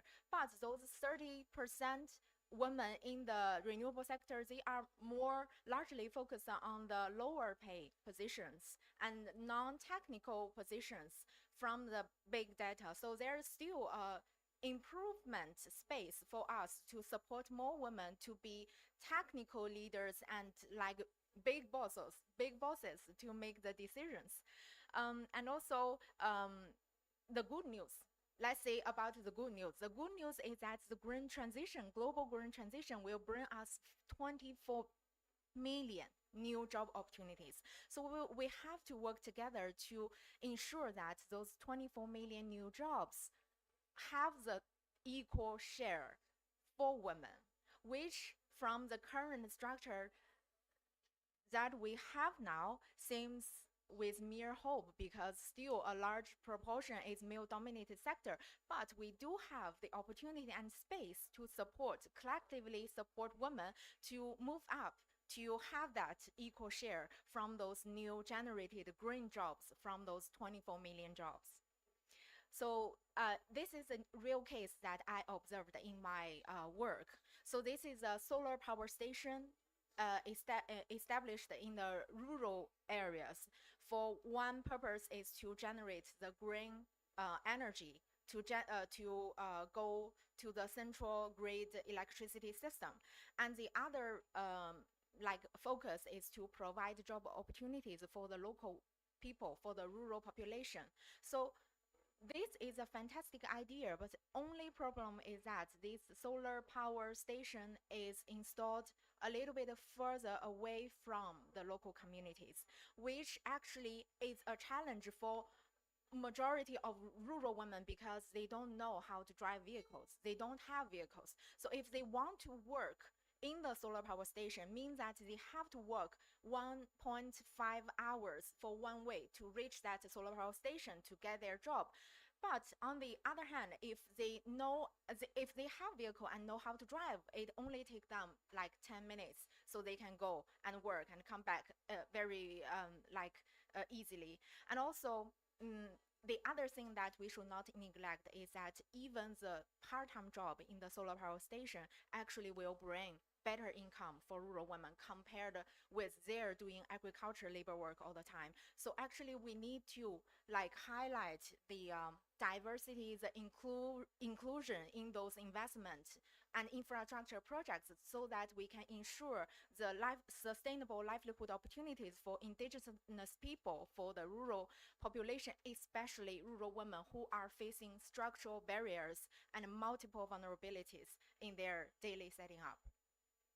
So in China, from the Gender and Climate Change program I'm working on, we are doing a few, we have a few priorities. One is to support rural women's development of climate smart agriculture business. The other one is to support the rural women to get access to the renewable energy, clean energy, solar energy per se. And the other perspective is actually focus not only for rural women, but also for women in the labor market, just like the speakers in the previous panel, that we are supporting the private sectors in the green industry to sign up the commitment to support women in the labor market, to build up an enabling working place for women in the company, which means that they need to think about the flexible working hours. They need to think about the safety issues in the work environment, and also eliminating the gender-based violence and discrimination in the recruitment process. All the relevant procedures that needs to be put in place. So that is also one major part of our work.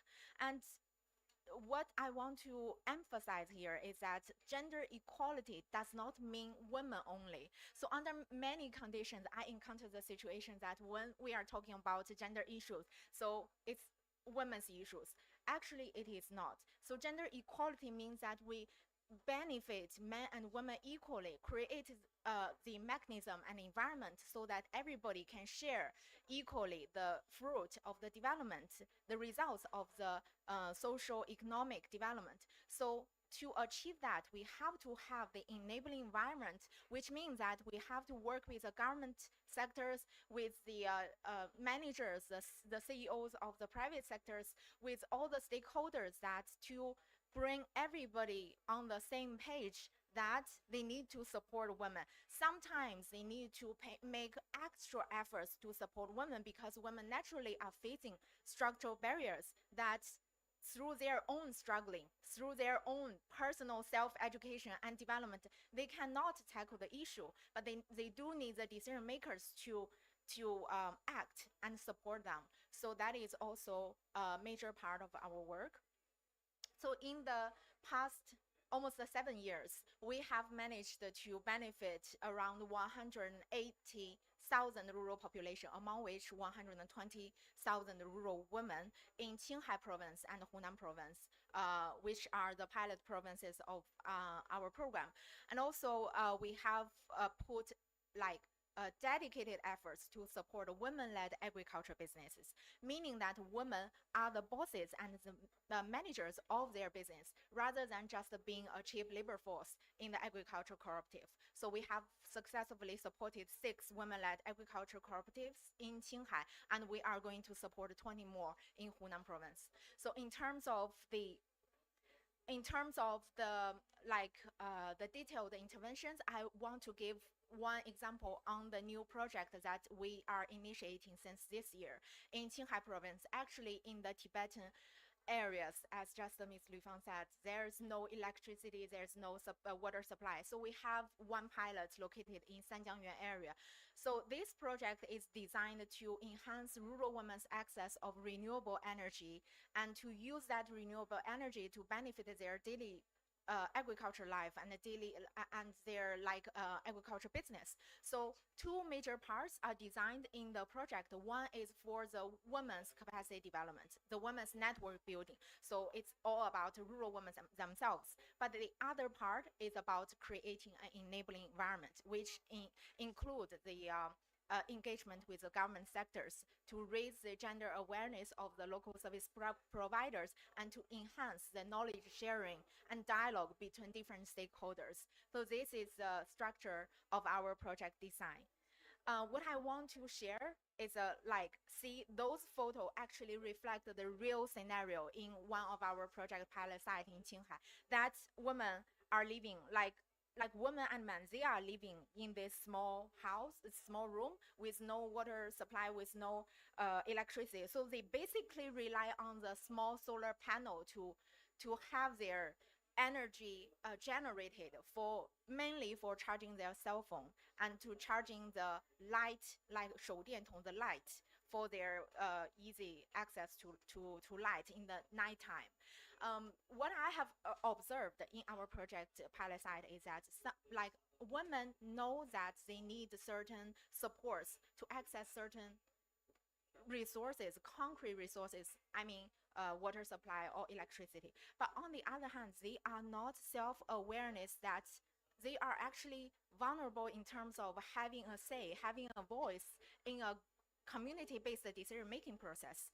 When we are doing the interviews with the rural women there, they tend to hold back and be very shy because they are staying with a group of male family members around them. So we, in case like to tackle that problem, we have to separate different interview rooms and groups for men and women separately to hear the real voice and real thoughts of the rural women there.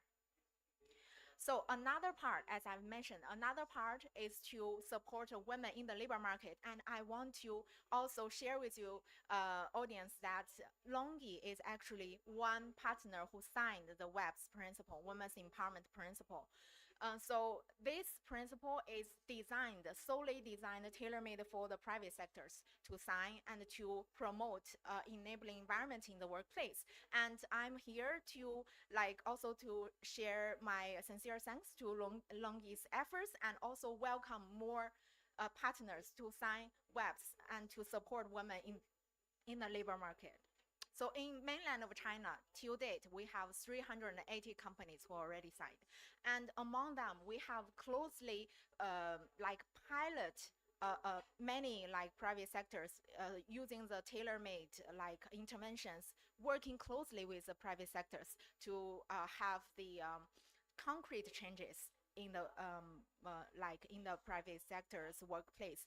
For example, during the COVID time, we have successfully promoted some flexible working mechanism, and even after now, we don't have the COVID mechanism there. For many our partners, they still have the flexible working hours mechanism, which actually proved that it supports the women's development and support their kind of can balancing their workload between a professional job and family duty care.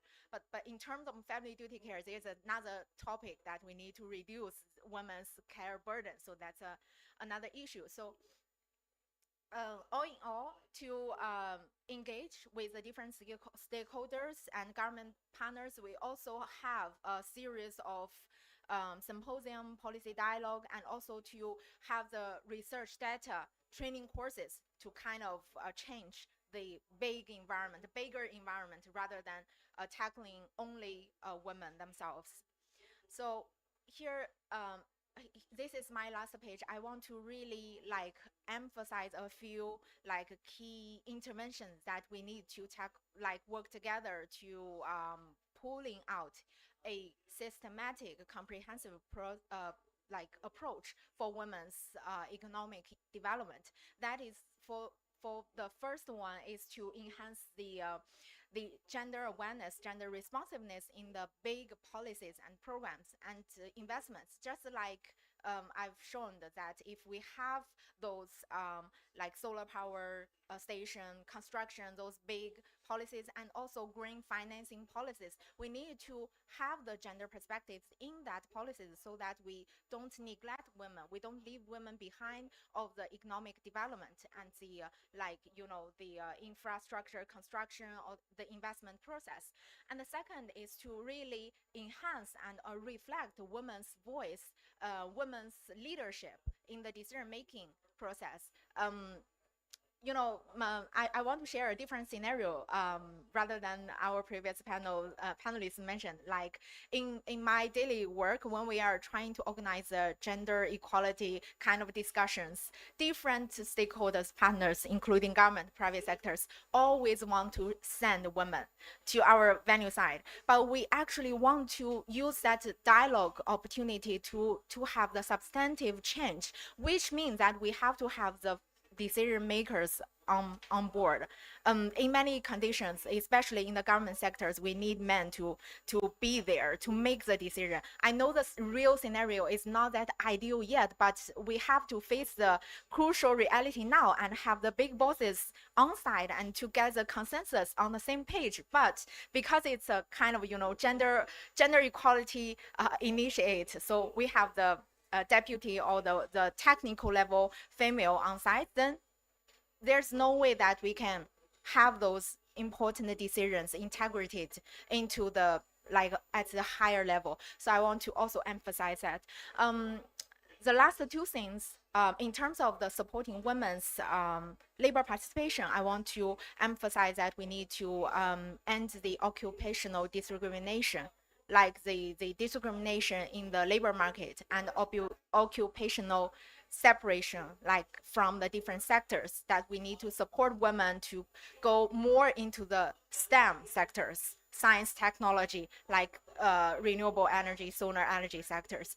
Also, we need dedicated support for the women's groups with multiple vulnerabilities, especially like rural women. So in my project side, actually, when we are talking right now, a group of women leaders of agricultural cooperatives, they are traveling from Qinghai province to Sichuan province as a study tour to learn the like cutting edge technology and also the legal regulation on how to run their agriculture businesses, which they have not like ever attend before. That is the true concrete like knowledge that they need. And also a lot of agricultural cooperatives in my project, they need solar energy. Some of them, they never know about the solar energy technology, but through our project, they got to know, oh, solar energy can do so many things. And they realize that they need the solar energy in their agriculture production. For example, they need the solar powered dripping irrigation system. And they need the solar powered like pest killer in their greenhouses. So many women have already reflected this to us, that they need the solar technology to be integrated in their agricultural work. So here I also want to like to ask and request the help from our technical experts, from our like technical companies. Please help us to support, join us to support the rural women together. So thank you. Thank you for your time.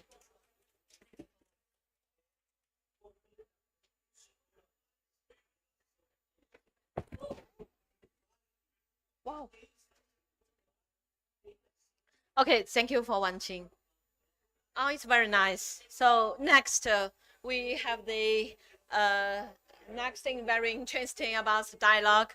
And now we have the 3 more very beautiful and female leaders. Yes. Madam Wu. Madam Wu Changhua, yes. And the next is Madam Jiang Nanqing. And also the madam from the UN Women China, Wang Qing, please.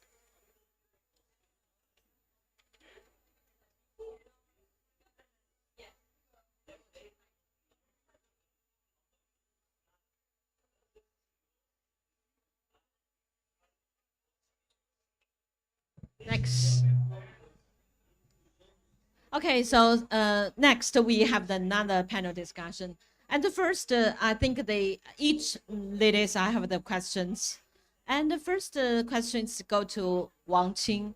You know, at the primary, you know, in the planning, I have the question for you. It's what's the difference between women and men in the climate change? But now I want, you know, cancel and throw it away, because you know, when I heard about the presentation, I see you are shining. You are shining, you know. So you're like an angel. It's very nice. So next, so I give you the real questions. Could you share more stories about the rural township, such as in Qinghai or Sichuan province in China? And when you talked about the gender participation, share about the women, when you talked about the men, so how about the opinion from the men? Yeah, please. Thanks for the question. Actually, I want to answer both the like the planned question and the new question. So in terms of the relationship, like when I show my business card to people as gender and climate change program manager, I always encounter the first question is why gender and climate change? What's the intersection, the linkage between the two? Actually, there are a lot of big data already reflect the intersection, like globally in front of the disaster, natural disasters. Actually, women and girls are facing more risks of dying compared with men. That is 14 times more risks for women and girls to die compared with men. That is not because the natural disasters hit them in a different way. That is because the social structure is different. For example, when the like earthquake happen, like women and girls need to run out, but they need to put on clothes. They cannot run out just, you know, naked outside, while men can. The social norms allow them to do so. So in that case, women and girls are facing more risks in front of the climate changes and natural disasters. And also in China, in the agriculture labor force, 70% of China's agriculture labor force is now doing by women, because men, it's easy to understand, men are already migrated to the cities and find the more profited jobs. So women are living in their villages, taking care of the children and elderly, and also doing the agricultural labor work. When the natural disaster hits, it hits agriculture the most, and it will bring negative impact to women's income. While in the meantime, the negative impact of climate change to the male workers in the city are not that obvious, because that's less linked with the nature. So I think gender and climate change that has a lot of intersection in between, and that is also why we need to support women with our specific and like comprehensive approaches, because they are more vulnerable in terms of the climate change. And on the other hand, talking about my work in the rural setting up, we do have to use a comprehensive approach to bring women and men together, which I recently have a very interesting intervention practice in the field in the Qinghai, just like in the picture shown there, without electricity, the small room there. We grouped women and men together to deliver the solar technology training courses because they all need to know. But afterwards, we separate them into two different groups.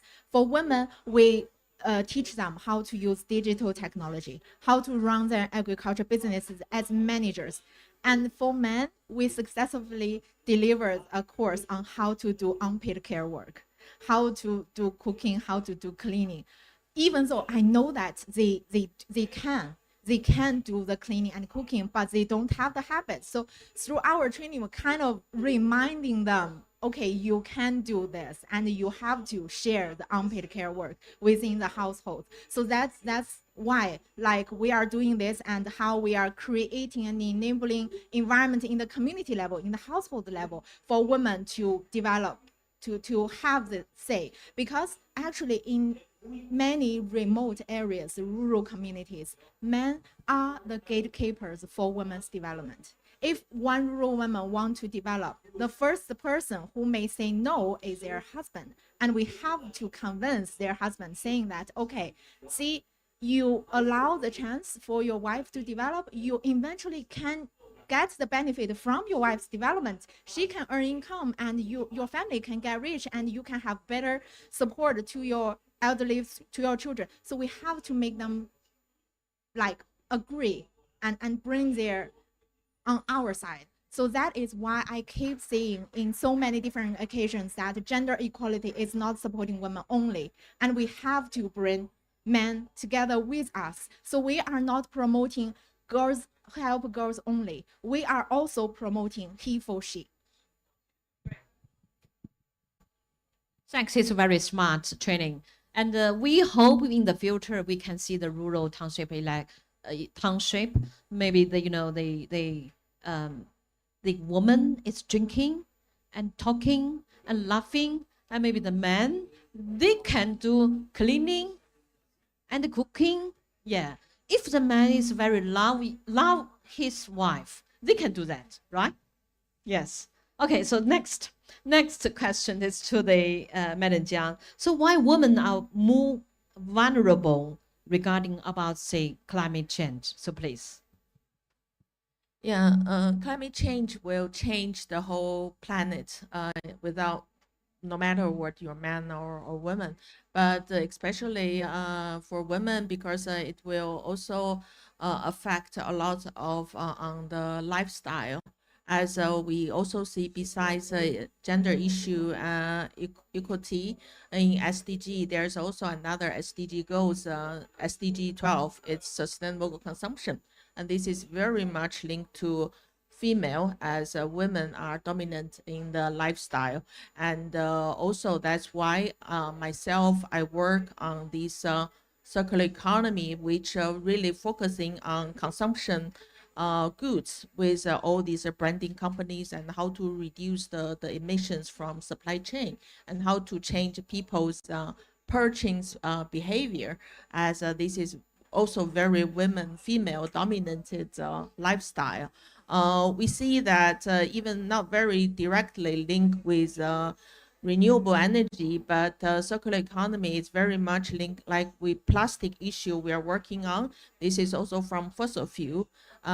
It's also need this to be recycled, and the recycling sector is very low income, and with also we need to the low level of the whole society. So that's why we use a circular economy, which Wang Qing said, to provide more green jobs for a vulnerable society, like in the waste collecting society that we are working on. And also for renewable energy, this is also very relevant with biological carbon, which are also very linked to agriculture. Then how we recycle this carbon into the nature. This is also very much relevant to women. And I see many these solar panel on the roof in rural area. This is really release the families from working. This is another way of this income poverty eradication, which really people, old people and women, they don't need to do hard work, and they can just put on the solar panel on their roof, and they can have direct income. That's a very innovative this way to empower poverty alleviation. So that's why myself, I'm also working on myself. I found up this new institute on circular economy and carbon neutrality, which also I'm trying to take more leadership, like women. As this year I attended several times of UN events with German Ministry of Environment. Several cases talk about women leadership, about gender issues. I think this will be the trends with climate change and plastic convention in the future. Thanks, Madam Jiang. And you talked about the recycle and circular economic. I need to talk about the LONGi, because LONGi, the most PV mono PV modules in the world. And all LONGi is not only to produce the PV module, but they have ready to do the R&D and do the industry preparation about the end of life module recycling. So please see my ring on the hand. And LONGi have already do the recycle modules and do the recycle modules. So we put the recycle material from the modules about silicon and silver to do the the recycle ring. Yeah. So I think I promise to give each of you, madam, the very nice madams. You will be also have the one, because you looks like the angels, in the renewable energy. Yeah, I will give you each of them. About gift is recycled materials from the end of life module. Is this economic? Is a circle economics? Yeah, yeah. And so the last question is to go to the Madam Wu. And how does green energy helps women with the climate resilience? Yeah, please. Thank you, Madam Liu. And I will, rather than directly answer your question, I do want to bring another side of my professional life at this very moment, actually, which is more like focusing on the board, sort of echoing to what Nicole said early on. So I became an independent non-executive board director for China's largest lithium material science company called Tianqi Lithium, which is listed in both the Shenzhen Stock Exchange and Hong Kong. Now, the interesting question is how did I become non-executive director? And so obviously the company's chairman of the board and the top leadership recognize the importance of sustainability, ESG, whatever you name that. It's a global company. It's a Chinese global company because besides China, it also has assets in Australia and also in Chile.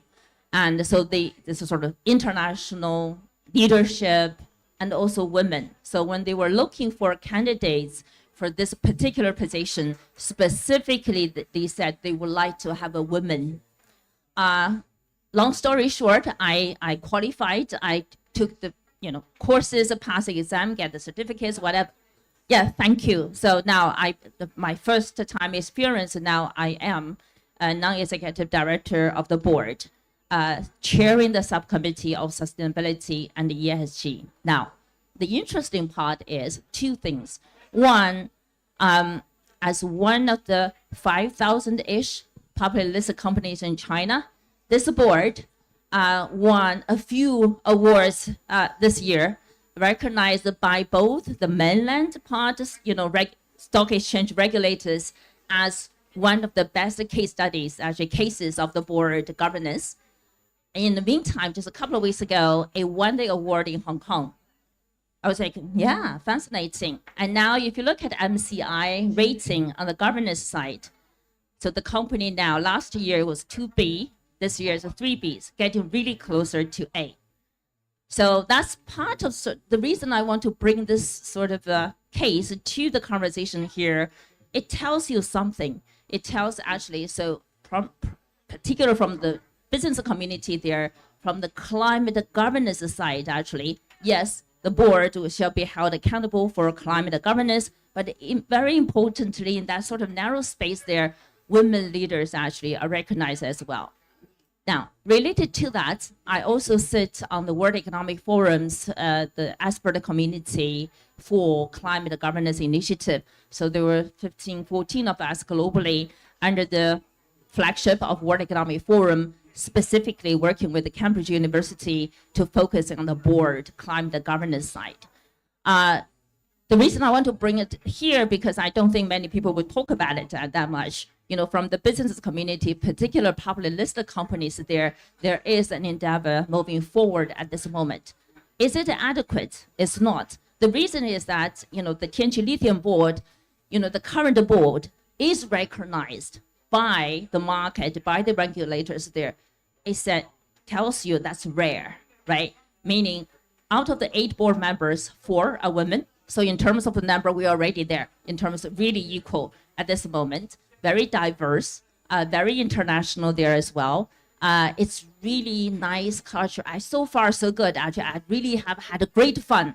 I don't feel any challenges at this moment. So somehow I might be fooling myself, but I really feel like, my input, my suggestion, my professional input actually really have been appreciated and, sort of highlighted actually by the company's leadership at this moment there. So that's a sort of one side story. Probably you usually don't really hear that much, but somehow because you're here, so we're sort of in that context there as well. And now from the general renewable, clean energy transition side, if you look around actually the posters surrounding us, I'm one of the 3 leads of this Solar Lights the Planet project, which we pretty much covered this morning. We had this whole morning actually launching the solar map from China, but also this 1 kilowatt solar installations per capita by 2030, aiming for, higher ambition in order to achieve, carbon neutrality. Now, in that context there, women not only participating in the solar energy revolution, but also benefiting from it. That's really in there. So now, thank you for your presentation. When I was sitting there listening to, I said, yeah, you need to get on the map. Definitely, the projects you guys have been doing at UN, sort of a platform there, we need to connect with each other, connecting the dots. So just bring back a little bit of the context at the COP28 here. globally, we all agreed to triple renewable energy. Besides that, double energy efficiency. Yes, today, 118 countries signed up to that. Now, in order to achieve that, which for China is not that high, we're way over that level of ambition already. But for China to aim higher, to really play a more important role in accelerating and scaling transition towards sustainability, we, holding half of the sky, actually have to play a very more significant roles actually in that process. As I said, we are all together, yeah, right, in this, and we need to really transform to sort of making some sort of leadership to accelerate that sort of transition. So that's more like my hope there. Thank you. Thank you, Madam Wu. You really encourage me. Okay, so yeah. Okay, so after each question, I think we go to the last sessions. So each madams, we will have the one sentence for the conclusion. So what's the topic is, if you have the opportunity to say one sentence to the new generation about the girl, such as your daughter or your young sister. So what, yeah, if what most you want to say to her, so please, Wang Qing. Yes, if you have a chance to say something to the new generation about the girl, yeah, what want to? I'm not sure even I belong to the young generation, but in talking about the young generation, like from your woman, we do have like specific focus of cultivating young girls' leadership, and I do believe that the solar energy development is part of the future world, and the young women's leadership is also in part of that future world and should be part of that future world. And for that, we need to like mobilize everyone's collective efforts to achieve that beautiful future world. Thank you. Okay. Join us, be part of the Solar Lights the Planet global campaign. And that's part of my agenda. Besides, also join us for the China Circularity Initiative, which Lan Qing will share after this panel, and really just take actions, act together, united. Doesn't matter you're a girl or boy, whatever. I do have a son, 23 years old, so I cannot really just speak about the girls that much. But somehow I'm really, really hopeful, you know, and particularly looking into the younger generation. Yes, it's really challenging with the climate change crisis and everything. It's a sense of urgency. We're literally in this sixth mass, you know, extinction sort of disastrous future track. But somehow here, just sharing with each other, you know, about what we're doing in reality, I'm really, really hopeful. Yeah, I think being a female, we have some advantage, like in education and now social media. As also myself, I'm having this own trademark of sister carbon. So to talk on a short video on TikTok on how to educate young generation carbon neutral, circular economy, and everything. So I think women can do a lot nowadays with social media and on digital technologies and on coordinating on these initiatives, advocacy. I think there's more space than ever before. I hope this myself, even I'm older, but I see the future very promising. Thank you. I have a daughter, so I want to.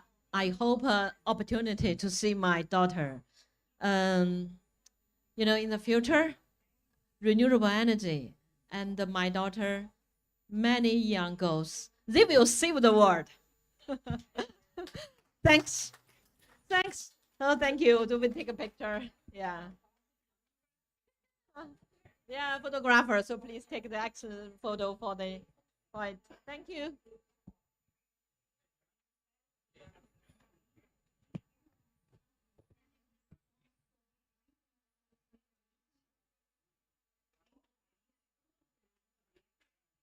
Thanks. So together. Yeah. Together, together. 赵鑫 Madam Miao. So together. Nah, please. Together, together. Yeah, powerful, powerful man, powerful woman. Yeah, powerful woman. 这边点。Please, powerful. 那个陈铁群，陈铁群看啊。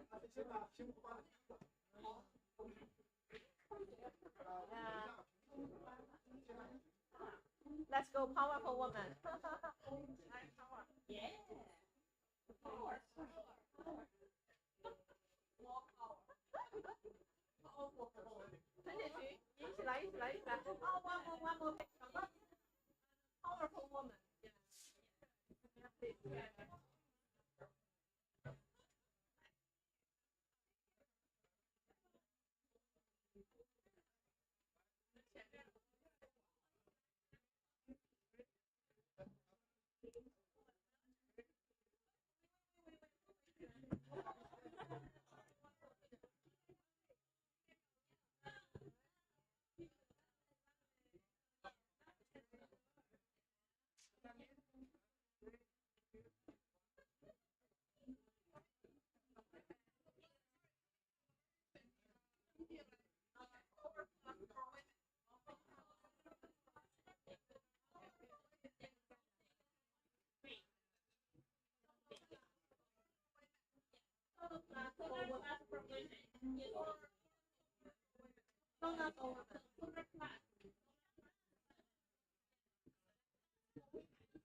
Okay, thank you.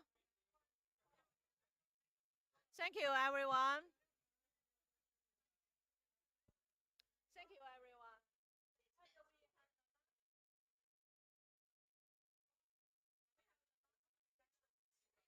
So have the announcement. So Madam Jiang and Madam Wu, please. It's your time. Hello? Yeah. So we just take this opportunity at COP28. We announce our China Circularity 100 initiative. Just have a short presentation. Next. Yeah. 那个 PPT。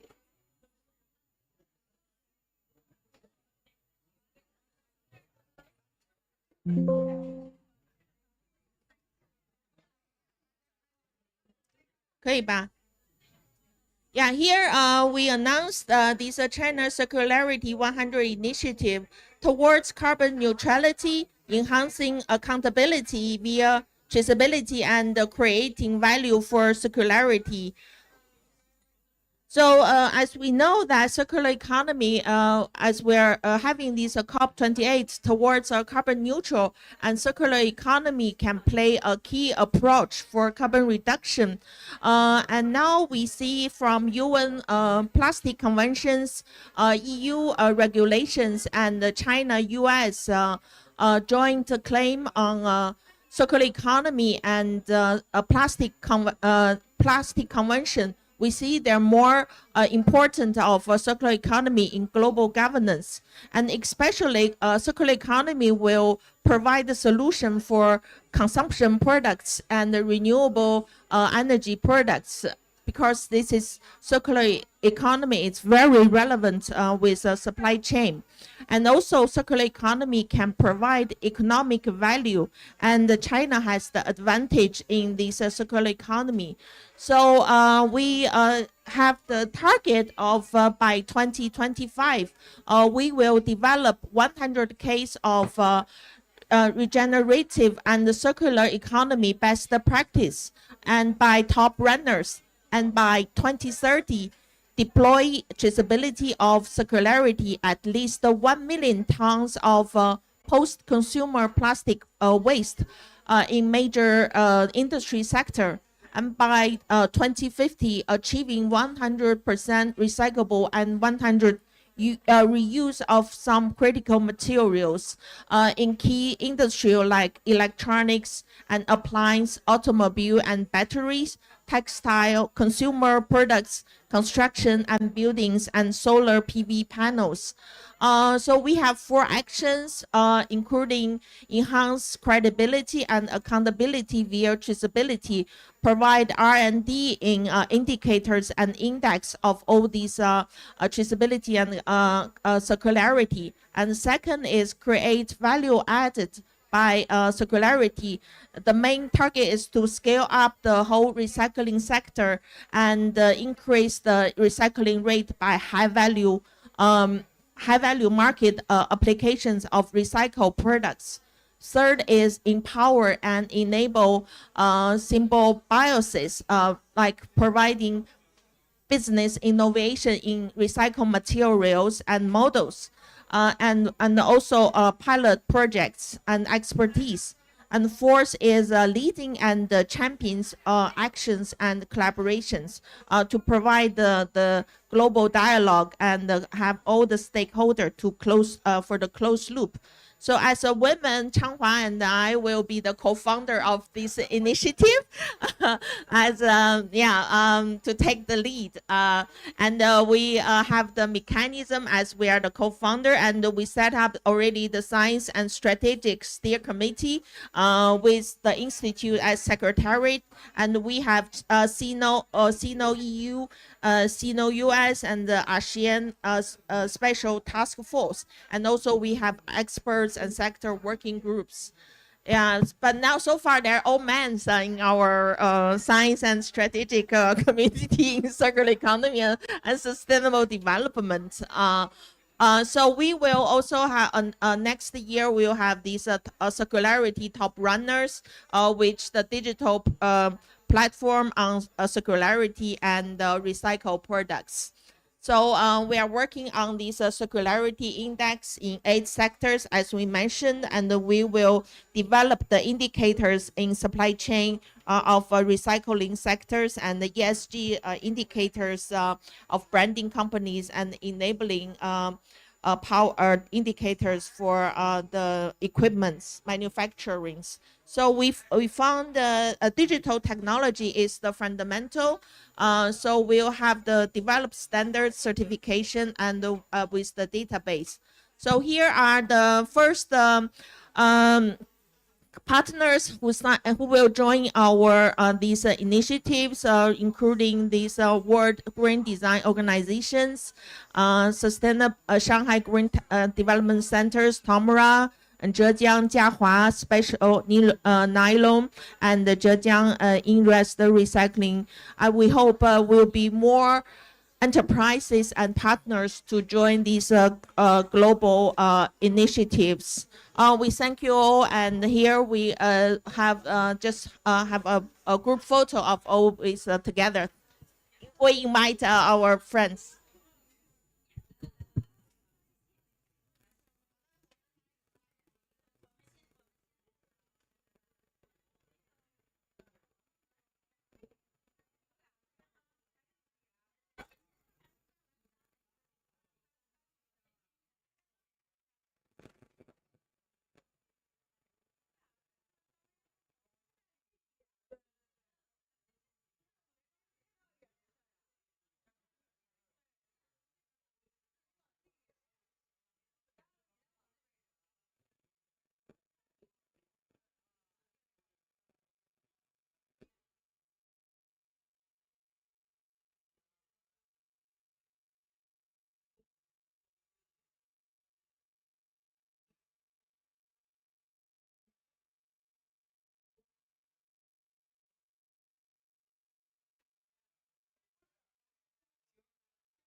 对，我们往这边，对，把28个配上。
operations in various countries and regions, and provides highly efficient PV modules for C&I and household customers. Provides a one-stop rooftop PV solution for households, the first of its kind in the industry.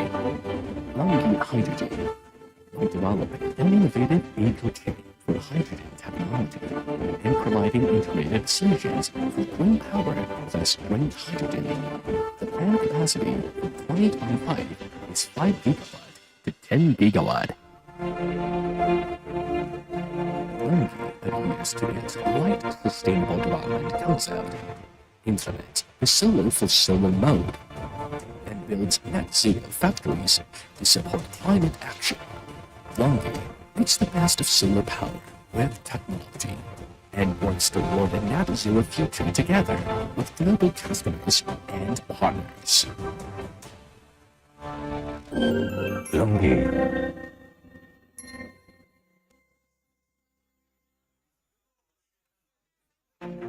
LONGi. It implements the green power plus green hydrogen strategy for net zero global development and focuses on technology-driven energy transitions. Monocrystalline silicon wafers, cells and modules, utility solar PV power systems and solutions, C&I and household distributed photovoltaic solutions, and hydrogen equipment in 5 business sections set up by LONGi. Focuses on R&D production and sales of monocrystalline silicon ingots and wafers, and leads the industry in diamond wire slicing technology. LONGi has shattered multiple world records in cell conversion efficiency, leading China's solar PV industry to take the top spot in the world. LONGi has stayed #1 PV module supplier worldwide by shipment volume. LONGi provides ground PV system solutions. LONGi is committed to developing highly reliable solar power stations in entire lifetime. LONGi has operations in various countries and regions and provides highly efficient PV modules for C&I and household customers. Provides a one-stop rooftop PV solution for households, the first of its kind in the industry. LONGi Hydrogen, by developing an innovative eco-chain for hydrogen technology and providing integrated solutions for green power plus green hydrogen. The planned capacity for 2025 is 5 gigawatt to 10 gigawatt.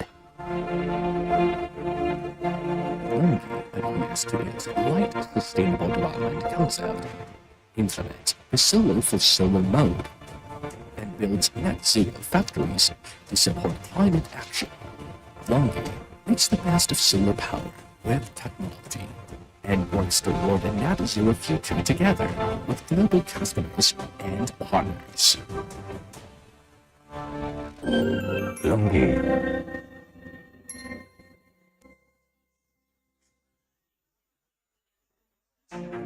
LONGi. It implements the green power plus green hydrogen strategy for net zero global development and focuses on technology-driven energy transitions. Monocrystalline silicon wafers, cells and modules, utility solar PV power systems and solutions, C&I and household distributed photovoltaic solutions, and hydrogen equipment in 5 business sections set up by LONGi. Focuses on R&D production and sales of monocrystalline silicon ingots and wafers, and leads the industry in diamond wire slicing technology. LONGi has shattered multiple world records in cell conversion efficiency, leading China's solar PV industry to take the top spot in the world. LONGi has stayed #1 PV module supplier worldwide by shipment volume. LONGi provides ground PV system solutions. LONGi is committed to developing highly reliable solar power stations in entire lifetime. LONGi has operations in various countries and regions and provides highly efficient PV modules for C&I and household customers. Provides a one-stop rooftop PV solution for households, the first of its kind in the industry. LONGi Hydrogen, by developing an innovative eco-chain for hydrogen technology and providing integrated solutions for green power plus green hydrogen. The planned capacity for 2025 is 5 gigawatt to 10 gigawatt. LONGi adheres to its light sustainable development concept, implements the solar for solar mode, and builds net zero factories to support climate action. LONGi makes the best of solar power with technology and wants toward a net zero future together with global customers and partners. LONGi.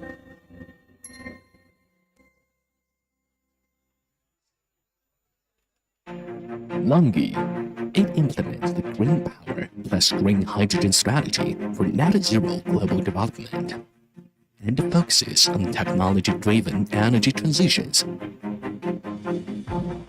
Monocrystalline silicon wafers, cells and modules, utility solar PV power systems and solutions, C&I and household distributed photovoltaic solutions, and hydrogen equipment in 5 business sections set up by LONGi.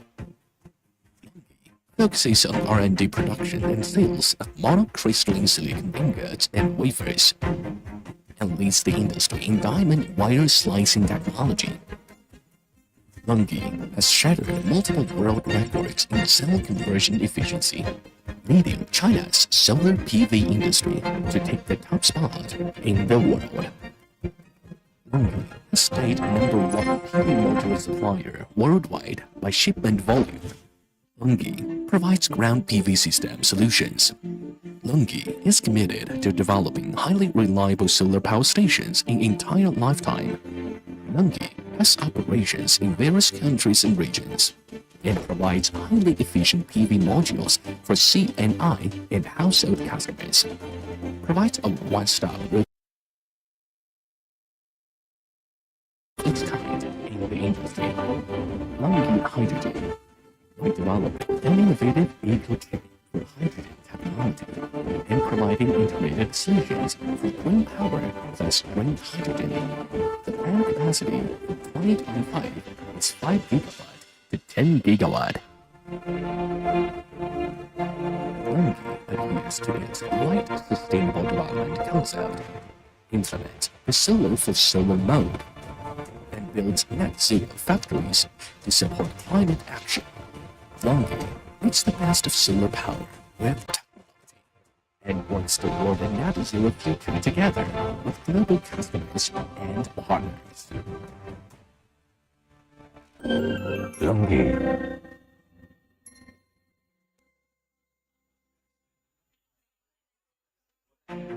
LONGi.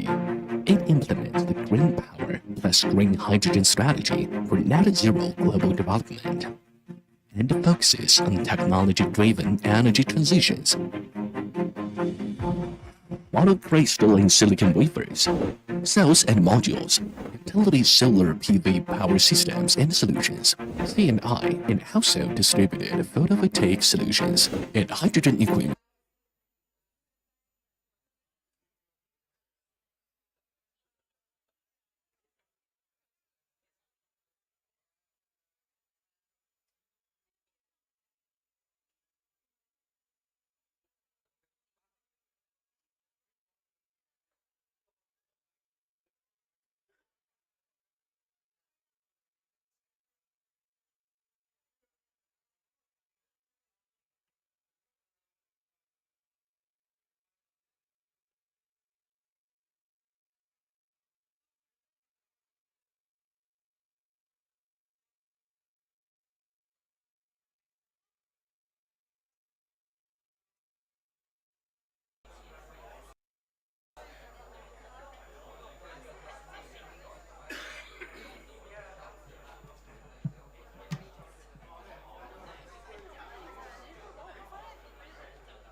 Yeah, okay.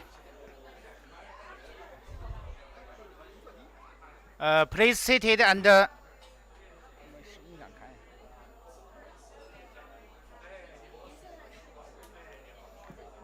hello. Yeah.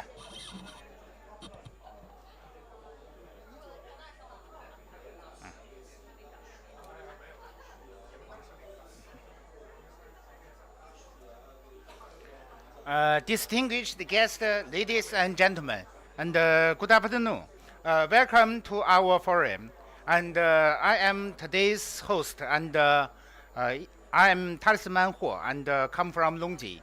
And it's truly an honor to welcome such a distinguished gathering of industry leaders and also professionals from all the areas to explore the crucial topic of sustainable information disclosure in the face of global climate crisis.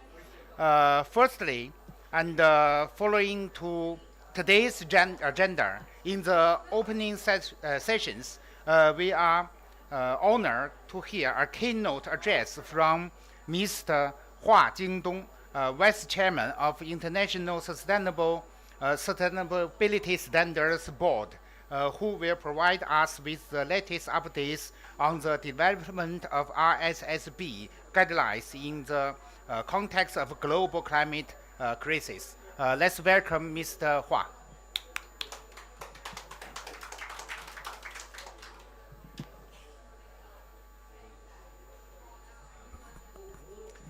Well, thank you very much for that warm introduction. Thank you so much for your invitation. Delighted to have this opportunity to share some of the progresses we have made.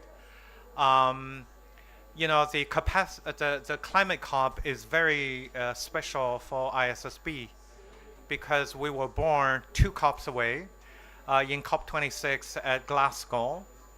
At that time, I think G20, G7, Financial Stability Board, and IOSCO, which is the International Organization for Security Regulators, recognized there is an urgent need to converge the alphabetic soup of different ESG reporting requirements into a single global language so that investors and companies can speak the same language, better understand each other, and therefore better connecting global savings to investment for transition financing for climate change. So what have we done over the past 2 years? Well, first of all, we didn't build our standard over vacuum.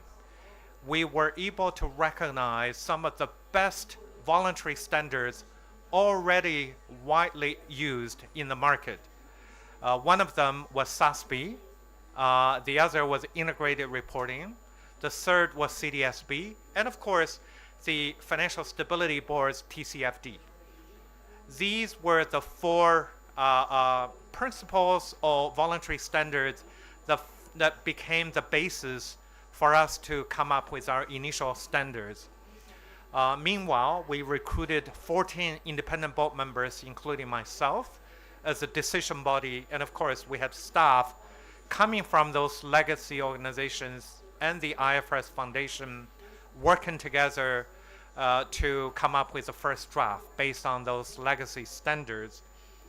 And then we started a public consultation that went on for several months.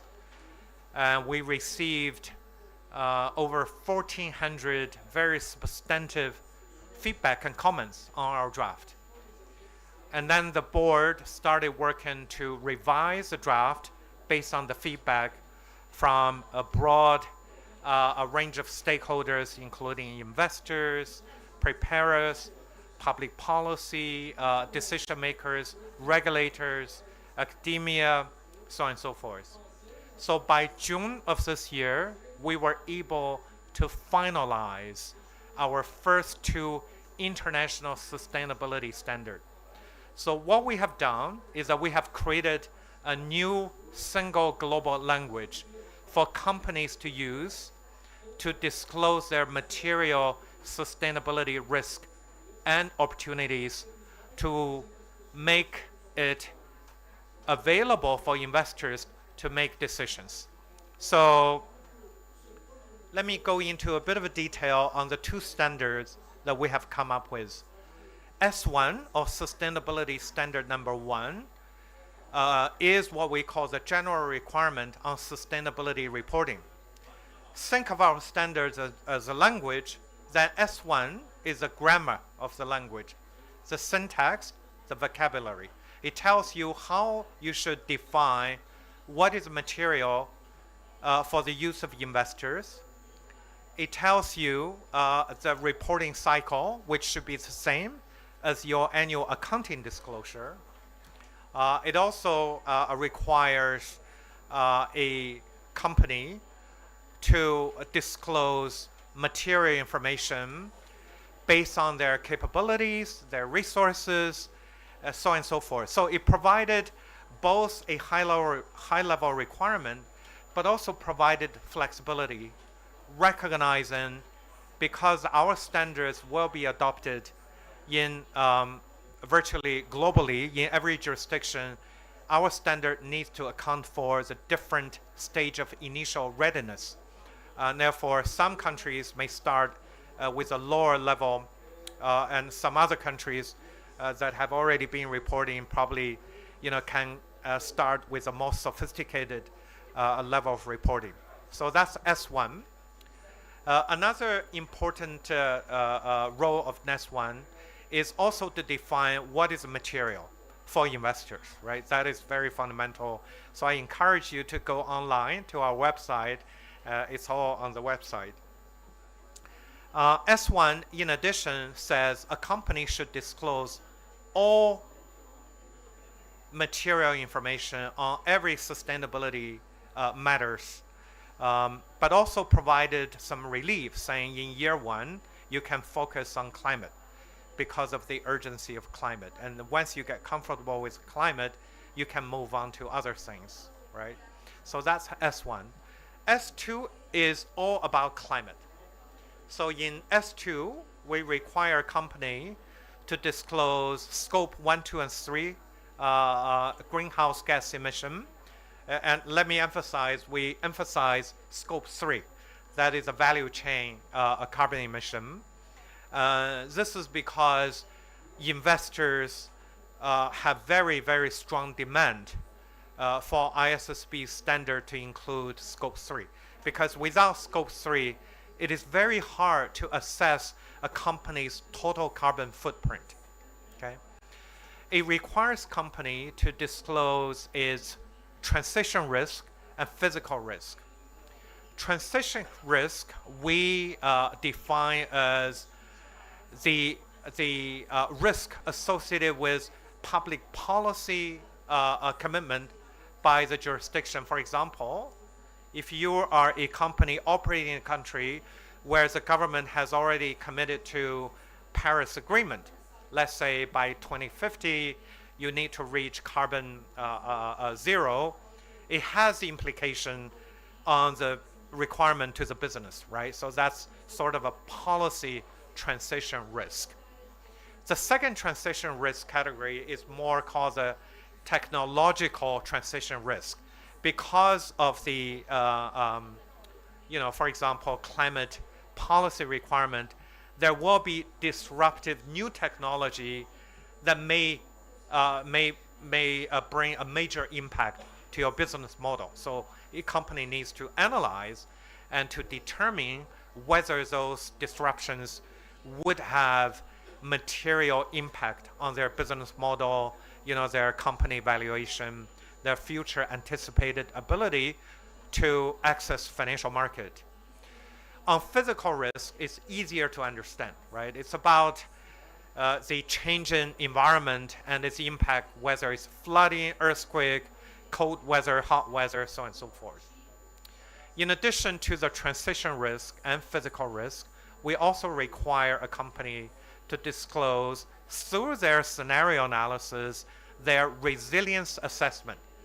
That is, depending on these different scenarios that would be possible to incur, that impact your business, what would be the possible effects on the future business? Let me say very, very, simply, If you're in the ice cream business, if temperature goes up more than expected, you probably say, well, this is good for my business, right? So that's, you know, without a value judgment, that's very simple, but very, very important to your value creation for your investors. So we finalized those 2 standards in June, and in July, there were 3 major events that cemented our position as a global single language. First, the Financial Stability Board decided to culminate the work of TCFD, or to use plain English, to close down TCFD Secretariat and pass on the work of TCFD to ISSB.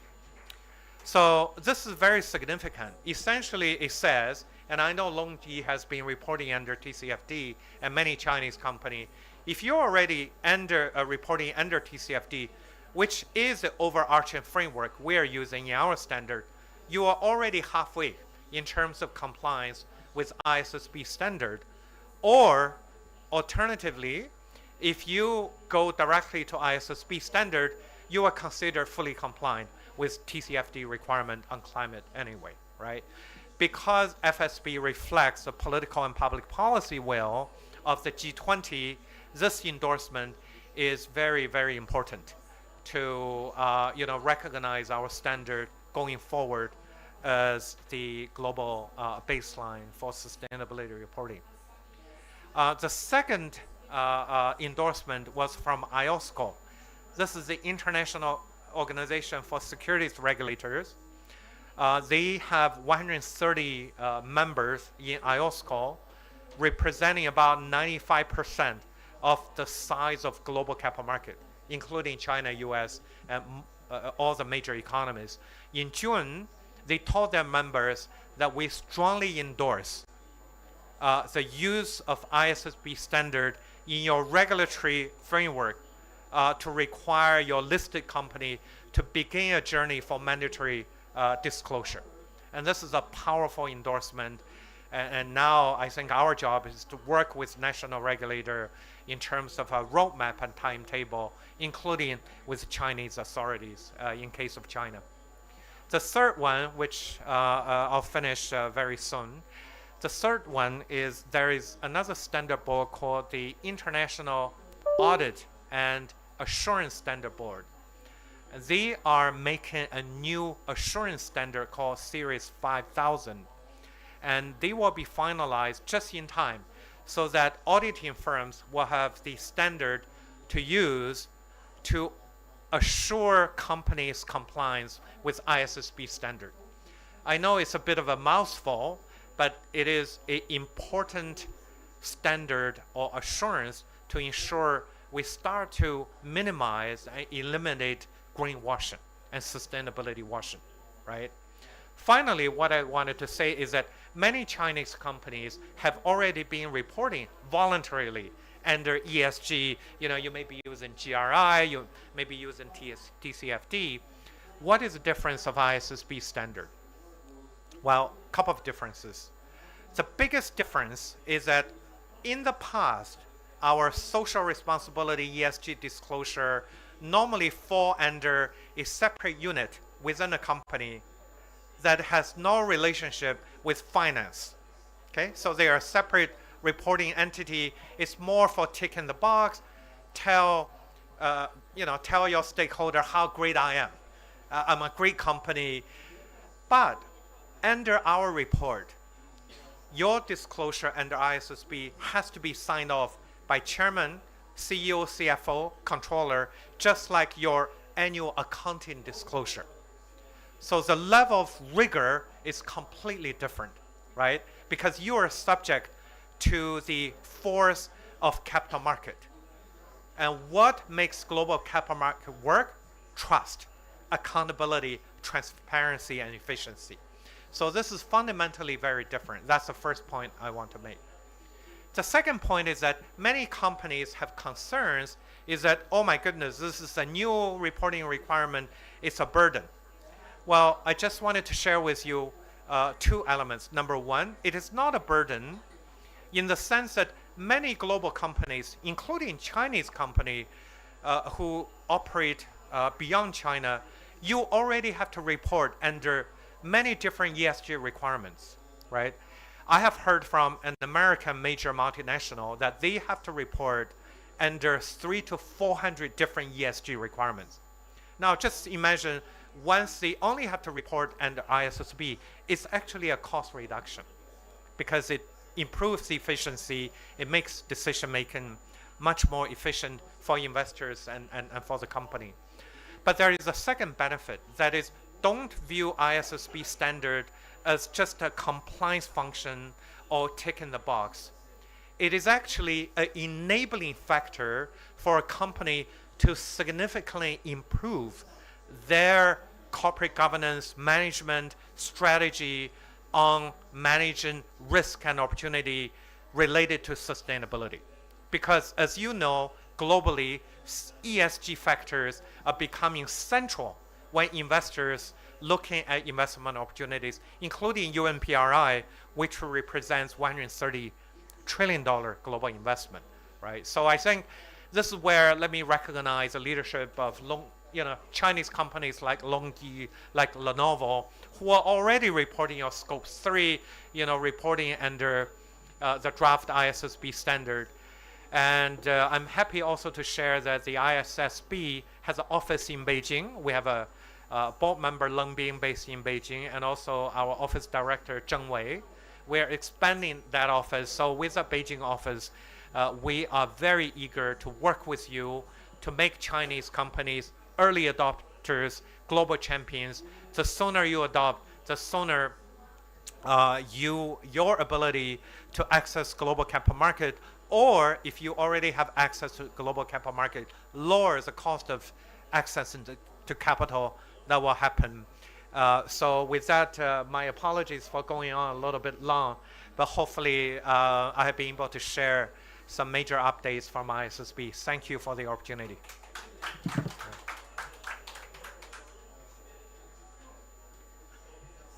And thank you, Mr. Hua, so much. And he gave us a brief introduction for the ISSB and also tell us the importance about the ISSB, just like said, and one market, one language. To the topic about climate, I think the same language is also very important. Now, let's welcome another important keynote from Catherine Cole, Global Climate Lead, Infrastructure and Energy International Finance Corporation. Let's welcome.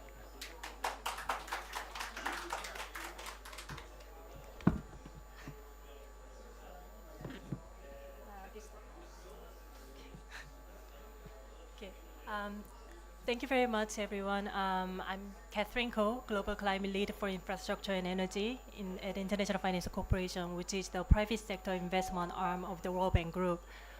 We are an investor, first and foremost, but also we work on a broad range of initiatives enabling investment and creating markets in emerging markets.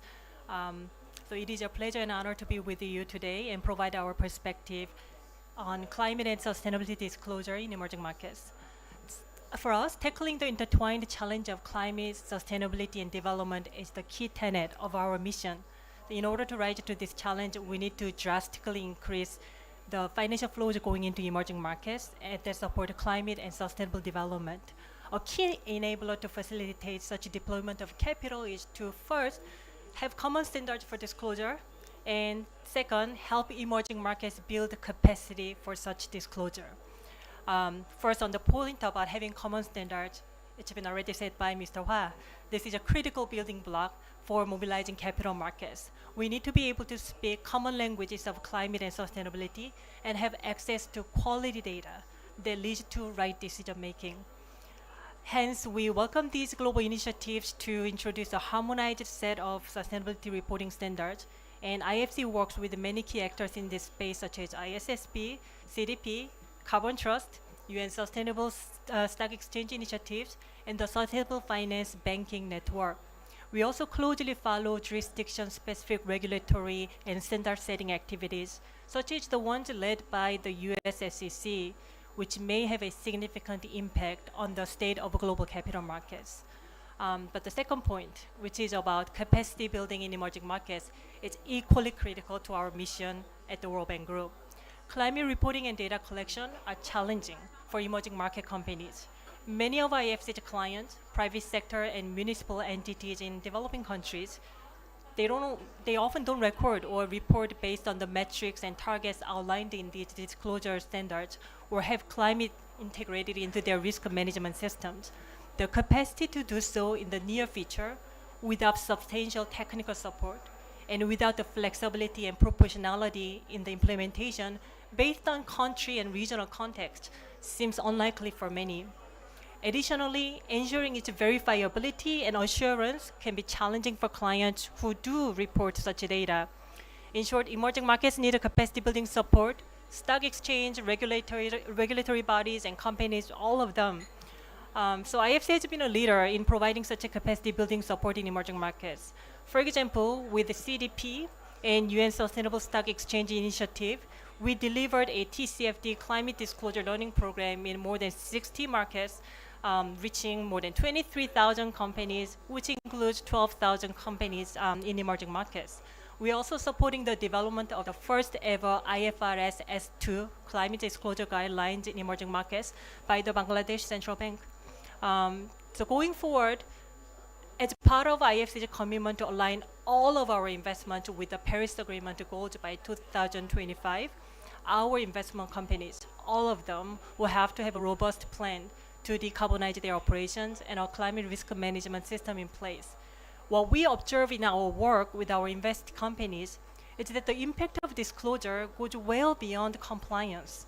We find that climate and sustainability disclosure steers and forces the companies to really think through their business through the lens of climate and sustainability.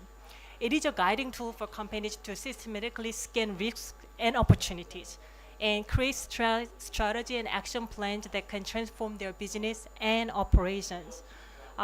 Today, as we have the audience from the solar industry, what we are discussing here is also highly relevant to the industry.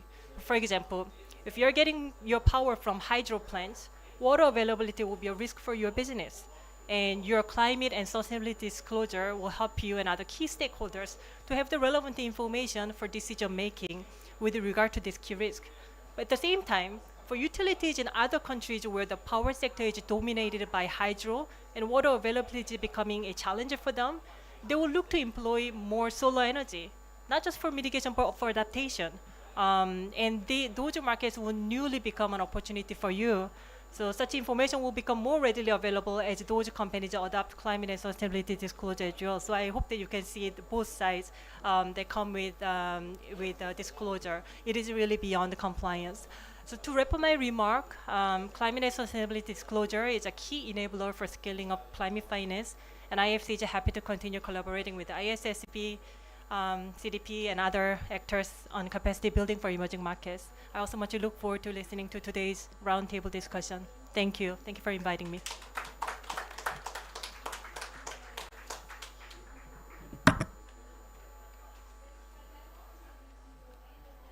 And thank you so much.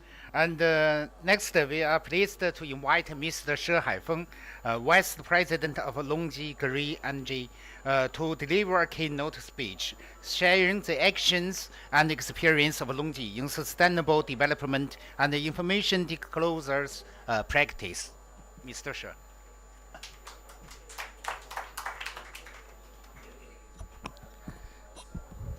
Good afternoon. This is Danny from LONGi.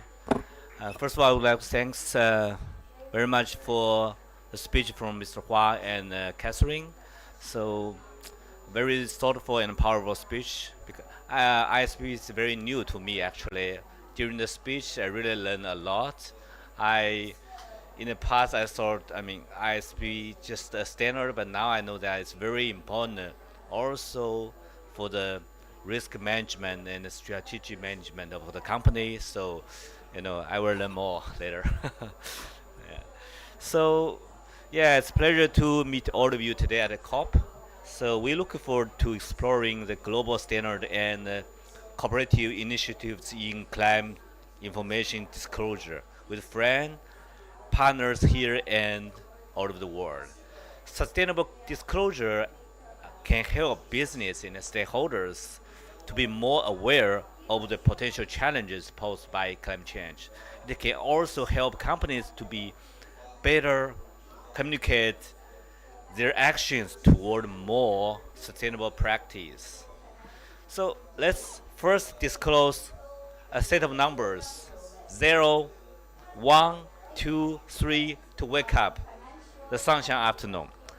0, so LONGi, we just built a very first zero carbon factory in Yunnan province in China. It's sort of the first factory with zero carbon in solar industry. 1, we are the first enterprise in China PV industry to obtain the SPDI certification. 2, it is us and our suppliers. We jointly carry out the Green Partner Empowerment Program to lower the carbon emission for the entire supply chain. 3, we are also the first enterprise in PV industry to join all three 100, RE100, EP100, and EV100. So in the past, while running the sustainability disclosure, not only us, but almost every company actually are troubled by the lack of the global unified disclosure standards.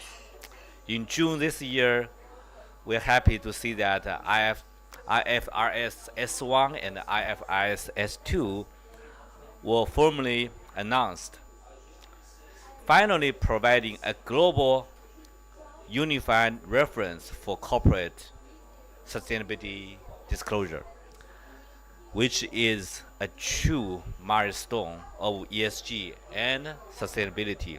Months ago, IFRS foundations hold an international sustainability conference in Beijing, and LONGi was honored to be awarded the Pioneer Partner by ISSB Beijing office for our outstanding disclosure performance. We also call upon our friends and partners in the energy industry to join us in advocating for ISSB in solar to promote the standardization of climate disclosure and drive the whole industry toward a clear and a common goal. So let's unite, take action, and work together to unleash a green and sustainable future. Thank you, guys.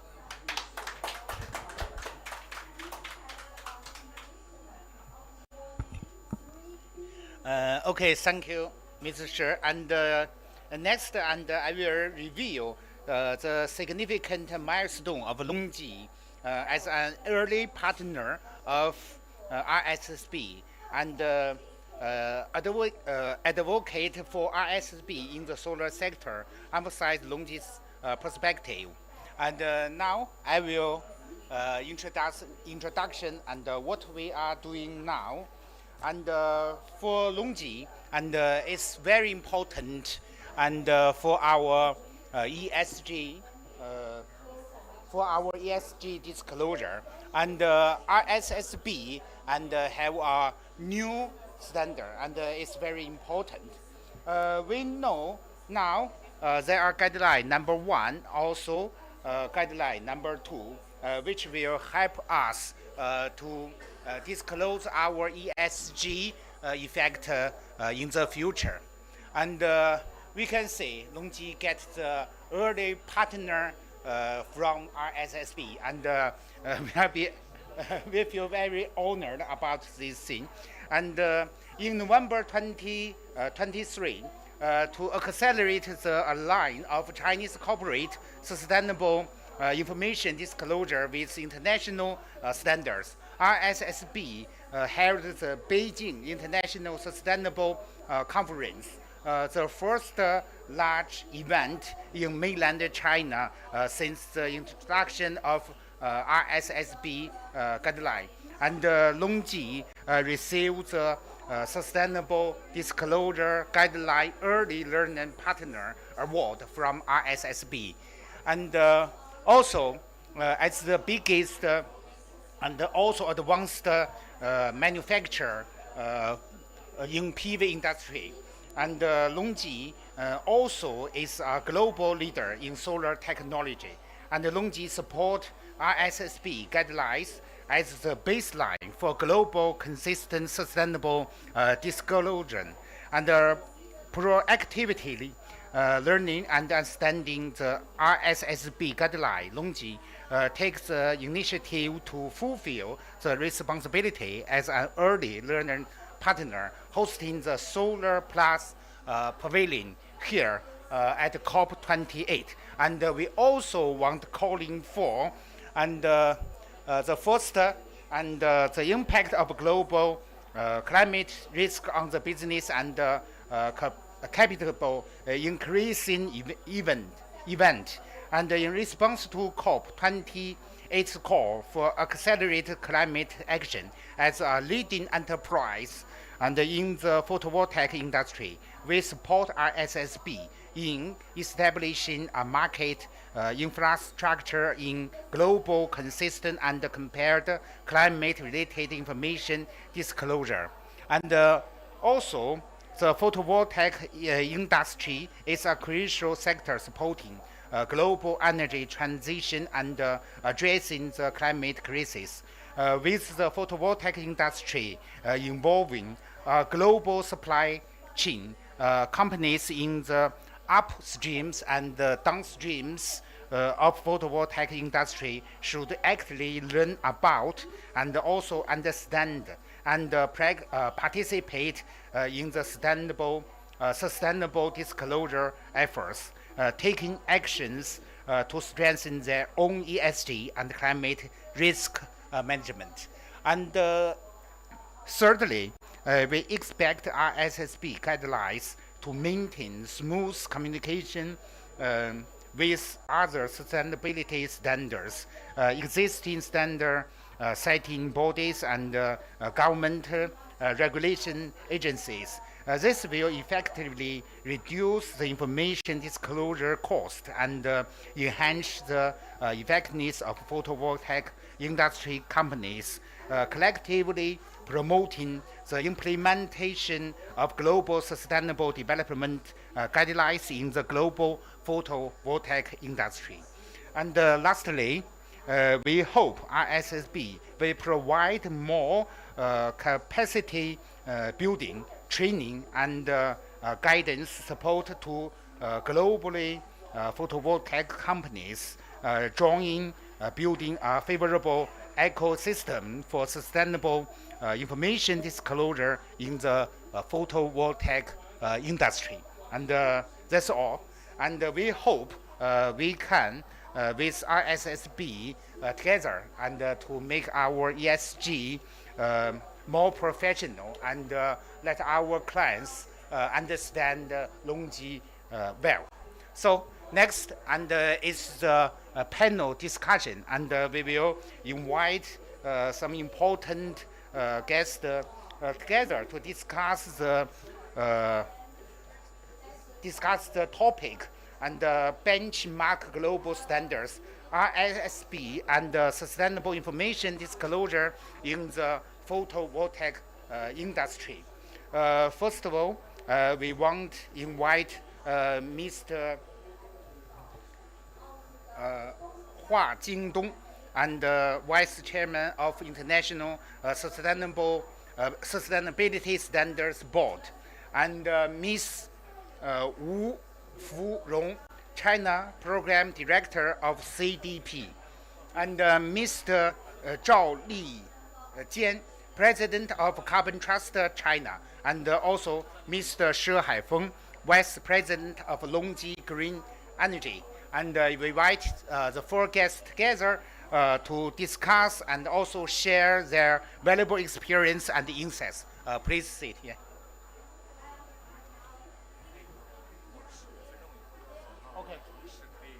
OK， 好，来得及。我们把这个议题说的稍微短点，先请话题说一说啊。对。最后问你一个光伏行业的前面的什么。OK.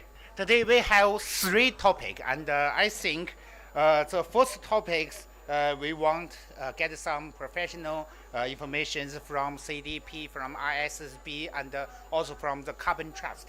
And the last topic is about the PV industry, and we want to share with Mr. Shi and other guests. Okay, and first of all, we know now it's very important, and the significance of ISSB climate information disclosure guidelines for various stakeholders. And we want to share the experience or share our actions, how we can make this significant and be accepted by more and more stakeholders. Okay. And first of all, we want to share Mr. Huang. Well, thank you very much. Let me first applaud LONGi for the proposal you just made.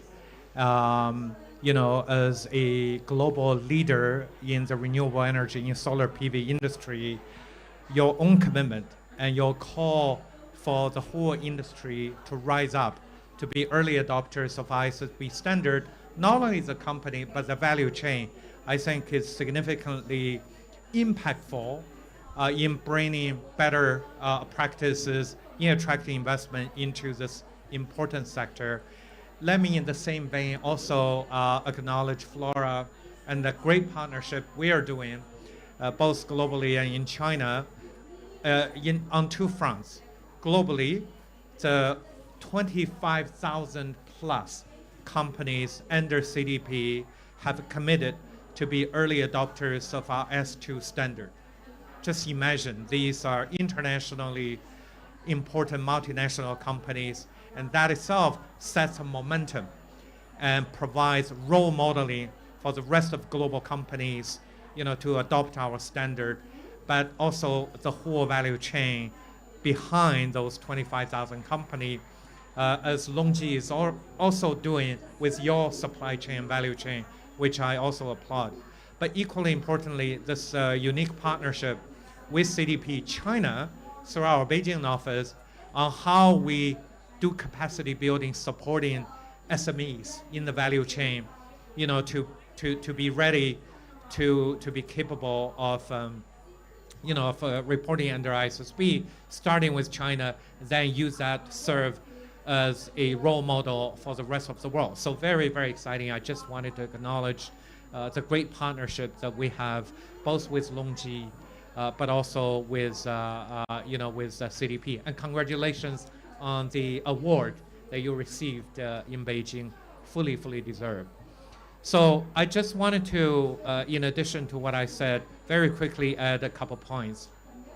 Number one is that for ISSB to become truly impactful, not only for individual company, but because we are at COP28, what is COP28 wanted to achieve?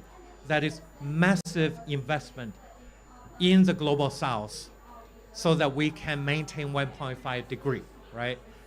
Part of the reason it is not happening is because, number one, public financing from the World Bank, from governments are not enough. Number two, the $400 trillion global savings are not going to companies in emerging market. You know why? Because there are no data.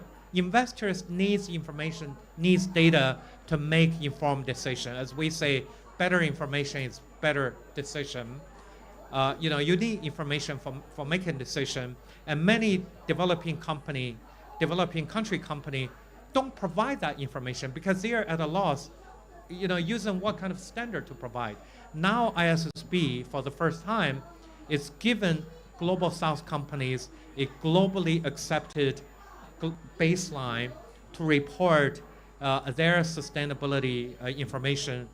And now investors can say, okay, now I have information, I can invest. So cumulatively, this is very important in terms of unlocking investment into transition finance, in renewable energy, you know, in the fossil fuel economy, decarbonizing, and achieving the Paris Agreement, right? So there is a public policy criticality. But also, this is not sort of a selfless contribution as I said, I wanted to emphasize again, companies by adopting our standard will improve their ability to manage their business.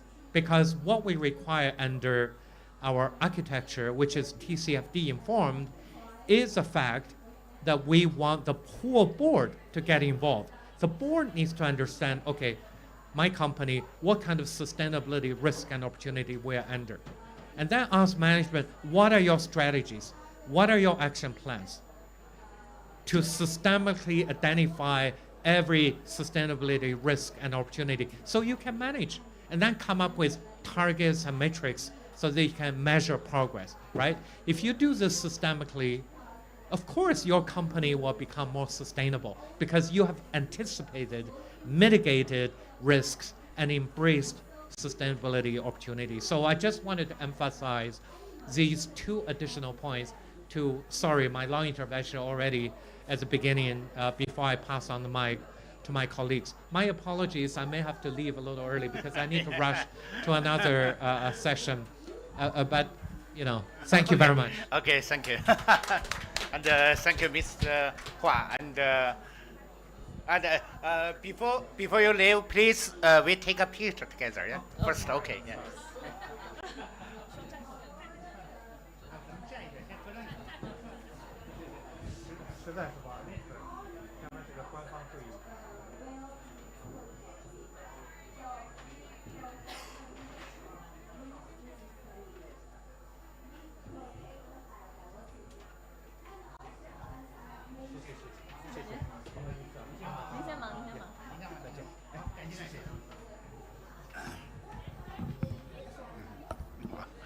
Okay, now let's go on to the next topic.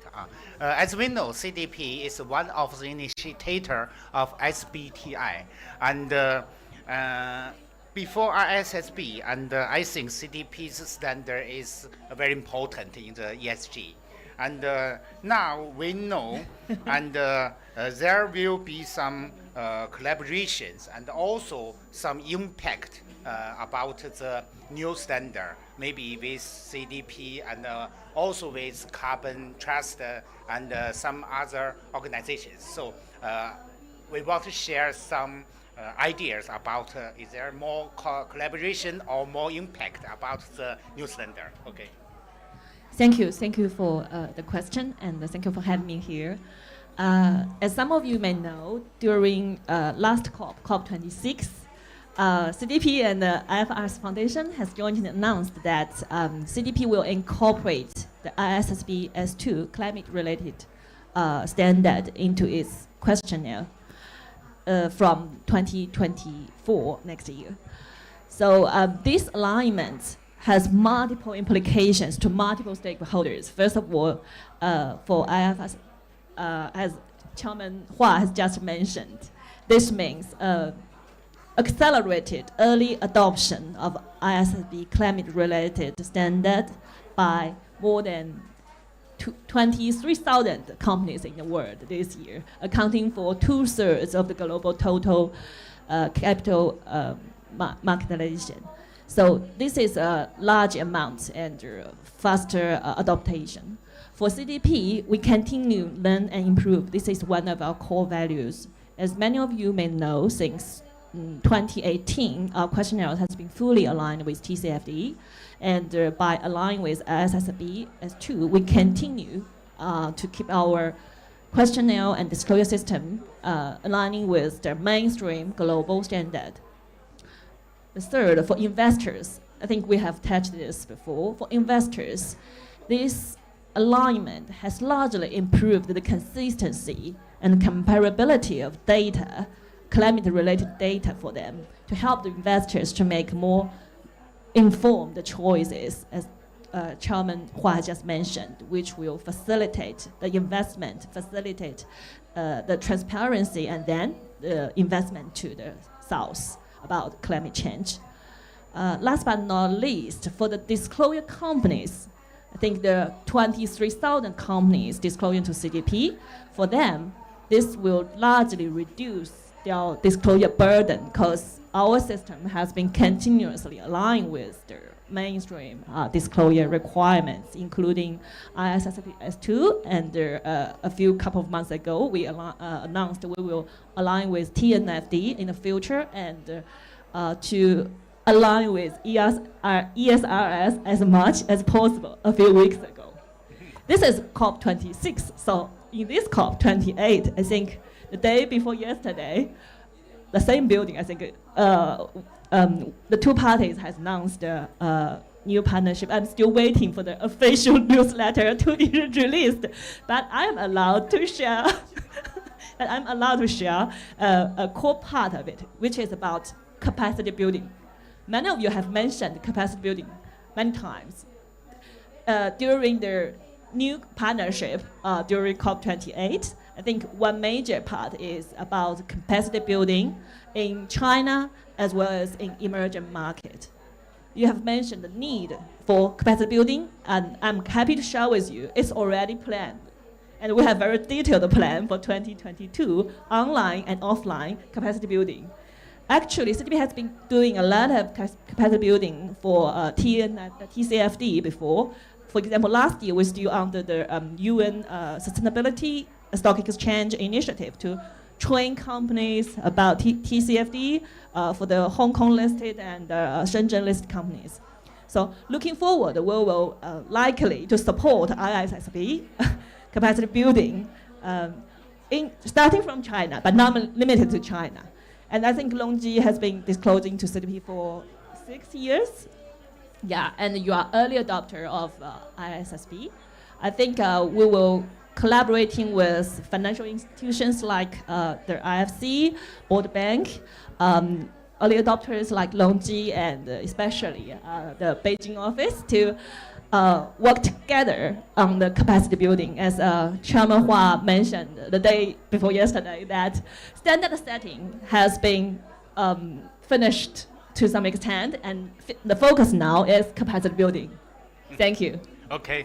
And we know the Carbon Trust is a pioneer in the ESG and also in the carbon problem. And I want to invite Mr. Zhao to share your ideas. Yeah.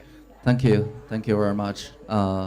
It's a great pleasure to be here. And also, we've been working with LONGi especially. So it's we have the first-hand experience to share. So about this ISSB standards adoption, I want to make 3 points. First is about harmonization. Yeah, I think it's really great to see a lot greater harmonization with this standard development, ISSB and including CDP and other standards are harmonizing. And this will greatly reduce the burden of the reporting and disclosure in the future. And secondly is about the trend for mandatory disclosure and reporting. Yeah, I think that's also important. Maybe companies will start from the voluntary disclosure, but in the end, if we want to make it more effective, it needs a regulatory force to make it mandatory, and so that companies need to follow. Yeah. And the third point is the I think it's a step-by-step approach. There's a saying that don't let the perfection to be the enemy of the good, because ISSB has a lot of requirements, including like Scope 3. It's a kind of a challenging task, including like TCFD climate risk analysis, the quantitative analysis is also challenging, but I think it's important to start the journey, and it's also been the experience. Actually, LONGi is a leading example that you actually started the work and gradually improve. For example, like the TCFD, maybe in the past is the qualitative analysis, but I know that with the upcoming climate action report, there's a more quantitative analysis of climate risks in the new report. So that's in line with the TCFD requirements and the ISSB requirements. Yeah, I think with LONGi's early adopter effects, it will also have influence with other like peers in the sector, because other companies will read the reports that LONGi issued and may follow some of the best practices. And also the value chain, your suppliers will also be influenced by you. So I think that's these factors is very important. Yeah.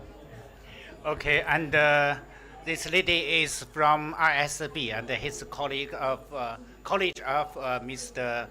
Hua, and I want you share the idea about the impact and also collaboration with other organizers. Okay. Yeah, sure. Lovely to meet you all. I'm actually Jingdong's senior advisor, so my name's Evie.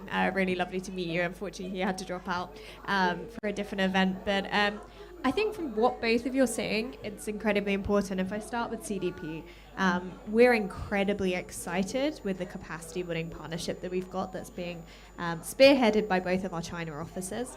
I think the potential, given the value chains that exist in China, the potential actually for the aligning and working together to ensure that we can drive appropriate disclosure against the ISSB standards across China, and the impact that it'll have, not just through those sort of principal businesses, but like I say, through their up and down their value streams, is so incredibly important, and we're really excited to get started. I know you've been working with Bella and Zhengwei a lot from our China office team. Huge scope, and huge scope to obviously pilot in China and then roll it out elsewhere. So yeah, we were absolutely delighted to announce that the other day. And if I can build on what you were just saying, it's like you've taken it out of Jingdong's mouth yourself. I think the thing you were saying about perfection does not matter initially. The important thing is getting started. So we know, for instance, that Scope 3 is difficult. We've engaged, and it's across all stakeholders. It's something that's new. And what's important is getting started, being able to actually see your time series. Sort of, you've got the comparability across companies, obviously, but what investors want to see is that comparability from day one when you start versus year 3, year 4 of that data. And you're better off starting now, refining it. We know that it's not going to be perfect, and you'll learn from experience as this begins to become mandated. So I think you're completely right, and I think for instance, the work that LONGi have been doing, I think, is incredibly important, and plans to disclose against ISSB. So really appreciate the leadership that you're showing in China for this. And like I say, we're incredibly excited for this, and really see China as a leader within this. Okay, and thank you. And the last topic is about the PV industry. As we know, LONGi is the biggest manufacturer in the PV industry, and LONGi have do a lot in the ESG. And we also want to share with our experience and also our efforts in ESG with our client. And now we have some new stand from ISSB, and I want Mr. She share with our audience and with our experts about the LONGi's experience. Yeah. Okay, thank you. As our friend just mentioned, LONGi was leading and a good example for ISSB. So I just want to mention that, so to be a good example, it's never been easy. Okay, so give you an example. We actually work together with our suppliers to carry out the empowerment supply chain action. It means that we not only just LONGi ourselves, we have to follow the standard, but we ask all of our suppliers, the entire supply chain, follow the same standard. Some of our suppliers, talk to us like it means extra cost. Okay, so it's in short term it may increase our cost of the supply chain. We had a lot of communication with suppliers just like you guys mentioned that for long term, it's also not only just to follow LONGi's requirement, guidance, but also it's very strategic investment for them, for every single company in LONGi supply chain, because it's part of the risk management, it's part of the strategy management. So I believe, the entire supply chain of LONGi, we work together, follow such kind of standard, ISSB standard. So we believe the entire ecosystem will improve, sustainably. That's something we believe. That's why we can be a leading player. Thank you. Okay, thank you, everyone. And because time, and I think we should close this today's panel. But as we know, just that slogan outside, from promise to progress at this time. And we hope, we know ISSB founded 2 years before. We hope for the next COP, maybe 29, we will have some new progress in the ISB. Okay? Okay, thank you, everyone. Yeah.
Hello， 可以开始了吗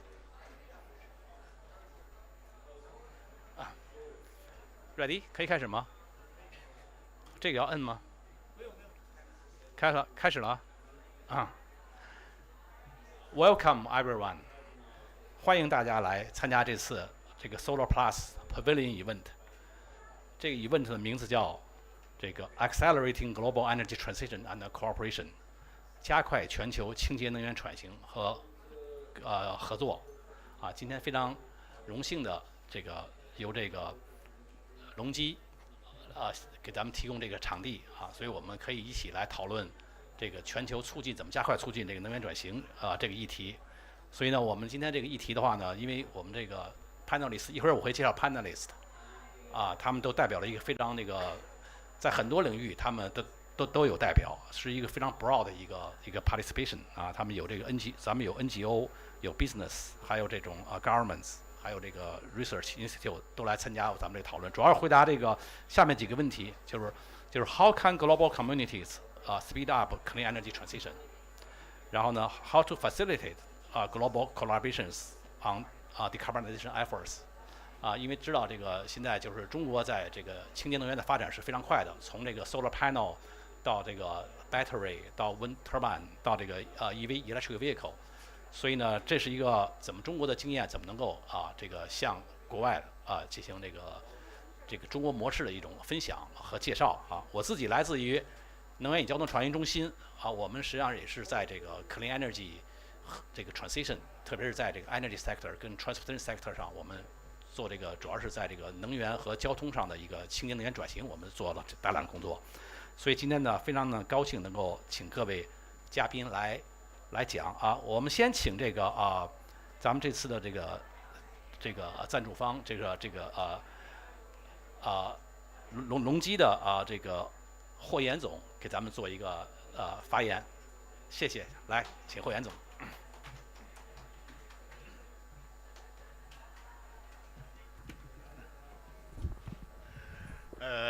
Okay, everyone. Distinguished and ladies and gentlemen, and I am Talisman Huo, and from the LONGi, and I'm in charge for the brand and also marketing. It's a great honor to be invited to participate for the Accelerating Energy Transition and Global Concept in Emerging Markets Conference. And I'm delighted to share LONGi's experience and efforts in the field of photovoltaic industry.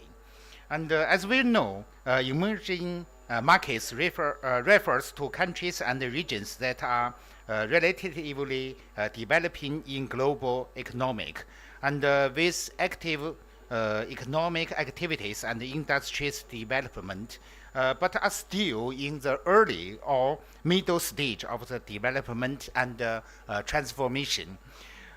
These regions typically include developing country and emerging economics, and also regions undergoing transition.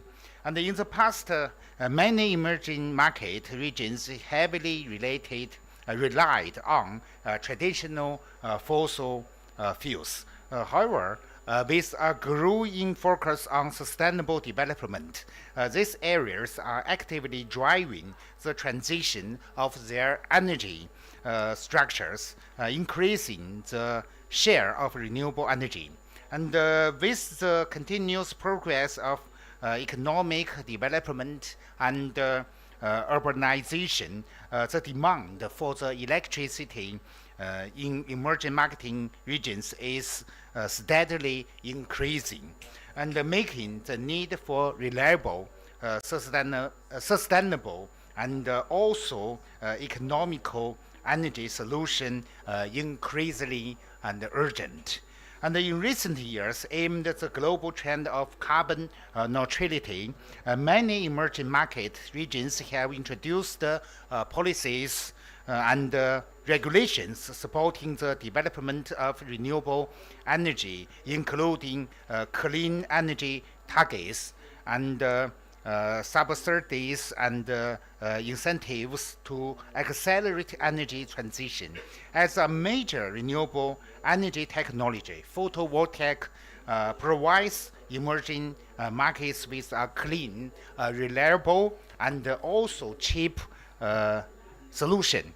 And PV system can be widely applied in urban, rural, and remote areas to meet different energy needs. And through continued technological innovation, the PV industry has been actively contribute to sustainable development. And taking LONGi as an example, and since our listing in 2012, and the company has invested around 20 billion RMB in R&D investment. And also we have shipped around 290 gigawatt wafers. And we know this very big amount, because for the last year, and the total installation around the world in the PV industry is 1 gigawatt. And the wafers we sold is around 29% of the world. And also for LONGi, and we have broken the 2 main road record for the transposition. One is for the crystalline silicon efficiency is 26.81%. And another is last month we have broken the crystalline silicon perovskite tandem efficiency, and is 33.9% efficiency. And LONGi has introduced the independent developer HPBC technology product into large-scale commercial production, and achieving a conversion efficiency exceeding 25%. And on another side, LONGi is committed to promoting distributed PV market, and have released our new product, HEMO X6 product series, and suitable for global distributed scenarios. By constructing small-scale PV system in emerging markets, we provide electricity to remote areas, reduce reliable on traditional energy sources, and promote clean energy adoption, and improve energy supply sustainability. Distributed PV system enhance energy supply stability, especially in some underdeveloping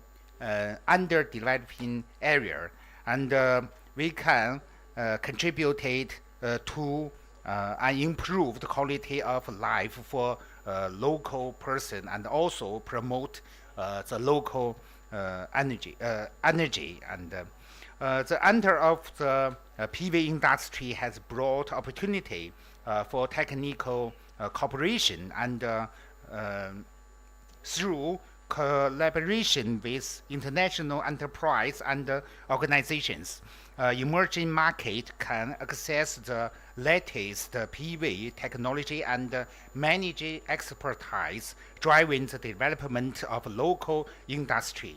As a zero-emission energy solution, PV helps emerging market regions reduce greenhouse gas emissions and improve environmental conditions, and address the challenges of climate change.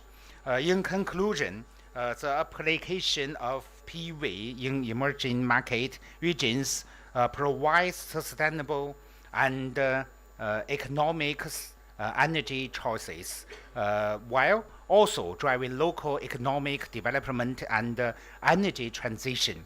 We will continue to collaborate with emerging market governments, business and communities, working together to implement PV projects addressing local challenges and promote the widespread application of PV technology in emerging markets. And thank you, everyone.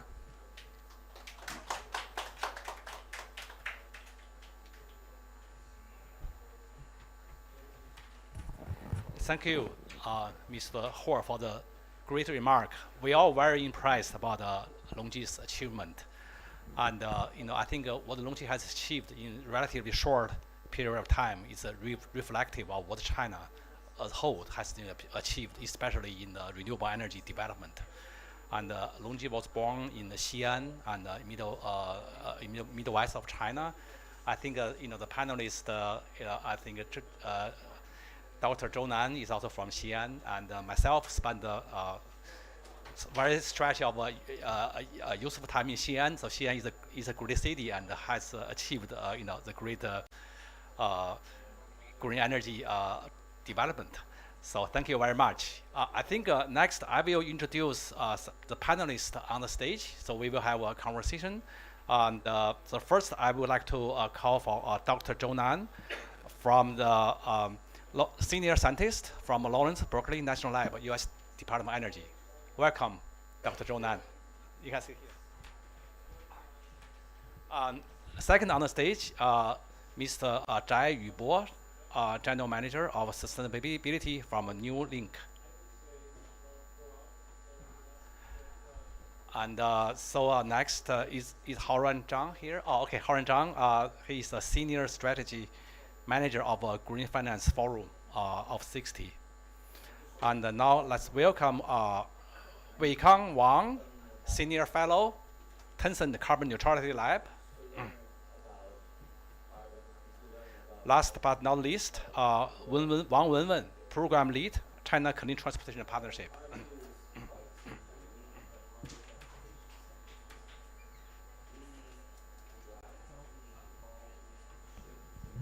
So we have a great panel here.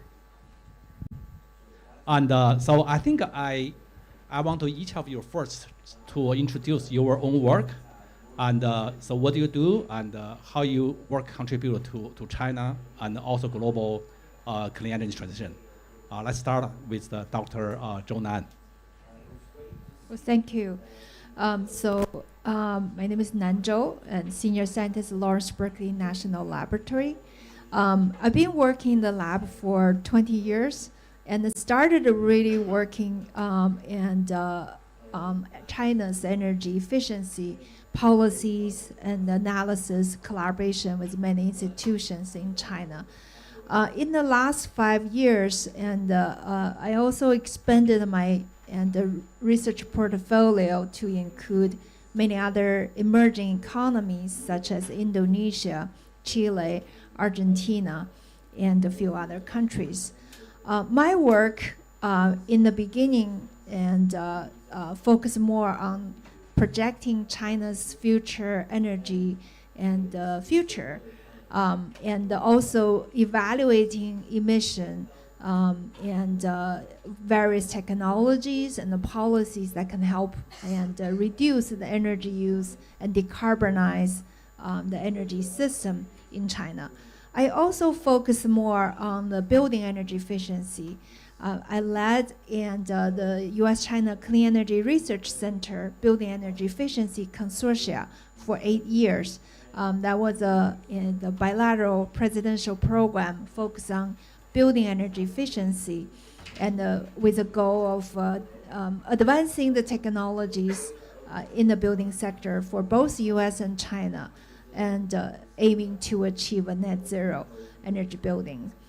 And in our lab, we focus a lot more on the demand side and solutions, working with our Chinese and collaborators, improving appliance energy efficiency, improving the building codes, make it more efficient, and also improving industrial plants energy efficiency, and which is a really big emitter in the last 20 years for the industry sector. In addition to those, we have also worked and quite a bit on smart cities, climate smart cities. We led the US-China and climate change working group, climate smart city initiative, and for that initiative, we facilitate a lot of exchange between the US and Chinese organizations, and also introduced tools, softwares, provided training, capacity building. In the recent years, our work has more focused on decarbonizing industry sector. As mentioned earlier, this is the biggest and energy consumer and emitter in China.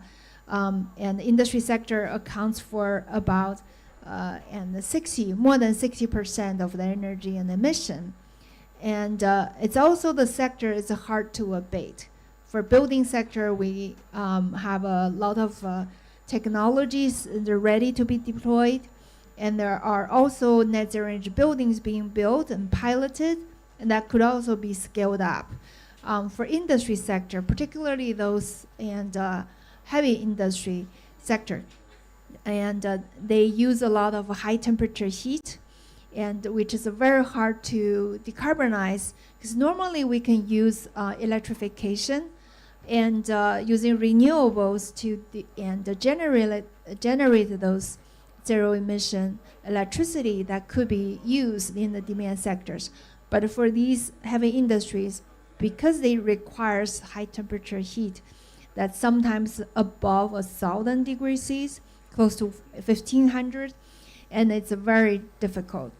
So we've been looking at the technology solutions globally, and also policy solutions, and that can help and send the market signals to the industrial facilities owners for them to decarbonize. And so we conducted analysis on steel sector roadmap, and recently finished the cement sector roadmap, and also looking into industry heat and decarbonization options such as the heat pump. So we are working on a lot of these projects and with our Chinese colleagues.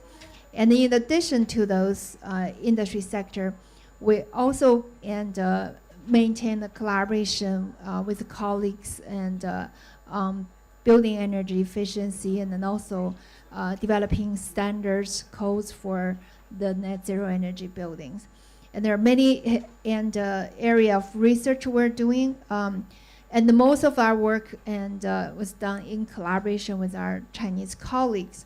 And so with the Sunnyland announcement came out and a few weeks ago, we're very excited to build on the past work and past partnership, and working with many colleagues here and then also back in China and the US, and help to facilitate implementation a lot of these agreements, which covers a really diverse topic, and including energy efficiency, material efficiency, circular economy, non-CO2, and then even some power sector decarbonization.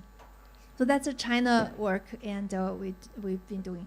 Building on those, a lot of those experience, as I mentioned earlier, we are working with these other emerging economies.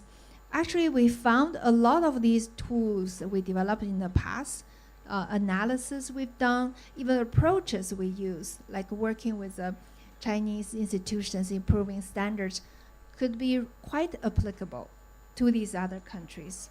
And we found a lot of these countries don't have building codes, they don't have a stringent standards.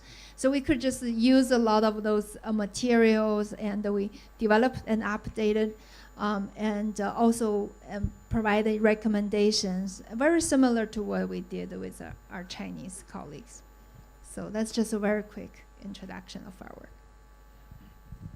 Thank you. That's excellent. So I will come back with your more questions, especially you mentioned the U.S. and China will resume energy efficient dialogue.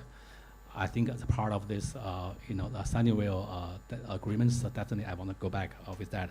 So next, I want to introduce Zhai Yubo, who is the General Manager of Sustainability for NewLink. NewLink is a global leader in energy, new energy vehicle charging infrastructure, and also it's also a digitalization, use a lot of digitalization technology to help clean energy transition. So. Thank you, Professor Anna, and I'm Jai Bot. Very nice to meet all of you guys here. So actually, I come from NewLink, and we just have we focus on the decarbonization of the transportation areas. So we have one Nasdaq-listed company named NAAS, NAS. So we want to develop the largest EV charging networks in China. So I gave you some figures, for example, because right now lots of people mention that China has a huge number of the electrical vehicles. So how to make the demand side to build more, efficient and more available charging infrastructures, that's also a very important thing. So that's what we want to do. So we mainly focus on the utilization from the user side. So even you have lots of the electrical vehicles, but how you can give people and the users the use for the available and a green, more efficient charging networks, that's what we want to do. So right now, actually, in China, we have already over 700,000 charging piles, the public DC chargers on our platform, which cover almost half of the Chinese market of the public chargings. So we think we're not just focusing on only the infrastructures, so we also want to integrate the more green energies into this EV charging systems. So like just Professor Joe mentioned in the production or the industrial areas, so we really need to get more renewable energies, but from the transportation areas. So right now we have a lot of the points mentioned that we used the electricity, but always from the coal, from the dirty energy. But how you can just give one conclusion that how to improve the energy efficiency and the green energy penetration into this network. So we worked quite close in this topic, and we want to integrate more green energy from the source of the power grid. So we worked quite close with all this, produce the generation side, and buy the electricity and sign the bilateral contract directly with them, and get the contract directly to the end users and to the stations, so they can get 100% of the green energies. And also from the station side, we also want to develop more with the PV plus EV charging plus storage stations, because that's from the station side we can also get more upgrading and to use more green energies.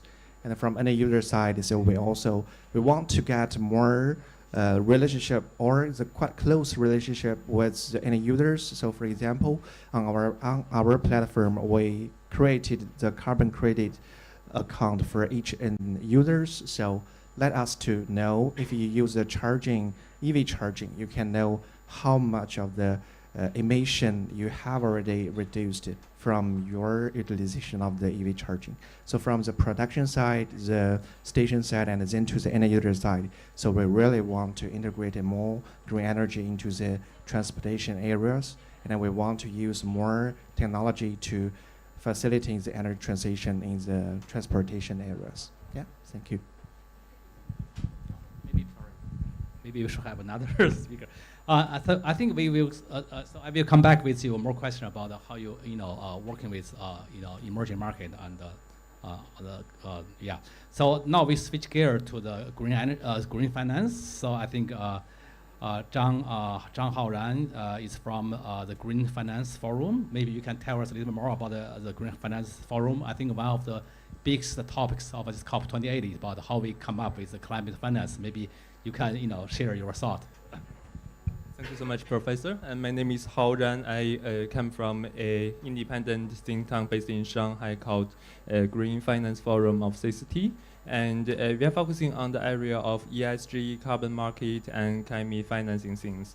And I will briefly introduce what we focus on about this COP28 because, yeah, as you introduce finance and financing is super important for this COP. And today is the finance day of COP28. So, yeah, I will introduce what we are doing here and the connection about the climate finance and the energy transition from our perspective. So first, please let me introduce, we just organized a set event in the first day of COP, and the topic is regarding the blended finance, how to mobilize the private finance and private like sectors, the money from private sectors and flow into the climate financing things to accelerate the energy transition. And we are going to explore the role of MDBs, what they are doing and what they can do to facilitate let's say, to engage more capital from the private sectors to get into the area of energy transition. Another area we are focusing on is tripling renewable energy capacity. We believe that for this COP, it is a really good target, and at the moment there are more than 100 countries in these goals. So we think this is really important, and we are exploring the role of innovative financial solutions on the tripling renewable energy goals. So yeah, I will stop here and back to you, Professor. Thank you. That's great. So next, I will introduce Ella Wang, Senior Fellow from Tencent Carbon Neutrality Lab. We just collaborate at the very first day in the UN SDG Pavilion about how Tencent to use a digital platform to accelerate the clean energy transition. I think she will talk a little bit more about Tencent, maybe other beyond the digital transition, also how to distribute the energy and how to use the digitalization as a tool to help. Thank you, Dr. An. Ladies and gentlemen, good afternoon. Thank you very much.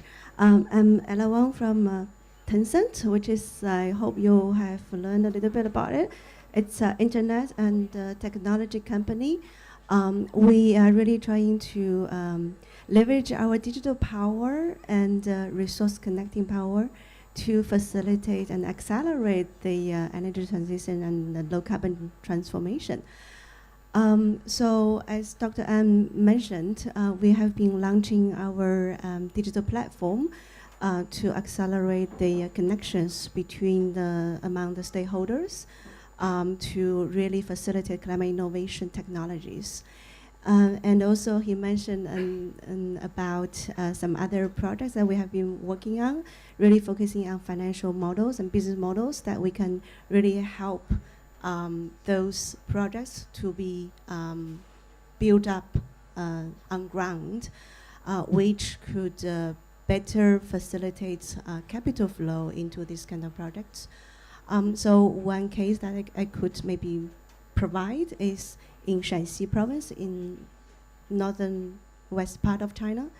That's a place that the commercial power for PV project can hardly go to because the light hours is pretty comparatively short. It's about 1,000 hours per year. So that means if we would really like to increase the renewable energy penetration in this area, then we have to think about some innovative financial mechanism so that the product can be built on. That's why our Sustainable Social Value Department has come into this kind of projects. So our department is actually formed 2021. It's only 2 years. We focus to elaborate a little bit more about social sustainable creation. That's why we explore the innovative financial mechanism. So we actually help to build up this charitable trust system And under that, we have our joint venture companies to do all the installations. And in that case, we are not really looking for financial profit return, but really to look at how we can bring commercial power, bring industry, bring financial institutions power together to this area, which barely got those resources before. And that's why we have tried distributed solar power in this county. And we have built up this more than 40 family households projects.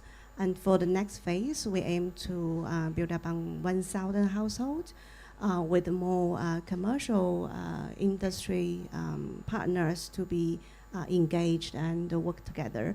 And that's our phase for next year. So hopefully I can stop here, and if we have more time, we can share more details. Thank you. Last but not least, I'd like to introduce Wang Wenwen, program lead from ISAT, but also she's managing the China Clean Transportation Partnership. So she will introduce the CCTP framework. You can speak in Chinese if you want, that's okay. I will mix.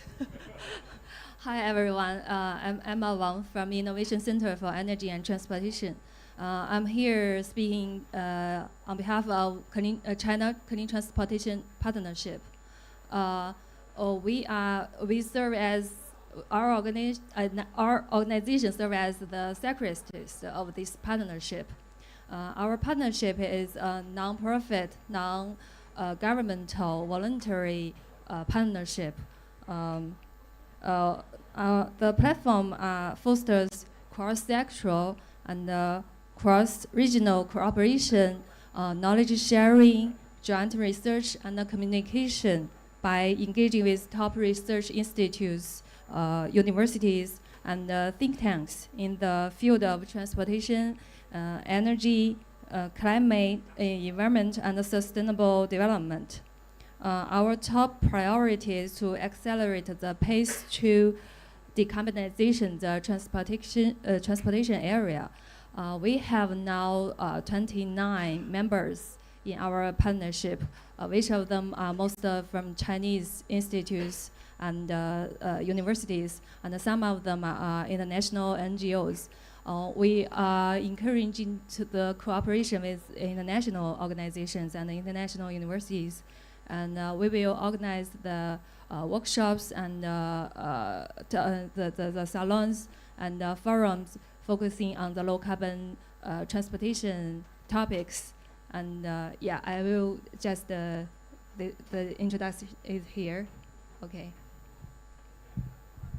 Thank you. I think now my question will shift to how you think your organization can help for the global transition, and so how you think, either you can, either disseminate, the sharing the China experience, or maybe China can also learn from international experience as well. So this is about working together, collaboration. So let's start from Zhou. I think we talk about there seems like a breakthrough in the U.S.-China kind of working together to solve climate change. So I think one, the energy Department of Energy actually has been a frontier to promote collaboration in the climate solutions. Maybe you can share a bit more. How do you think from now on U.S.-China can back together to work on solve the climate issues? The Orange Berkeley National Lab is where I'm from, and is one of the Department of Energy national laboratories, and it's probably the oldest one.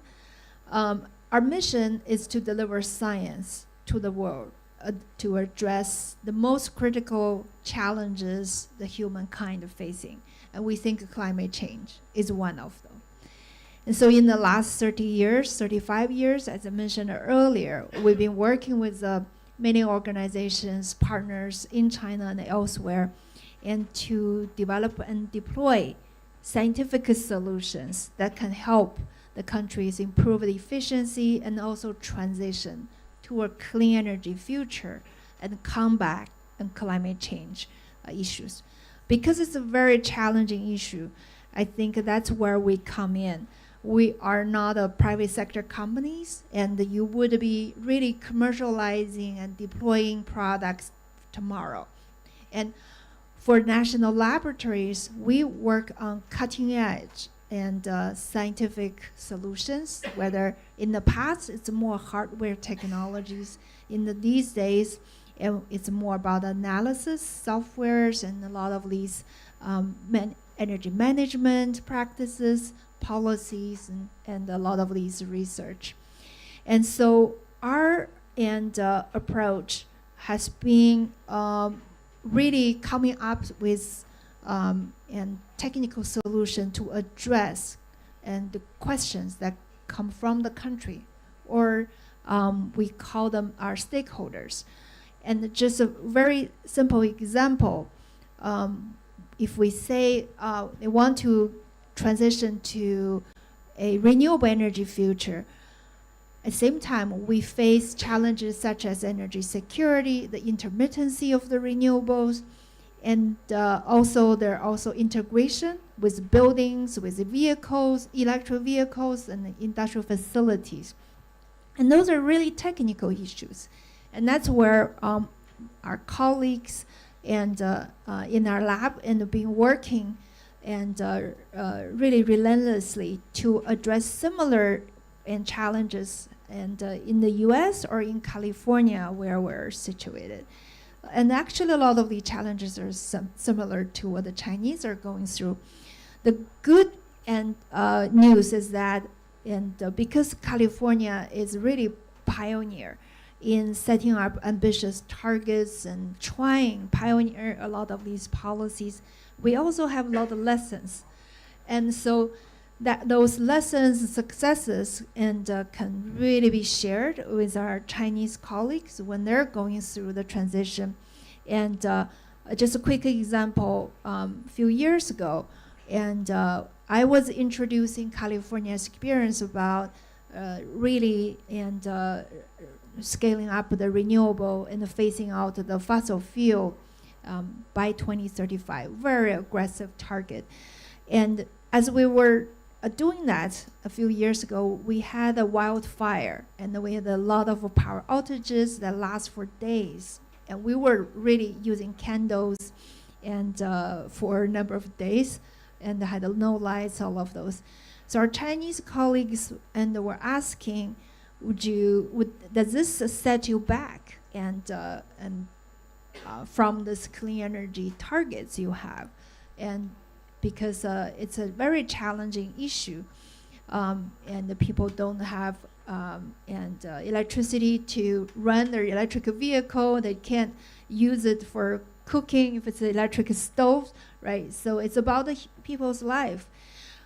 So when I talk with my colleagues and also scientists, they said, we just have to deal with it. We are not going back to this fossil fuel dominated society, and we made the commitment, and we're going to stick with it. We just have to deal with these failures or stumble and all of those, and we'll get there. So I was quite impressed and touched by what they're saying. And so a lot of these issues right now, California and governments and the US Department of Energy also investing in the research addressing these issues. What happens if there's blackouts, right? What happens if when it's not blowing, sun's not shining? In California, we also have a dark curve issue, which you probably all know, familiar with, right? How do we address those issues? We now have peak load in evenings, and what do we do when we don't have a sun shining? So all of the issue, for example, California, we are ramping up the storage and solutions, combined with demand response. So those experiences actually could really be shared with our Chinese colleagues. That's just example in the building space, and we set up really again an aggressive net zero energy building targets. From 2020, all new building, residential building, has to be built and with solar PV panel on roof. It's a mandate. And we're also phasing out some of the new gas lines for new building, some cities doing that. So the electrification targets combined also with aggressive building codes that set the building and to be net zero before probably 2045. So all these really research going on to ensure that will happen. And so our lab scientists are working and as mentioned, and relentlessly addressing these state level and federal level challenges. And then that I think in China they will really also be going through all of those. Thank you. Now, Mr. Chai, you mentioned that you want to be build the largest EV charging infrastructure in China.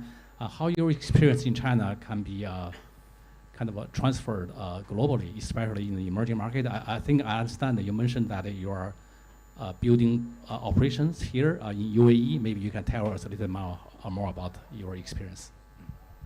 Thank you so much, Professor An. Yes, so during this, actually from the end of last year, we went several times to the UAE, and we have lots of local partners to ask the same question. So right now, China, which is the largest electrical vehicle, has the largest number of the electrical vehicles countries in the world. But how you can manage your infrastructures, the charging infrastructures? So, for example, in Dubai, maybe these days lots of people use Uber. You always find the Model 3 of Tesla. But I asked the driver, he mentioned that in Dubai, there are just 4 business charging stations. So all the people, the drivers at night, they need to make the queue for 4 or 5 hours to just get the electricity. Because in the UAE, especially in Dubai right now, they have the regulation that quite separately from the charging station. They separated the charging station for the private drivers and then to the business drivers. So for the business drivers right now, they think, well, the electrical vehicles, I want to use it because the electricity price is quite cheap compared to the fueling services. But I want to use the better infrastructures. How can do? So we think that's our advantages. So because in China, we know how we can do. And of course, we have lots of lessons. Because for the infrastructures development, we put lots of money and we put lots of all the efforts on this part.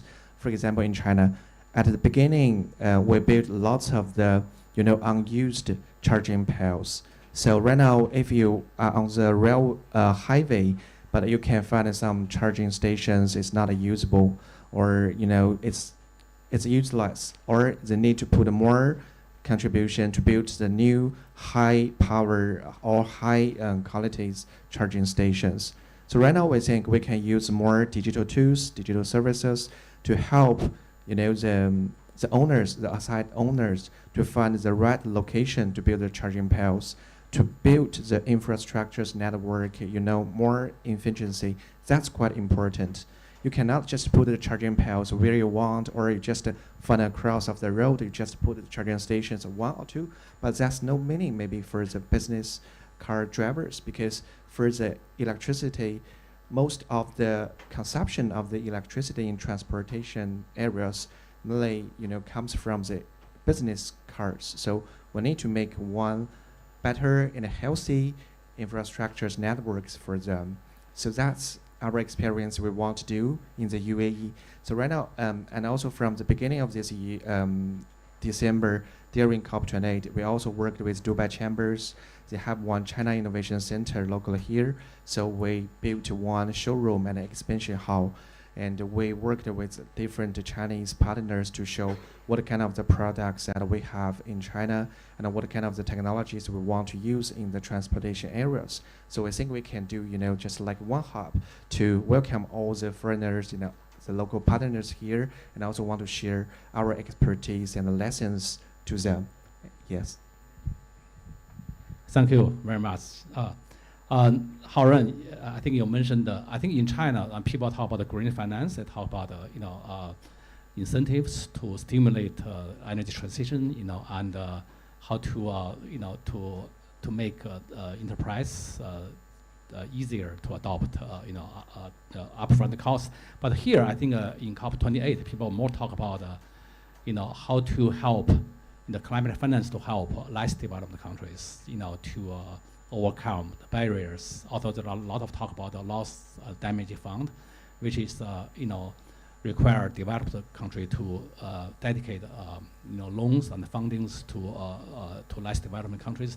China has the Belt and Road Initiative. So how do you think China can play a bigger role in this space? So what's your take on this front?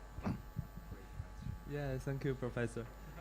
Yeah, I agree with you that the climate finance things should not only focus on the mitigation, but also the adaptation, such as the loss and damage and topics like that. And I also agree with you that at the moment, I think most of the capital or most of the finance, they just went into the area of mitigation, for example, to boost the development of renewable energy, yes, and things like that. And in China, yeah, when we talk about climate finance, I think one of the key area, which is also our institute focus on, is blended finance, because these can mobilize the private sector, like I just introduced before. And I would like to give some numbers and figures about it. At the moment, I think the blended finance, although it is popular topics at this COP, around 80% of the capital moved to the areas like Africa or the South America. What about the Asia areas? What about the the Southeastern Asia and Asia like China, the emerging market, other emerging markets? I would say that this is a real challenge at the moment, and that is why we come here with this topic, the blended finance, and we want to connect the experience from emerging markets, and we will see we are going to connect the best practices from different areas, both from other emerging markets and the experience from China. And this is what we are focusing at the moment. And actually, I want to share a real case, what we are doing in China, to maybe answer part of your questions. I will give a real example. For example, in China, when we are doing the projects regarding climate finance, we really want to bring the whole value chain. And for example, I give you an example. We are doing a standard regarding the standard for the green data center development. I think this topic may be yes, you are pretty familiar with, because in Tianshui and Qinyang in Gansu province, it is one of the 8 national green data center in China. And just a month ago, we bring several companies in the field of big data, the digital science company, to the Gansu province, and we facilitated the collaboration between the companies and the local government. At the same time, we invited several renewable energy companies as a partner of the collaboration, because as we all know that the big data center, it is a really huge energy demand, and it provides a pretty stable, for example, electricity load. And if we can facilitate such collaborations in such projects, it can boost the share of renewable energy in the whole electricity system. So we believe that this is part of the role as a think tank in China should do in terms of climate financial things.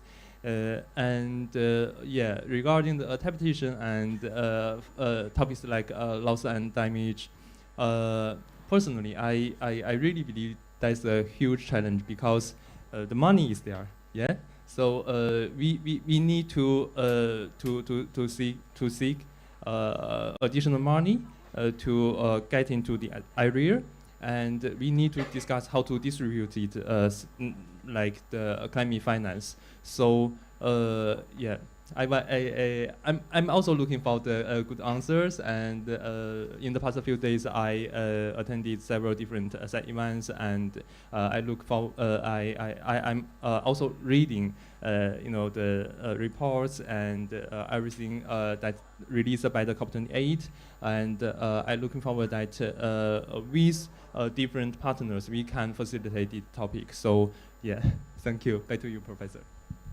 Thank you very much. I think Tencent is a operator is a Fortune 500 company, so it's one of the very few Chinese companies have a global impact. I think what Tencent does really matters. People really pay attention. So, how do you think Tencent can really help, globally for the energy transition? I think especially for like global south, I think. There's not just for energy transition. I think they're talk about to increase the access to energy. So it's not just energy transition, also energy access. So there's a double kind of a task. So maybe you can share with us about what Tencent is planning to contribute to this regard. Thank you, Dr. An. Your question is quite a widespread question. Maybe we can provide some answer in terms of practitioner, not really a policymaker, so we can probably give more experience sharing in terms of what we can do, what we have done, what we will do, and what will be the lessons that we have learned, what will be the successful experience that we can share to other stakeholders, and that could probably form up this kind of part of the community that each of the stakeholders could, learn and share from each other. I think maybe more specifically, I think Tencent has its own digital power that we can definitely use it as an accelerator or multiplier or whatever you call it, just to facilitate and accelerate other partners' work to happen. For example, just now, the doctor from laboratory have mentioned about different technologies and the science that can be applied to different industries. What we can do is really to have those information shared broadly. Today we have this offline activity, but there's also a big online community that we can definitely share those knowledge to other partners, not only in China, but also in other countries. And also because we've mentioned about our cases in suburban in China, but there's also kind of similar situation or scenario in other developing countries. No matter it's in Asia or in Africa, what we have encountered in China would definitely, help them to, foresee what is going on there and what they can, probably do by already knowing some of the challenges and some of the solutions. And also, I think what we can do is really to try a lot of innovative things as a pioneer, because we are committed to take risks as a technology company, that we are used to take risks to develop those new technologies. And so as SSV, the Sustainable Social Value Department, and also the carbon net zero team. So what we can do is to really try new things, new technologies, new commercial models in terms of project deployment, and also to help others. For example, new innovative team to get more technologies from laboratory to commercial society. So that's a lot of things that we can work together. So it's more like a pioneer role that we can play, and also try to connect all the stakeholders via our digital platform tools. Thank you. Thank you. Excellent. Women, so China is the leader in the EV, e-mobilities. I think over 50% of new energy vehicle, electric vehicle are being sold in China. And so how do you think also the battery? I think 80% of battery actually a supplier is also from a China company. So how do you think China can help other countries to to transition to the electric vehicles? We actually come back from Hong Kong. We found nearly all taxis are not still the gasoline vehicles, and very few buses are still diesel buses. So those are examples that how China can really help. Maybe you can give some insight. OK， 那我就用中文说了，这样更清楚一些。在交通领域，就是刚刚我介绍了我们这个平台呢，其实是一个伙伴性的伙伴关系。这里边有29家伙伴单位，这里边包括就是在交通领域，尤其是在推动电动汽车领域的一些非常顶尖的一些机构智库，还有我们相关的制定政策的相关制定方。那他们在研究这个中国在清洁交通领域，尤其是这个汽车的电动化领域，其实做了非常多的工作。我们这个机构在平台在发起的这个5年多时间里边，也做了非常多关于这个相关的一些话题的研讨。那对于从中国的经验，其实我们来看已经具有很丰富的这个经验。从2015年最开始要推这个电动汽车，确切说是从09年，当然15年是刚真正去落地去实际推的。那在这个过程中，从最开始的试错到现在的完全非常成熟的一个过程，其实走了非常长的一段路。那我们其实现在我们也看到在全球都在推汽车电动化，尤其是在像东南亚地区，是一个很好的能够把我们中国在这方面经验去往外推出去的一个很好的地方。包括我们目前很多一些车一些技术一些成熟，然后我们车的市场上有很多二手车，这些无论是轿车或者是商用车，这些卡车客车，其实都是可以往东南亚去走的一个很好的一个途径。所以从市场角度来说，我们可以更好去看这样一个二手车市场怎么样去更好的搭建。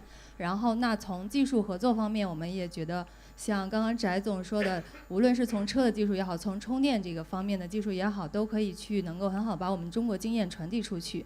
我们也知道，就是中国在带路国家的这个方面也做了很多的工作，很多工厂无论是汽车厂商还是电池厂商，也都在东南亚地区有建厂。包括做了很好的这个人才，帮他们做这个人才的培训，包括就是中国这方面在这一些技术方面的技术学校，包括在这些东南亚地区成立技术学校等等这些方面都能够做的很好的一个经验的传递。那除了东南亚地区呢，其实从欧洲对于欧美来说，我们也可以去探索一些合作。无论是因为我们就知道我们的公交汽车其实是一个公共客车，其实是一个非常成熟的一个领域。那在欧洲啊、美洲其实都有很好的应用，包括像比亚迪等等，他们也很好的走向了欧洲。所以在这个方面上，我们也能够很好去做一个推广。所以从那回到我们这个机构这个 CCTP 平台本身来说呢，也是非常希望能够在这里面去发挥很好的作用。我们从去年开始梳理了一本叫蓝皮书，就是中国在清洁交通领域做的所有的贡献的所有的这个经验，都把它梳理成一本报告。然后我们也是希望在这个报告里面呢，我们也有就是像交通部交通部相关的一些研究机构，像发改委啊，像卡塔克这些核心的这些机构，他们在这个过程中做的一些关键的工作，我们都在里边进行一个梳理，所以我们也希望能够把这个经验传递出去。那我们今年也是聚焦在商用车这个领域，就是在 truck 它的电动化，包括它的节能减排方面有怎么样一个未来的前景，包括与国际上怎么样一个合作，我们也有这样一本书也刚刚发布。所以这些呢，我们都会去更好的去走向国际化，希望能够讲好中国的故事，能够更好的促进在交通领域、在新能源汽车领域的多方面的一个国际合作。谢谢。谢谢 ，excellent 这个所以这个 timing wise we are doing quite well. I think, yeah, I think we just in terms of how China experience can be transferred to other countries. We actually about to start to work with Vietnam next year, so we will help Vietnam to make the national EV policies and regulations pretty much for based on what China has achieved in the past 20 years. So that's great. So I think I have a little bit 10 minutes, so I want to give 2 more, like 2 or 3 minutes for each speaker just to make a closing statement. Okay, starting from you.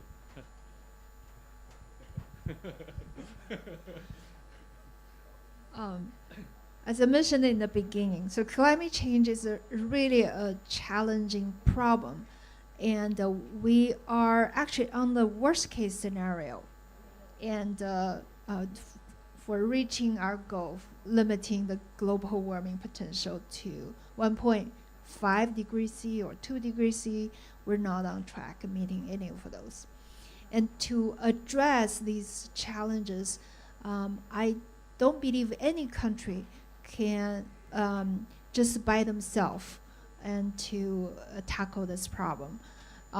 So really the collaboration and cooperation is needed, and particularly in the area where it's difficult and it's costly. And so I mentioned a number of those in the different sectors. Also, like in the CCS, carbon removal, there's no business model still, right? But it's looking like we're going to need quite a bit of those as well. So for all of those, I truly believe, and we can only do it through this kind of collaboration, whether it's through policies or incentives, and there's all kinds of global mechanisms we can use to help bring the cost down. China is very successful in reducing the costs for solar PV and the battery now. And so I think maybe for this other challenging area, I hope the story could be similar in the next decade. We don't have more time to wait. Yeah, the last question on the class from the professor. Yes, I think so. From the different parties to join COP28, but I think from this year, I just got one sense, even from the political side or from other different parts, people talk more about the importance of the private sectors, and also for the big name of the political side, they also mention that. So we need to join hands from the private sectors. More people or more companies want to know that you need to do more efforts and contribution on the climate crisis. And just like this year, so from China, there are lots of the companies join COP28, and they think, well, it's not just like one issue or one topic for the government to do the negotiation, but from the private sectors, we could also join hands to do more thing and to have some collaboration and to share our expertise and locally with different partners. I think that's also from our side, that's what we want to do. So we want to have more collaboration during this COP28, especially in the UAE, and have more meaningful, the opportunities to seek. Yes, thank you. Actually, for me, I would like to deliver the same information and messages to our audience. That is collaboration. Actually, my institution, Green Finance Forum of 60, we define ourselves as a platform and network. And in China, we collaborate with partners from the field of industry and academic institutes and also NGOs. So basically, we have a relatively close relationship with the financial institute, but we welcome and we believe that only all stakeholders, we get together and we act together, and we should accelerate increase our ambitions on combating climate change. Only in this way we can achieve the 1.5 degree goals under the Paris Agreement. So this is what I would like to deliver to our audience. Yes, thank you. Thank you. I think as a leading technology company, we believe technology and innovation will be the ultimate measure to tackle those problems and address climate change challenges. So in that terms, we think innovation requires a lot of collaboration, which we have already seen in the past years, and also we're seeing a lot of positive signs here in COP28. But we are also confident that through multi-stakeholder collaboration, that innovation could happen, could be accelerated, and also those outcomes can be widely applied globally. So that will be what we committed to do in the future as a pioneer company, that we will target technology and innovation. We can also work together with the partners to provide potential innovative financial solutions and other commercial models explorations. So hopefully we can work together with the guests today and also with the online partners in the future. Thank you. Okay. Transportation covers a great proportion from the energy fossil fuel consumption. Our target, actually, we are hoping that transportation sector can reach the carbon neutral target by 2050, which is ahead of the 2060 target, which need a lot of support from the energy sector. So let's work together to make the world much healthier and greener. Thanks. Thank you very much. Let's conclude this panel. Give a applaud to the panelists. Thank you very much. Thank you. Okay.